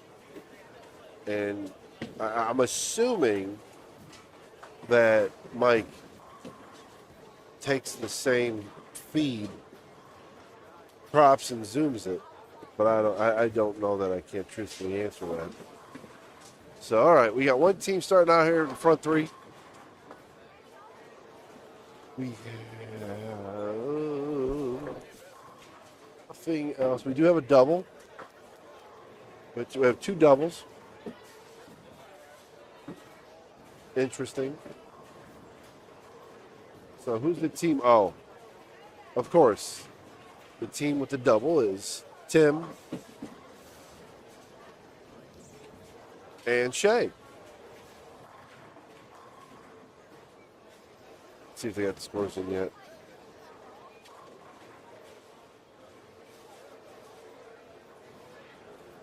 Nope, no scores in yet. No roster. No badges. They got no badges. All right, so we got a front three for Tim. Tim's up. Tim does not strike. Tim leaves what looks to be a 210. I couldn't see how the ball entered the pocket, so I have no clue. So I jinxed him. They don't have a front three anymore. They don't have a front anything. 1 and 2, lane 3, 3 and 4. Whoever's on 3, gentleman to the left right there. He's got the front 2. So he's starting off the 2-bagger. See what happens here.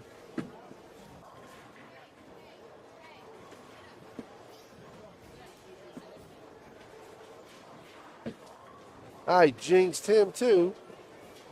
He no longer has the front anything. Who else can I screw up? Let's see. Nobody on 1 and 2 have anything. 3 and 4 I just jinxed. 5 and 6. We do have a double. It's certainly not Preston and his father.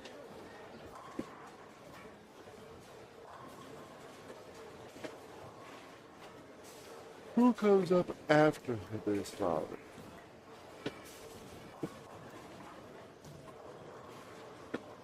Oh, is that Carl and Michael starting out with the front 2? Oh, that's. I really shouldn't even talk about them. They've both so terrible together today. It should just be nice.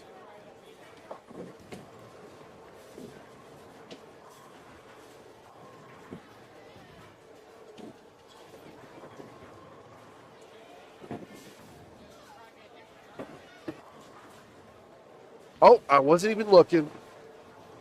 Timmy spared the 210. Wasn't even looking. Timmy spared the 210. And again, I'm not Mike Flanagan, so I can't record it. And there goes Carl crushing, sarcastically, the pocket, and striking. They now have a 3-bagger.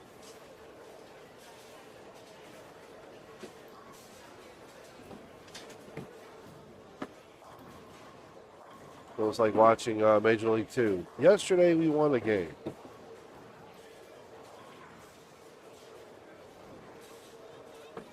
Today, if we win, call 2 in a row. If we win tomorrow, that's called a winning streak. It has happened before.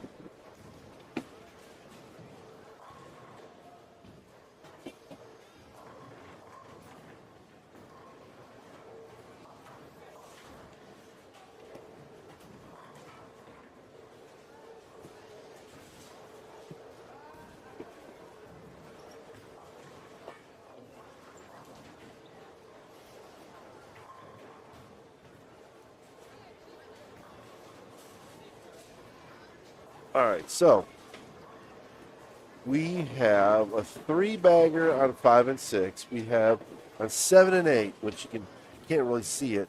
It's right at Aaron right now. We have on 7 and 8, we have 2 teams starting out with a double. On 11 and 12, we have 3 teams starting out with a strike. I am jinxing a ton of people here. Was that black clouding? Who is that? That looked like AJ or DJ with less hair. DJ Archer just walked in the building, but guy had way too much hair. Besides the fact that DJ's in Houston right now. So 7 and 8 does have a 3-bagger. Here goes Carl, or excuse me, here goes Michael on the right lane to get a 4-bagger. We do have a 277 on 13 and 14. We do have a 278 going, 277 going on 13 and 14. We do have a 278 on 15 and 16 going. Let's see, do we have, we got 2 3-baggers, turkeys, on lane 7. Let's see what Michael does on his 2.5-foot 5-step approach. Oh, he's got the loft game. 7. Let's see, we do have never mind. I was about to say we have a double on 9, but then they left a 10 pin. Screwed that up.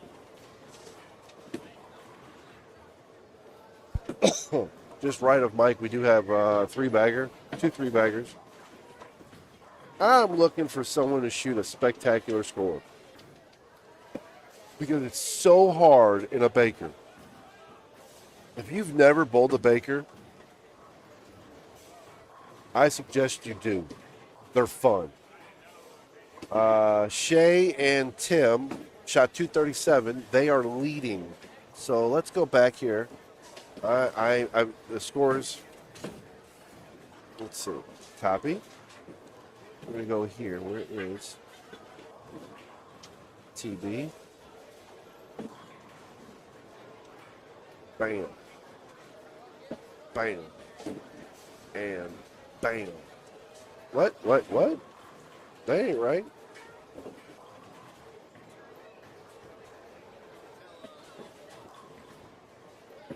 Refresh. TB. Refresh. They ain't right at all. Why is it showing that? That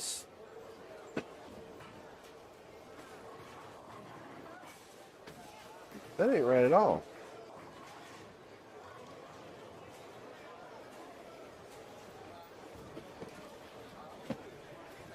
Oh, you know what?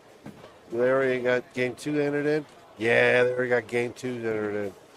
Oh, no, I'm wrong. What in Sam hell? 192 handicap? 197 hit. Hold up. I'll be right back. That's not right.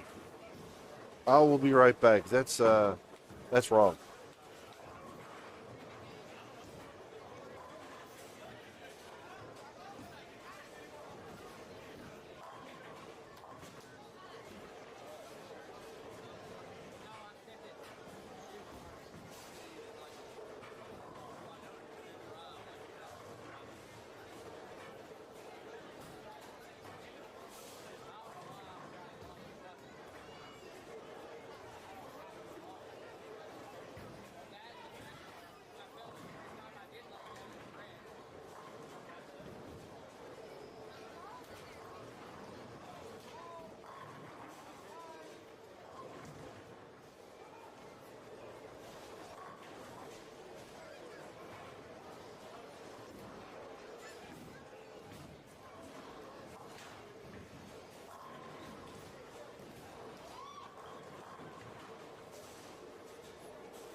All right, everybody, the scores are not correct. Well, actually, the scores are correct.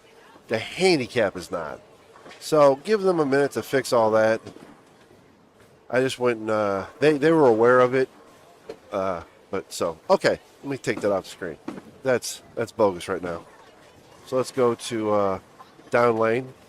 See Ahmad. What's Ahmad got? So who's bowling opposite Ahmad?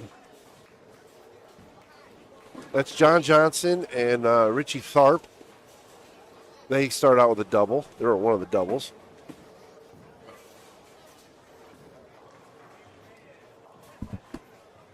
We do have a front five on 7 and 8.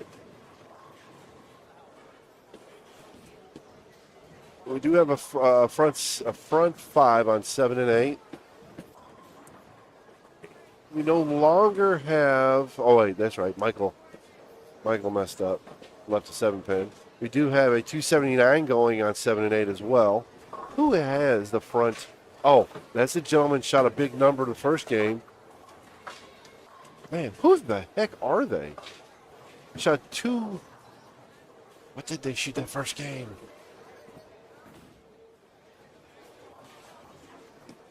They shot 246. It's Jones and Burton. Oh, they're scratch. They don't even have any handicap. Jones and Burton shot 246. I think it was 246.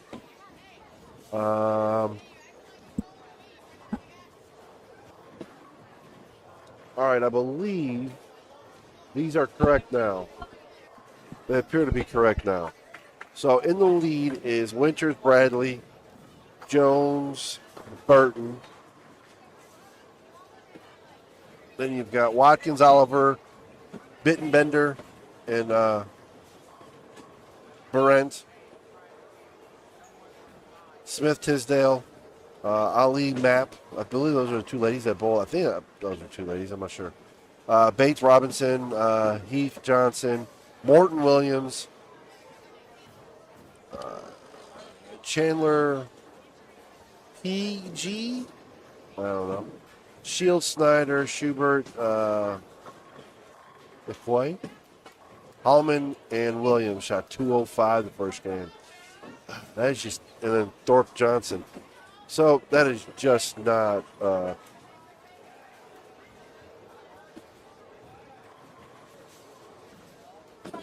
It's not Carl's weekend.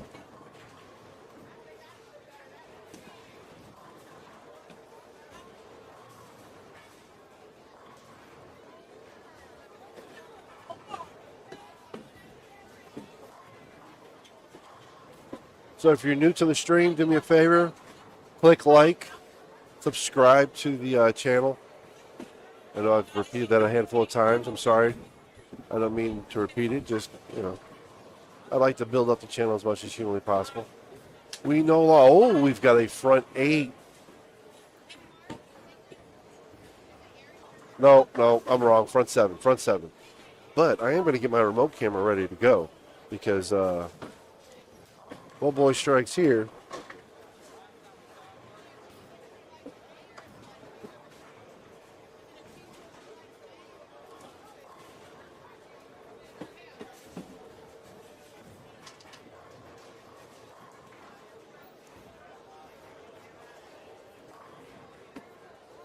I am going to be on the move. Of course, I say that now they're going to screw up, right?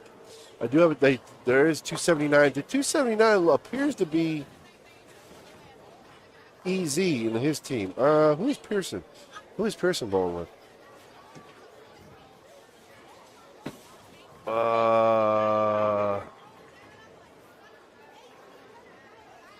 EZ Pearson. I don't see Pearson. Wow.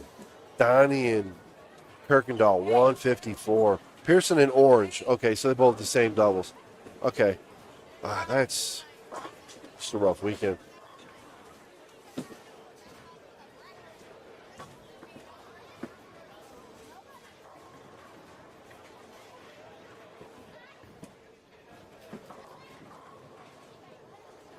Detric his partner?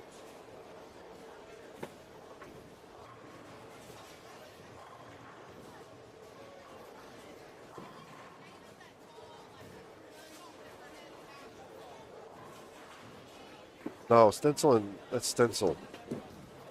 And Detric and Denae.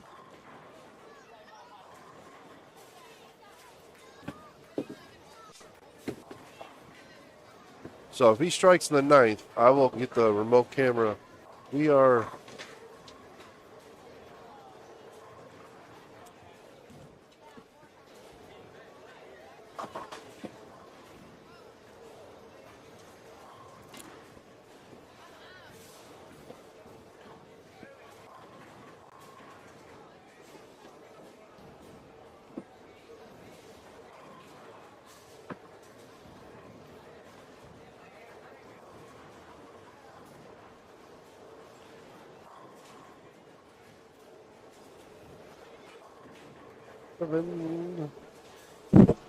Seven. Oops, sorry about that, guy.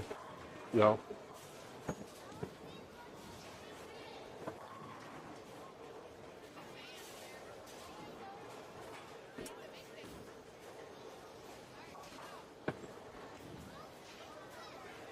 So we had a 235, 236 by Shay and Tim.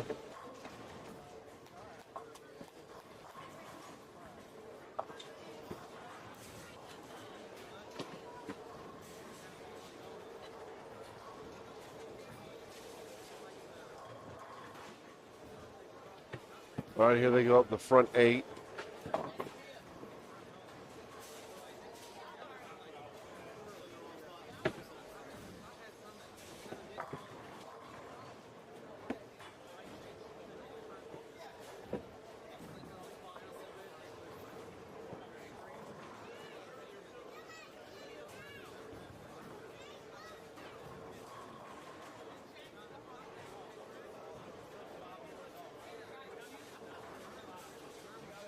Hey, Ross, what's going on? You should be here bowling.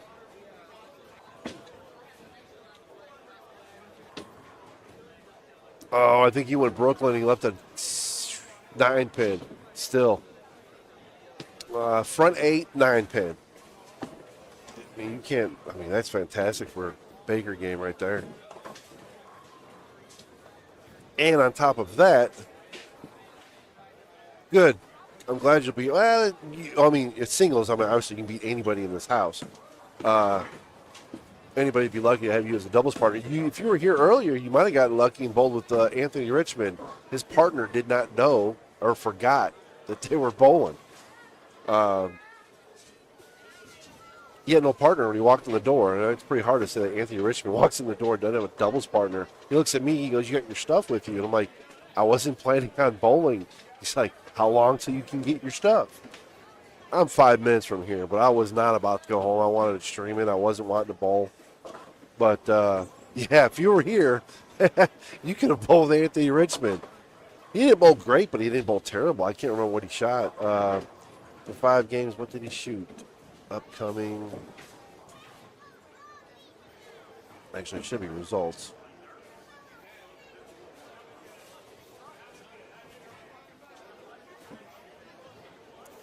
You know what? I don't know where it went.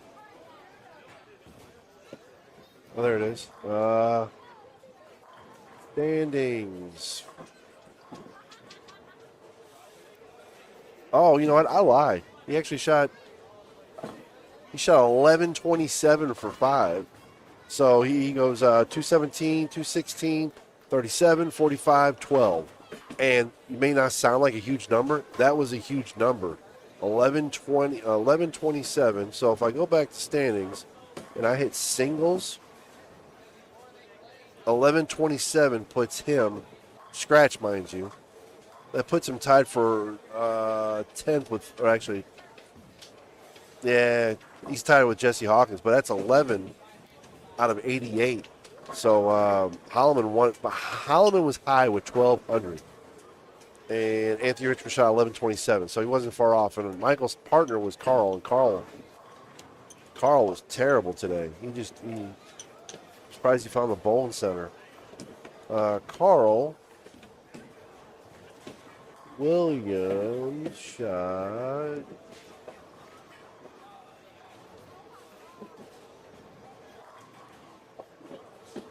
Carl Williams shot 1,032 for 5. So he barely averaged, he averaged 206, which that's not Carl. We all know that, especially in this house. So, yeah, you missed a great opportunity.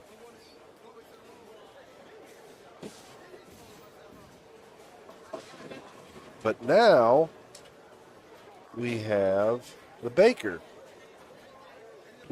which is a very unique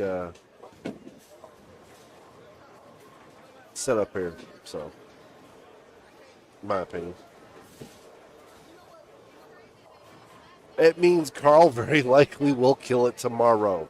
Carl may go home and jack up his equipment, mess with the cover stock, and be here tomorrow and just whack them. Who knows? We both know that that's highly possible and plausible with Carl. It's a house shot. It's supposed to be the house shot. It's not the house shot we bowled on Monday nights, though, during the fall. It is new oil or lane conditioner, whatever you want to call it, how proper you want to be. It was fire last year. That's what we bowled on last year was fire. So far this year, they're sticking with it for the remainder of the season. It's going to be terrain. So now on the screen, you'll see Chandler Tisdale.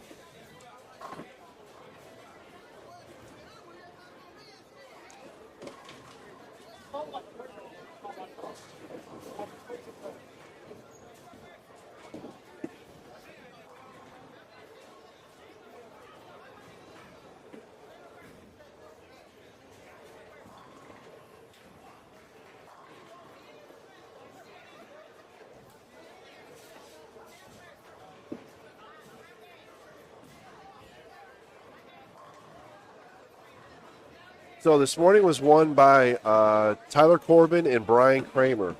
They beat Tim Berent and Shay Bittenbender. And it literally came down to the 10th frame and the anchors.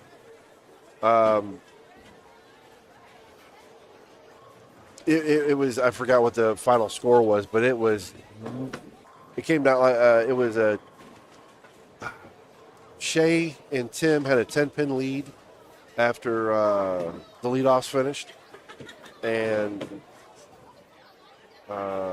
Corbin was inside of his wheelhouse. It was like 230. Leadoffs were like 230, 220, and I think Tim and Tyler shot like 230, 250. It was like a 10-pin match. It was ridiculous.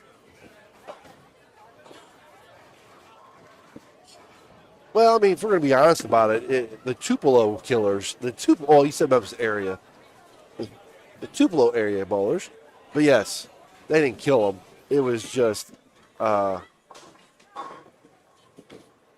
one ball. One ball made the difference. So I'm going to change the link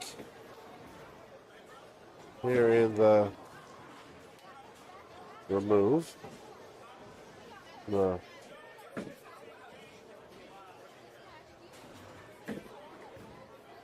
Now I'm going to pin.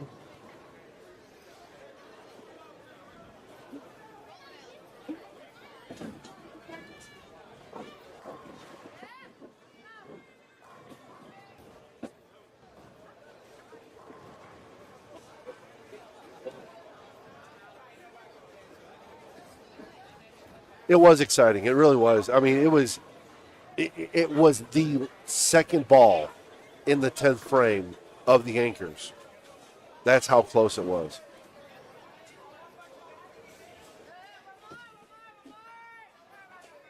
So, yeah, so 100%, it was that exciting.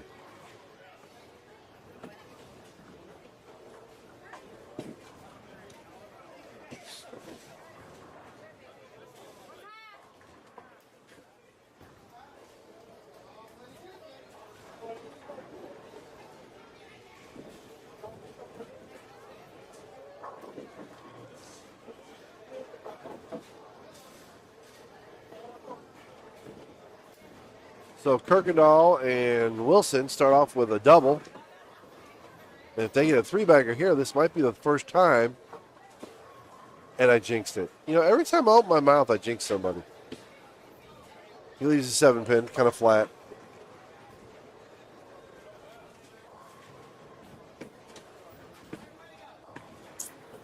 So let's refresh. We got about just under half of the scores are in. And I tell you what, that Jones and Burton, who shot 246, 279, which anybody's ever pulled, that Baker, doubles Baker, to have 525 after 2 is amazing. That's just unreal. 525 after 2. Second place right now is 473. And we're not talking like they bowled bad. They shot 237, 236. So, you know, that's a great set in its own self. And they're still 50 pins back. That's nuts. Watkins and Oliver, Chris Watkins and Ahmad Oliver, they did have 242 the first game, and I don't have their score in yet for the second game. Smith and Tisdale, they shot 34 the first game. I don't know what they shot the second game. And after that, it kind of falls off.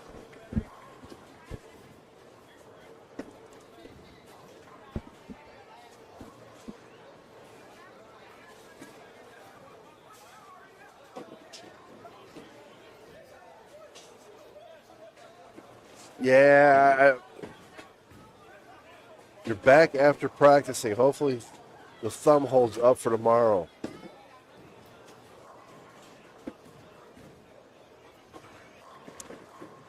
I saw that you said something about jammed thumb.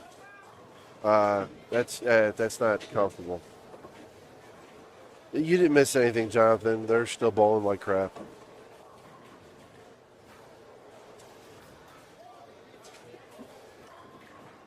I say they, it's more or less. They shot 205 the first game, 222 the second game. They had the front, I think, 3 or 4, and then as Ross so eloquently pointed out, I black cloud them. So no one else has a big start this game. We did have a front 8 last game. Front 7, I believe. Front 7 last game. The current leaders, Jones and Burton, had the front 8.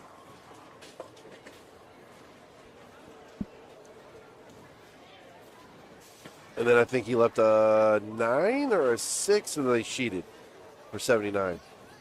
But it doesn't look like this game. While we do have one strike, 2 people starting off with a strike, 3 people. We have a couple of possibilities here.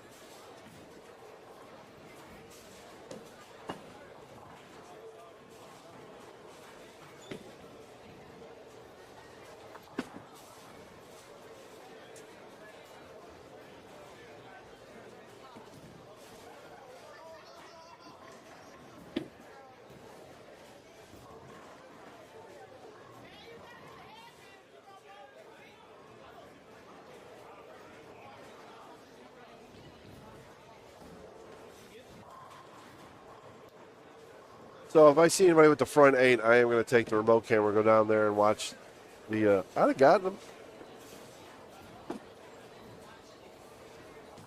If I see anybody with the front 8, I'm going to take the remote camera, go down there, so we watch the 9th and 10th frame, because that way both bowlers get in on it. I think that's, for this type of game format, I think it's, for notoriety purposes.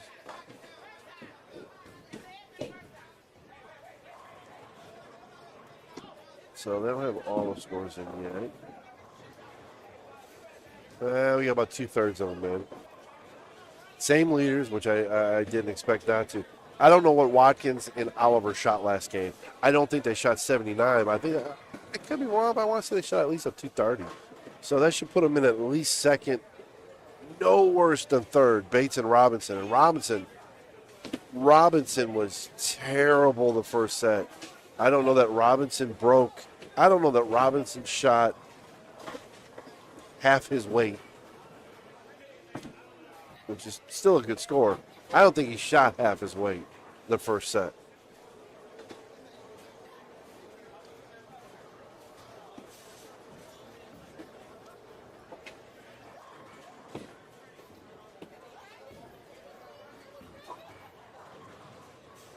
Is that a 5-pin? Oh, it's got to be an 8-pin. It's got to be an 8-pin. Although with him, it is believable. Yeah, an 8-pin. All right, so we have a front two. We start off with a double. Oh, we got a one double starting.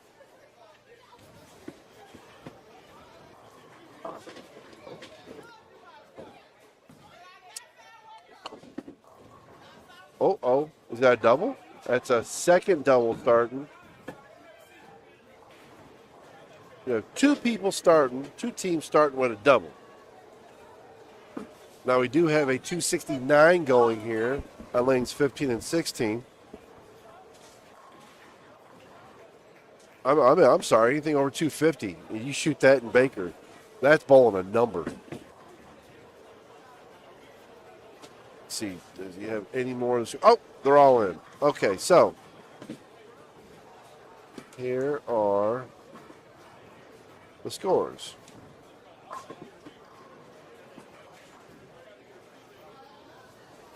So right now you got Jones and Burton, 525. Then you got Bittenbender and Barant at 473. Again, 50 sticks back. 2 sticks back, you got Bates and Robinson.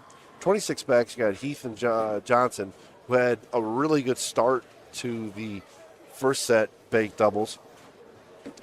Then 11 back, you got Smith and Tisdale. Chambers and Partee, which I ain't gonna lie, that's kind of a shock that they're there. 8 back from there. Tied with them is Sanchez and Deadman. I don't know who Deadman is. Then you got Holloman and Williams, 427. Watkins and Oliver shot 169. Oh, I didn't see that. Chandler and Peggy, 410. All right, so there are your top 16. We'll get rid of this.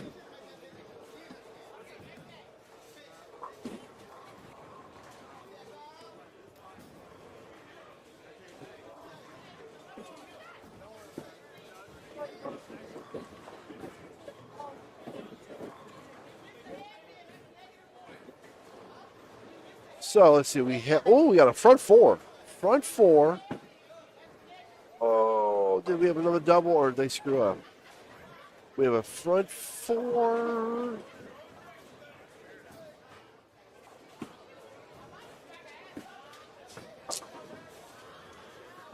And a front three. Front four and a front three.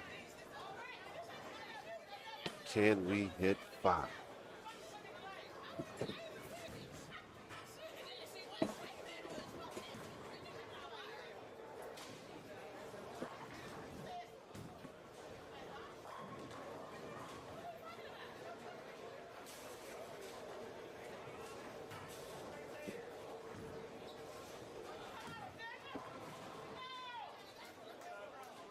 Right, Chris Watkins, he's starting the game off.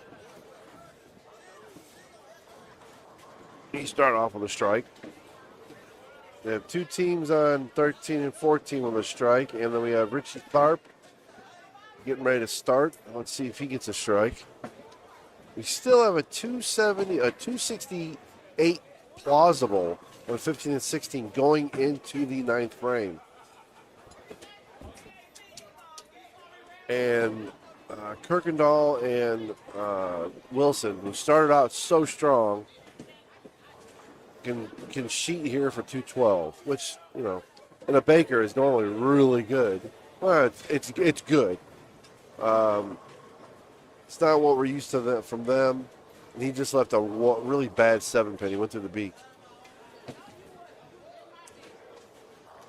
So, 13-14 have 3 teams starting off with a strike.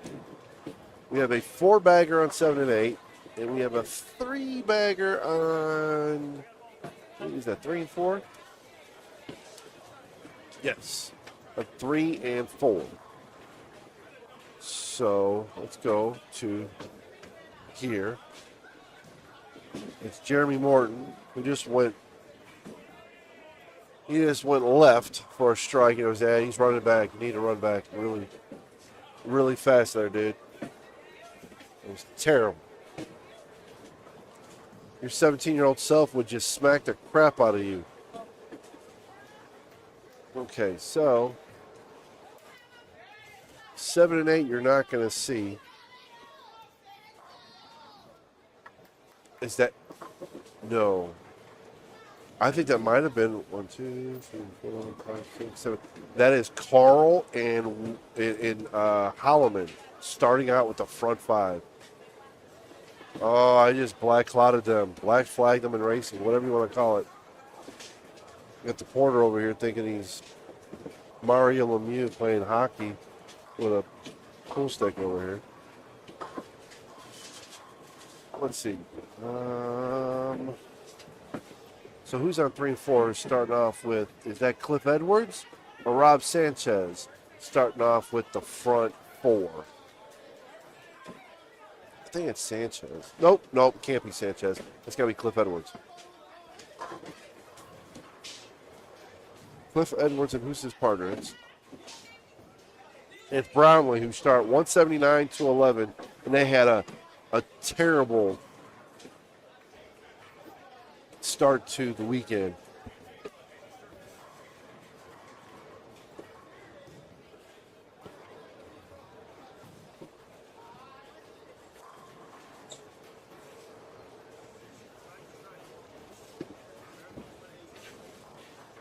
So there goes Cliff. And 4-pin. Oh, black cloud him. Michael and them still at the front 6. 1, 2, I believe it's 6. Oh.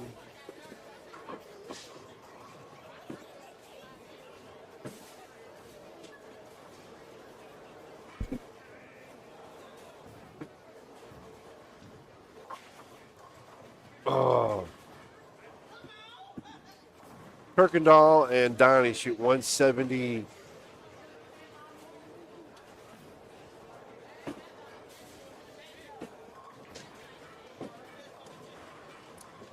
He left the front bucket and didn't pick it up. 176. Good thing they don't have to drive across the bridge because I'm pretty sure they'd probably jump.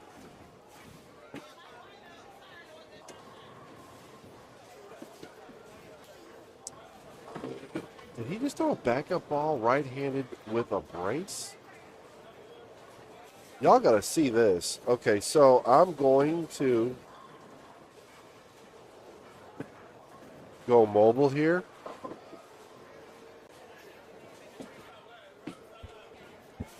Y'all got to watch this.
All right, so I screwed him up evidently. But hey, he shot 257.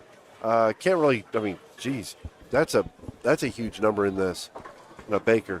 But I found it very unusual that not only did he throw a backup ball, threw a backup ball with a brace. I know there's been a new trend with people. Let's see. Carl's up. Did he crush it or did he leave a 10 pin? Yeah, he crushed it. They have the front 7.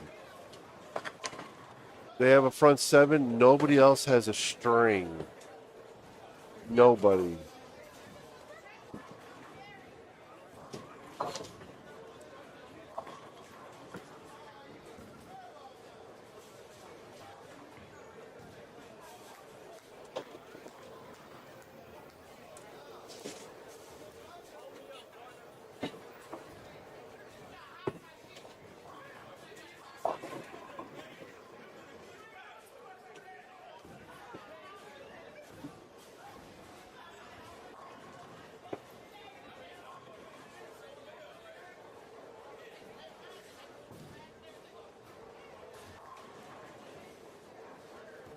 A little blue. Let's see.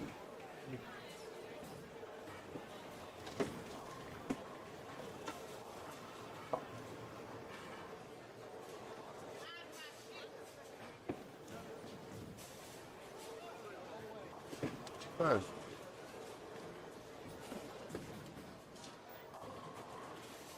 All right, so let's see. Can I show this? Look at that. Oh, no.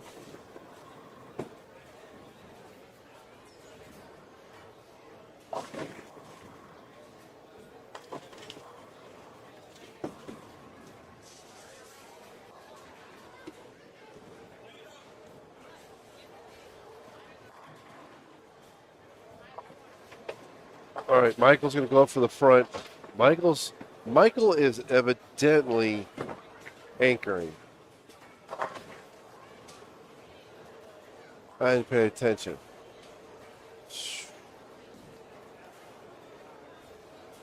So, almost Michael's turn. What was y'all's opinion, whoever of the 11 people that are still watching? How did it look when I went remote? How'd that? I know it was a little shaky there for a second, but how did it? The quality of the picture.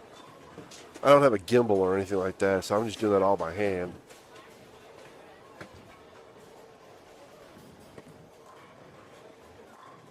All right, Michael's on the approach. Y'all can't really see it. You might be able to see Michael loft, because he is in loft mode.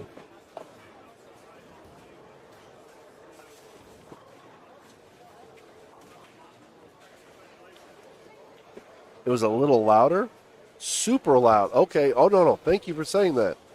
I can adjust that. So, wait, let me watch Michael first. Hold on. He's up. It didn't look like he lofted it. Oh, he left a 7 pin. I don't know if you guys could have seen that. It was to the right. Okay, let's see. Let me fix.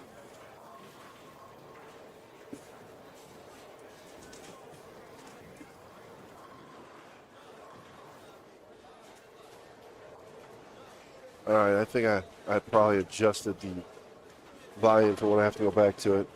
Hopefully I get to go back to it. Hopefully somebody has a wax a number out here.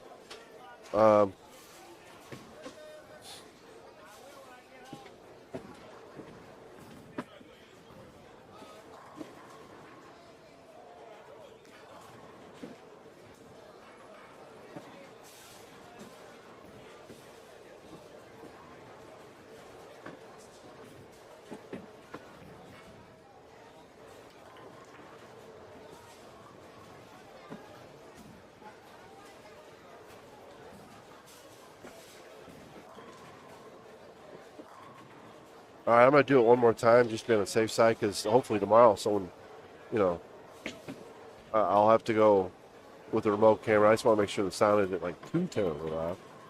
So I'm going to go watch Carl Bowl. So you tell me now.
All right, thanks, Jonathan.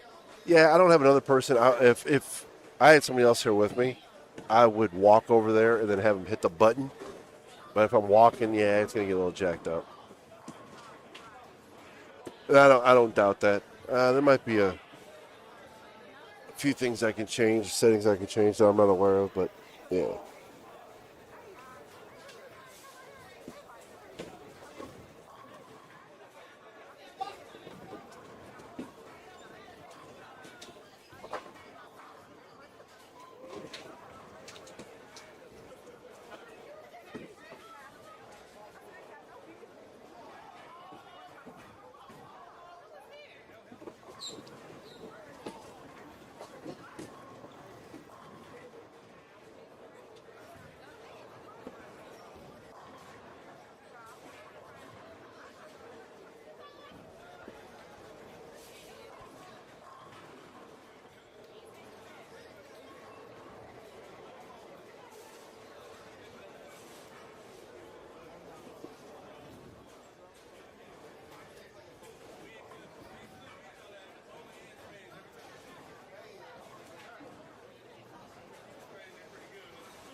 And for anybody curious of what my setup looks like, right now it's atrocious.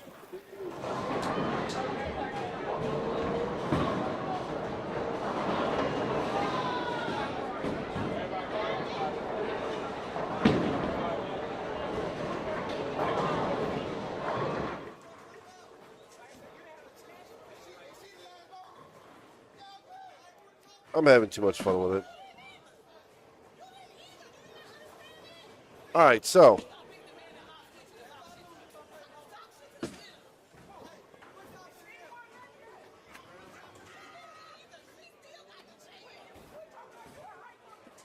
let's see.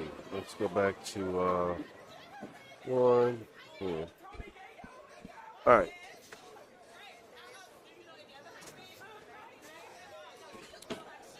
One of our numbers. We do have a 290 going. I don't know who that is. Who is that? Is that Aaron? No way. Oh, no. That's back. That's at Jones, and I don't know who they are. I do not know who they are. They do not have handicap, so there's not an argument. There's not a complaint on handicap. 11 and a half? There you go.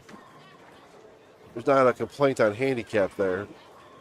Holloman and Williams are going to shoot, from the looks of it, 68.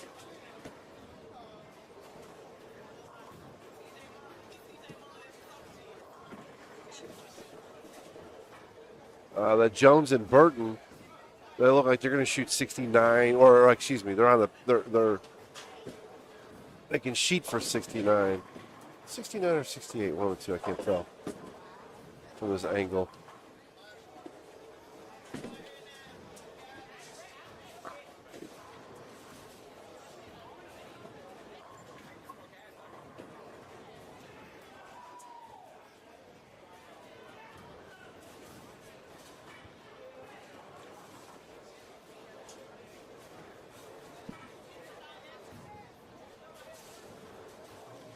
If you're new to the channel, please subscribe, like the video, or like I said earlier, dislike it if you don't like it.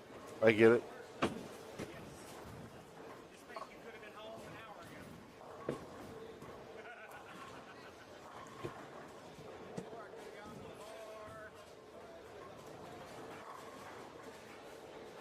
There goes Chris Seligman walking out the door.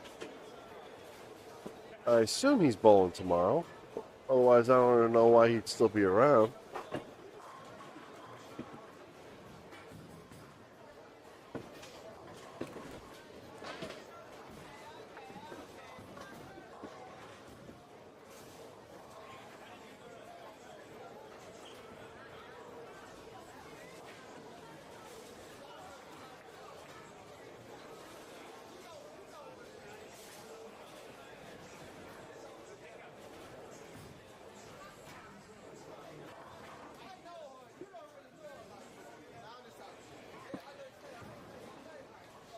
So I'm going to actually go back on remote again. I want to watch these guys bowl the 10th frame. I have not watched. It's a guy with the braids bowl the 10th frame.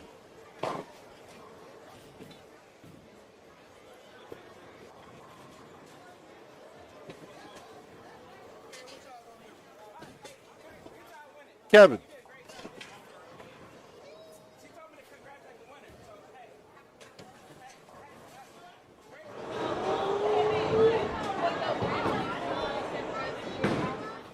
Never mind. Every time I talk about somebody, they screw up. I black clouded him as well. He goes into the 10th frame and he leaves it's an 8 count. He left 2 count. So, yeah, no more. Not doing that.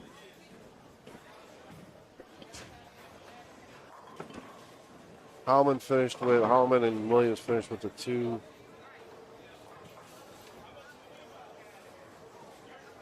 I can't read that from here.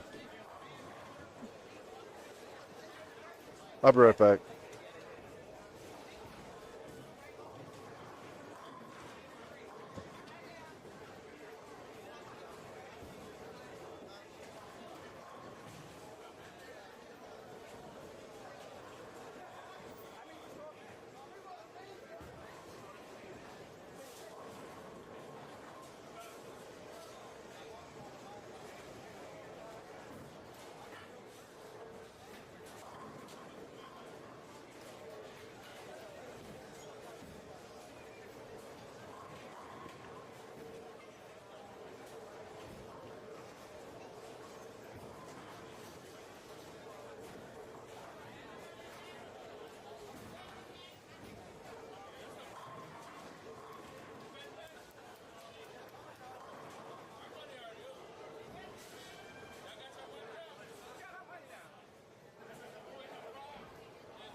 But Holloman and them shot 66.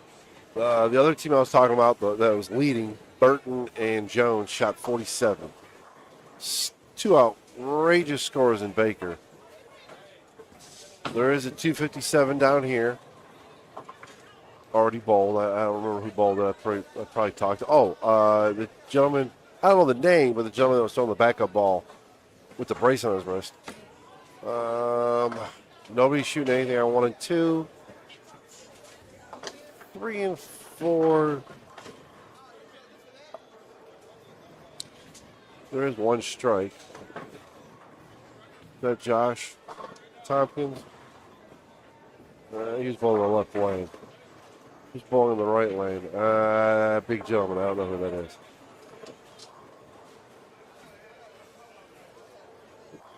Bronley finally tripped and struck.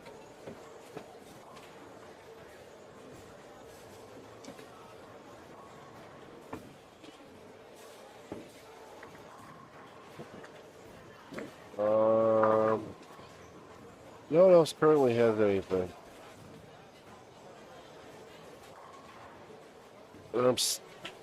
Okay.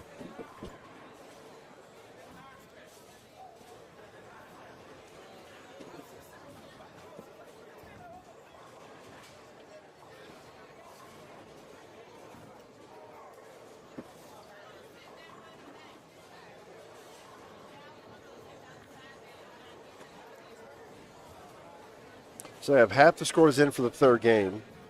Of course, the other half are just finishing up the third game. So Bates and Robinson shot 257. Oh, that's who Robinson's bowling with. I don't know who Bates is, but that's who Robinson's bowling with. Okay. They have handicap. I'm guessing Bates. Wow. Okay. So Williams and Holloman, they are 50 sticks behind them. You have Brent and Bittenbender 6 pins behind them with a 687. Who are we looking for? Jones and Burton. They had their score isn't in yet. That's going to be a huge number. Is that a 525? And they shot what did I say, 247? That's going to be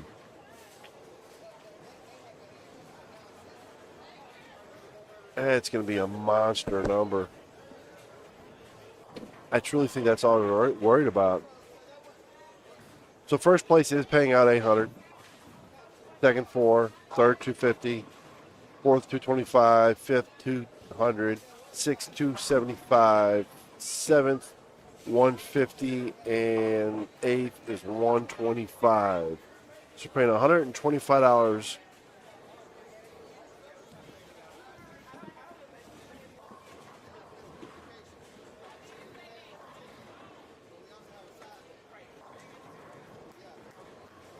So it's a $90 entry. You're paying out $125 for last.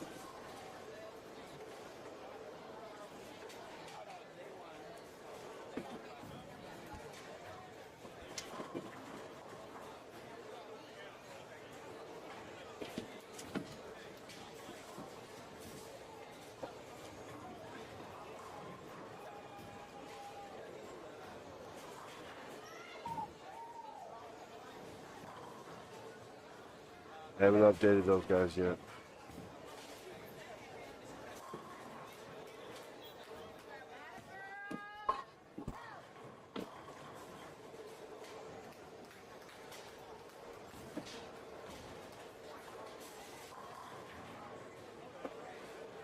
Carl starts off.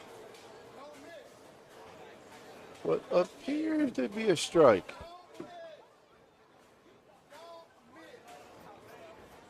Yep. Carl started with a strike. Nothing new there. So on that pair, I have 2 strikes to start.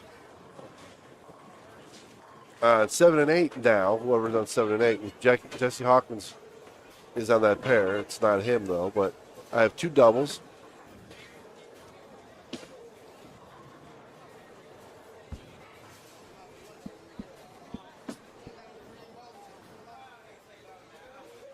Hawkins and Williams again.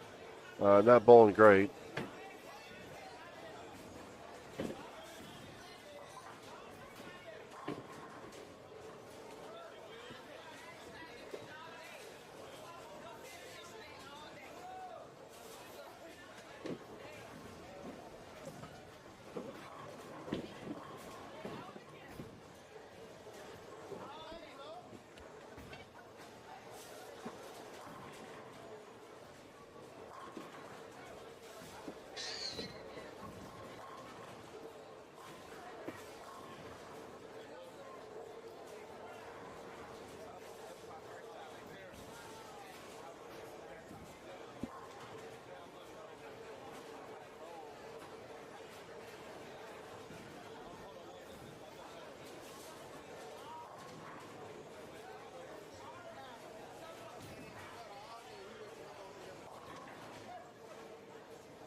So the one double that started, double spared. The other on 7 and 8. And let's see. Who is the double? Some lady. I don't know who that is. It's left a 1, 2, 4.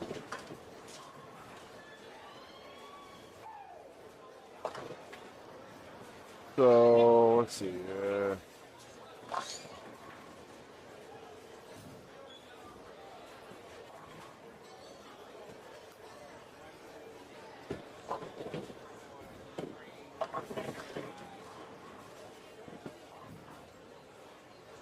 Only on that pair is going to show anything. There was a 217 on 13 and 14.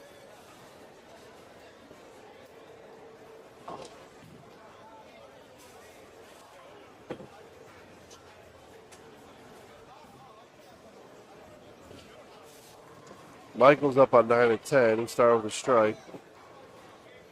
See if he continues.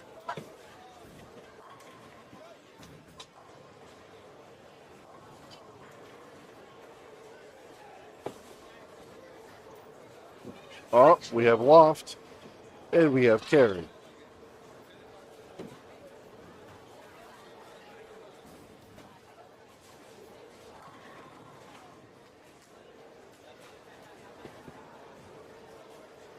Let's see, did they update the rest of the scores?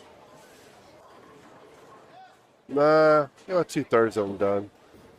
They do not have Jones and Burton in yet. That's the one I'm caring about. That's the only one I care about at this point.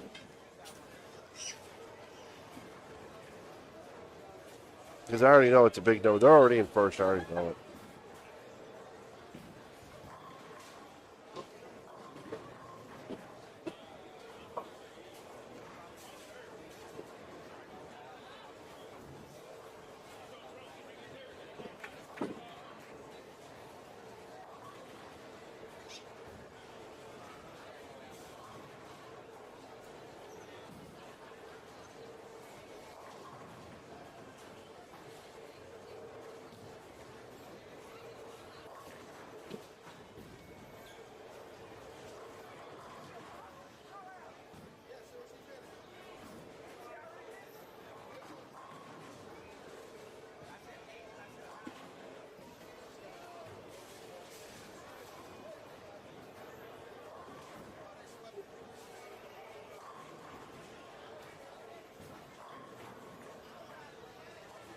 All but 3. Let's see. Yep, there they are.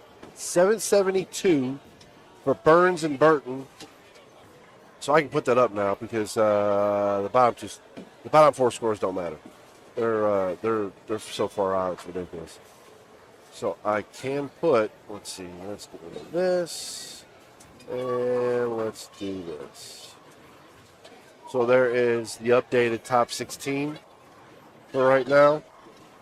You got Jones Burton at 772. You got Bates and Robinson at 743. You're only talking 30 pins. And then 50 pins behind them is Holloman and Williams, who are starting out with the front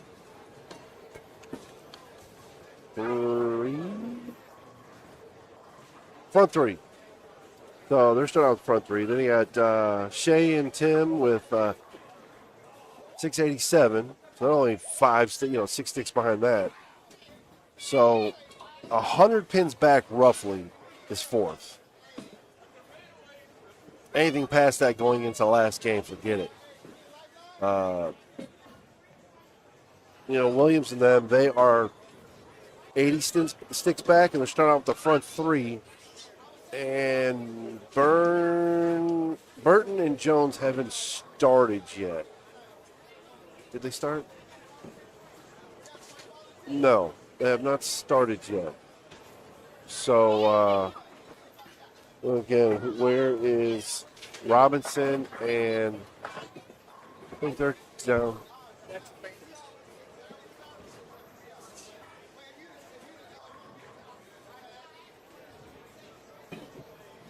Let's get rid of this.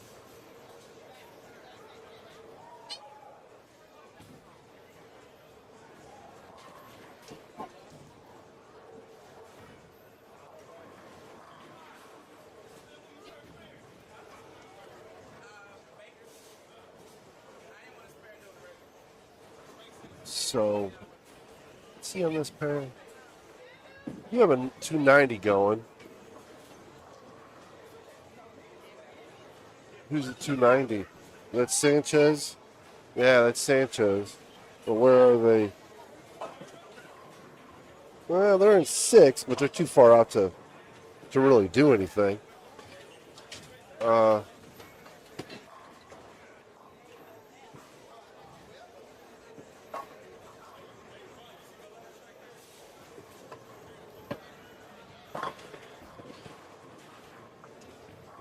okay. Burton is up to start game 4, which again, today is just bull 4, winner take all. Burton is up. He strikes, of course, because that's all these guys have been doing all day.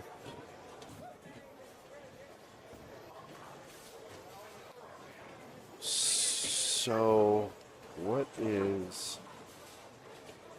We're 100 pins out. Timmy and Shea. I don't think they're anything spectacular right now.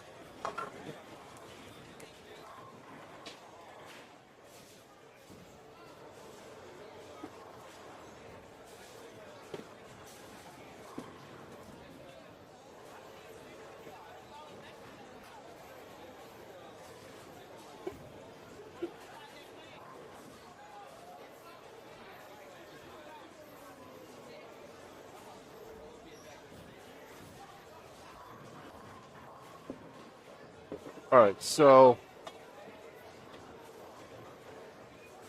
this is a 14 battle at this point. Burton and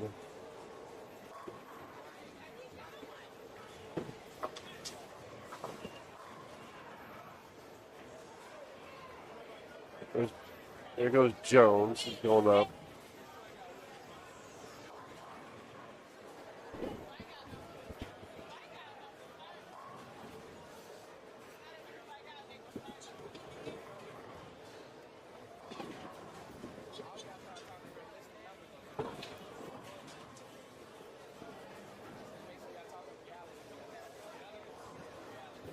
There's Jones. Oh, goes through the beak and carries. They start out with a double. But is that a 270? Is that a 3-bagger, 6-spare?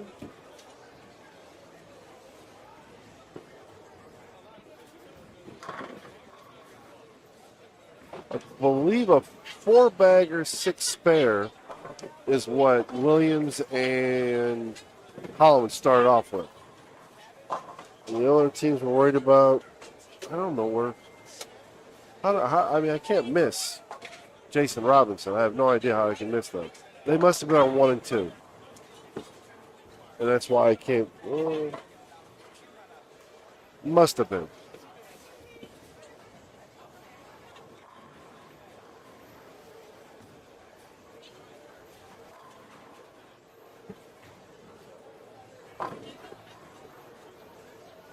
There goes. Timmy just threw the ball, spared.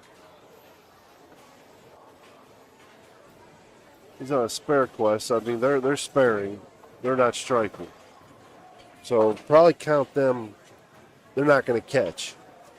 But I don't know what Robinson bowled.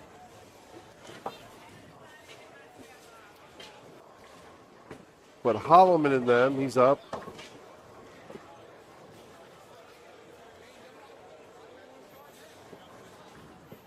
Big loft. And he strikes. So they sheet for 76. And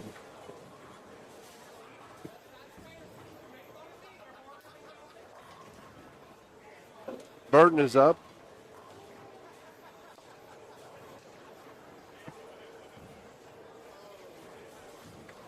There's Burton right there on the left-hand side, right besides Schubert. They got the front three. Burton is in the black and green global jersey.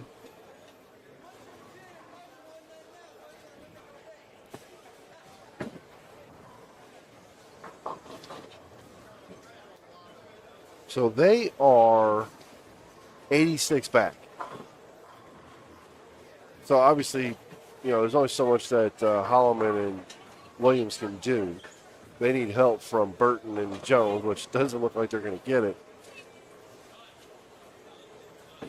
Probably could do that camera so you can see both, since it's 9 and 10 and 11 and 12. Let's see what Carl does here.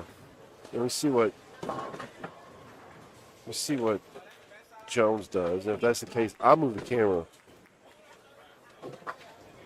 That way you get a side-by-side comparison.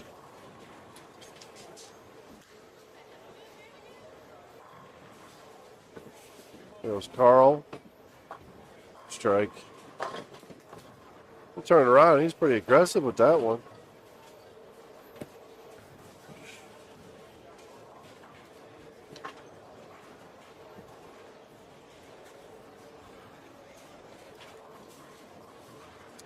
I'm going to go move that camera because that is the match right there. It's Burton Jones versus Holloman. Now, granted, Burton Jones are going to have to screw up here big time. And he just left the 2-4? 2-4. So I'm going to move that camera. I'll be right back.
All right, there we go. So, it is now between, and it's pretty much Burton and Jones to lose. I don't think they put in, did they put in their score yet? Oh, they did put in their score. So they shot 214 the last game. So Bates and Robinson out of it. They're probably going to finish third.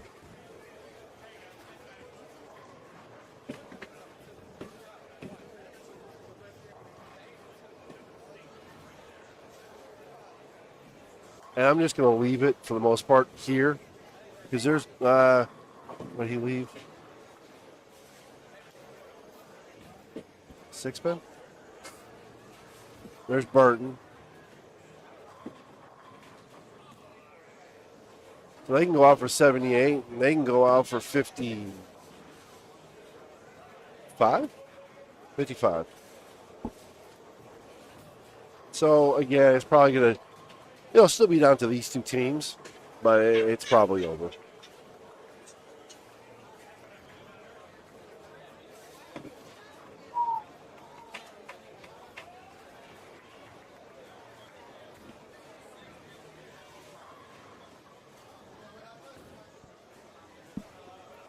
Danny Schubert, yeah, I don't know how his day has gone. Usually he's more visible.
Well, it doesn't look like I'm going to have to go with the remote camera anymore.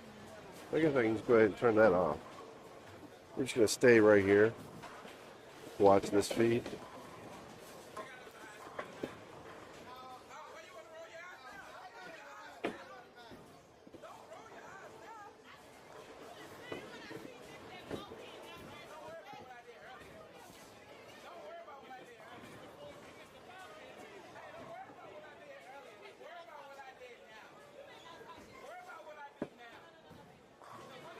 And there goes Aaron Howman doing what Aaron Howman does, strikes a ton.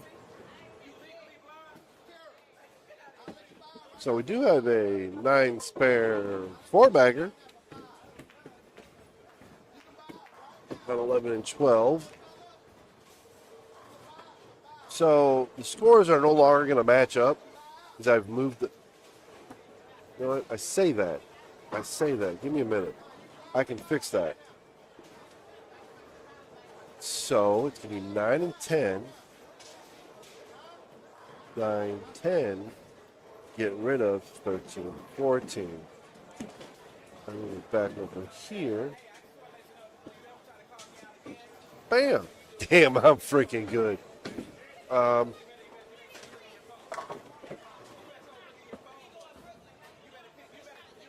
Alrighty.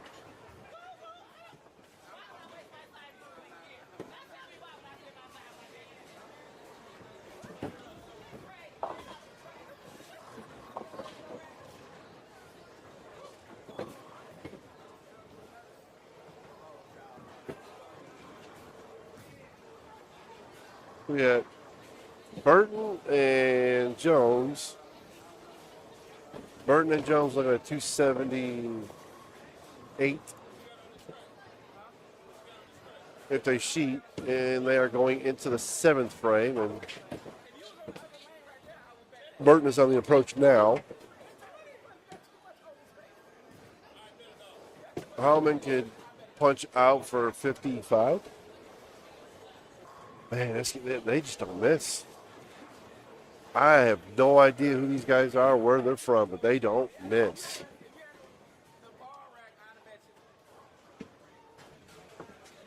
And there's Walk Game. Oh, and he crushes all kinds of crap all over the place. Yeah, that's one of those I wish I had replay.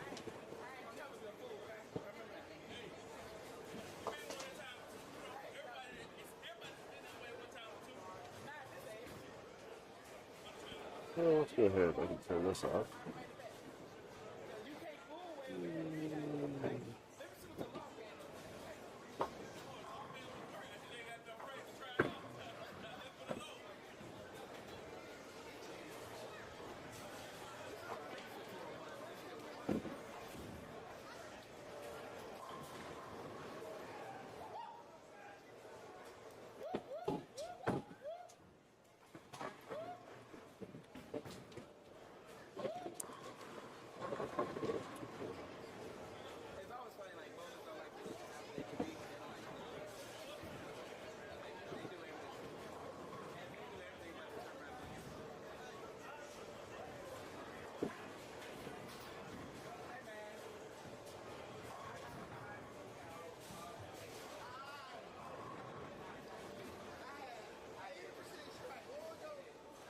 All right, so here goes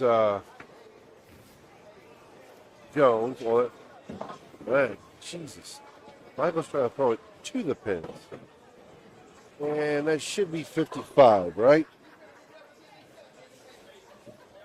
Yeah, 55.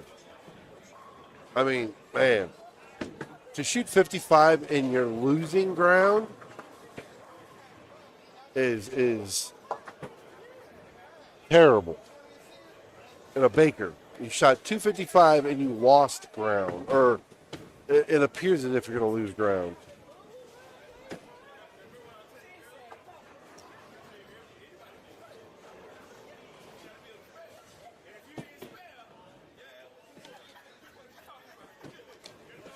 I really don't know where these guys are from, but that's impressive. That is very impressive to me. I don't know if a lot of you people understand the significance of that.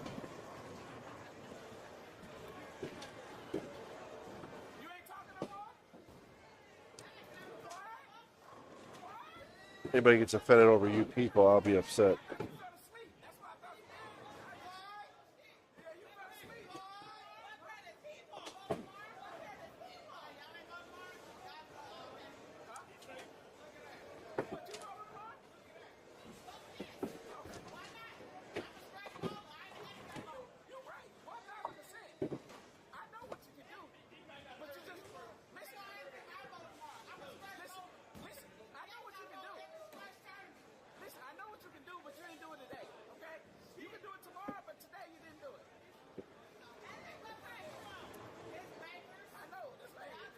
The bowling alley just got taken over by an entire mob of soccer moms and dudes with attaché bags. Good Lord. I'm not joking when I say there's 4 guys in here with man purses.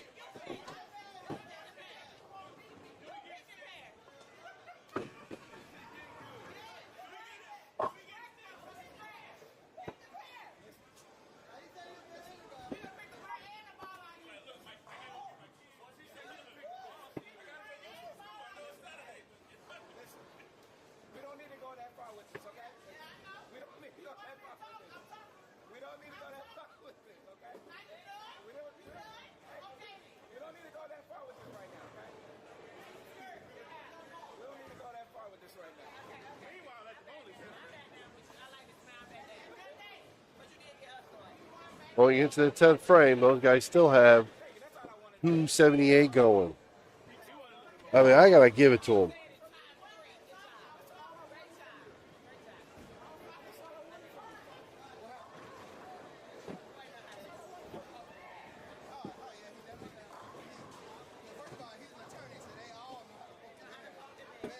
That's not crazy. That's insane.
So just under half the scores are in. I can't believe Holloman and Bates didn't catch or pass. Bates, they lost by 30. Well, just under 30. 28, 24. So it's going to end up being Bates and Robinson in second. Wow, that was pretty close. But these guys, they're not let. Oh, we finally didn't strike.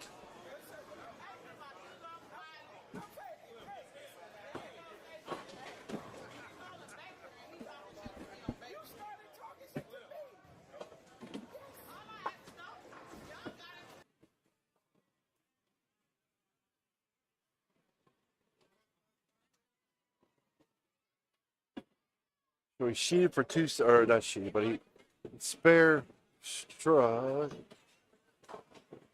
266.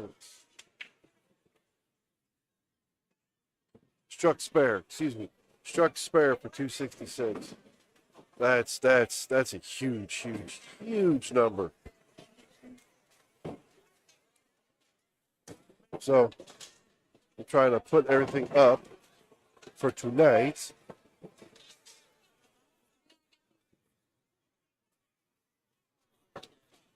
That's battery number one. Let's back up. Man.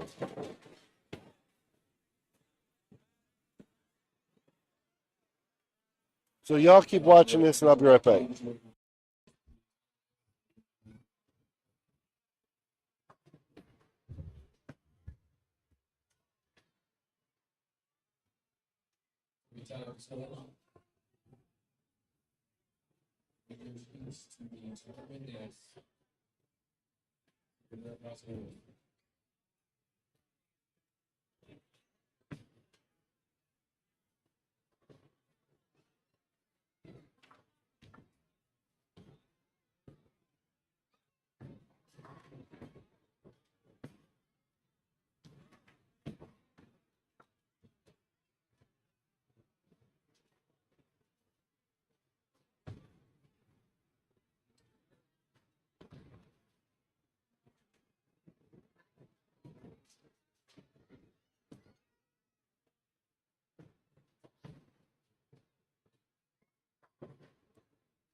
All right, so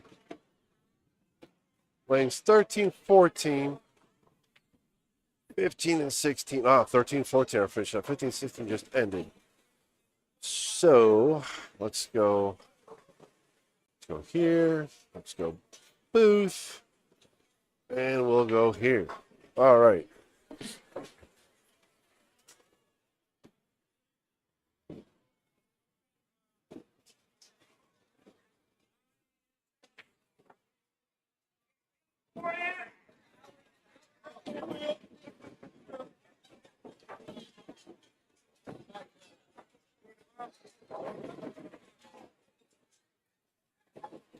All right, so I don't think, do I have it in this screen?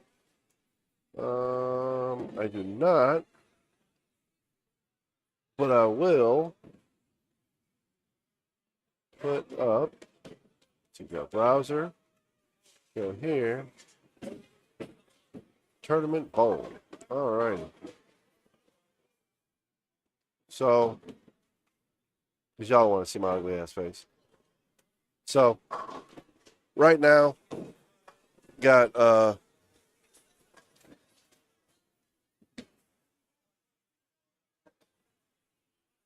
that's the leaderboard.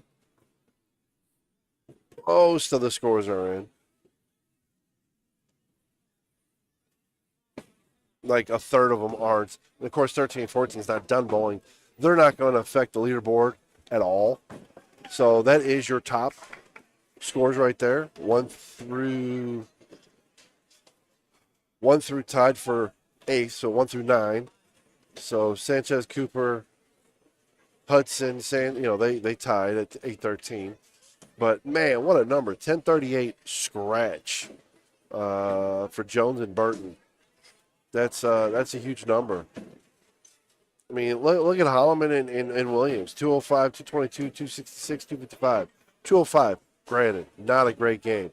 In Baker, it's not like shooting a 205 singles. That's still not like, oh, wow, you have no idea what you're doing. That's a 205. It's okay.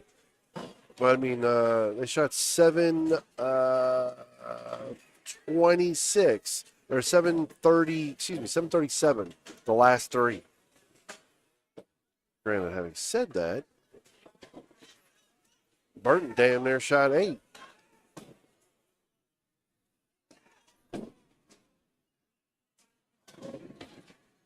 Hold on. I know someone's doing the math already. 249, 247, 266.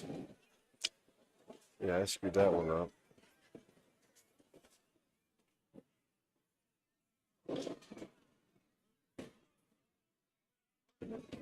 $792 the last 3 games. And the first game was 246. That is just huge to me. All right, so I'm not going to.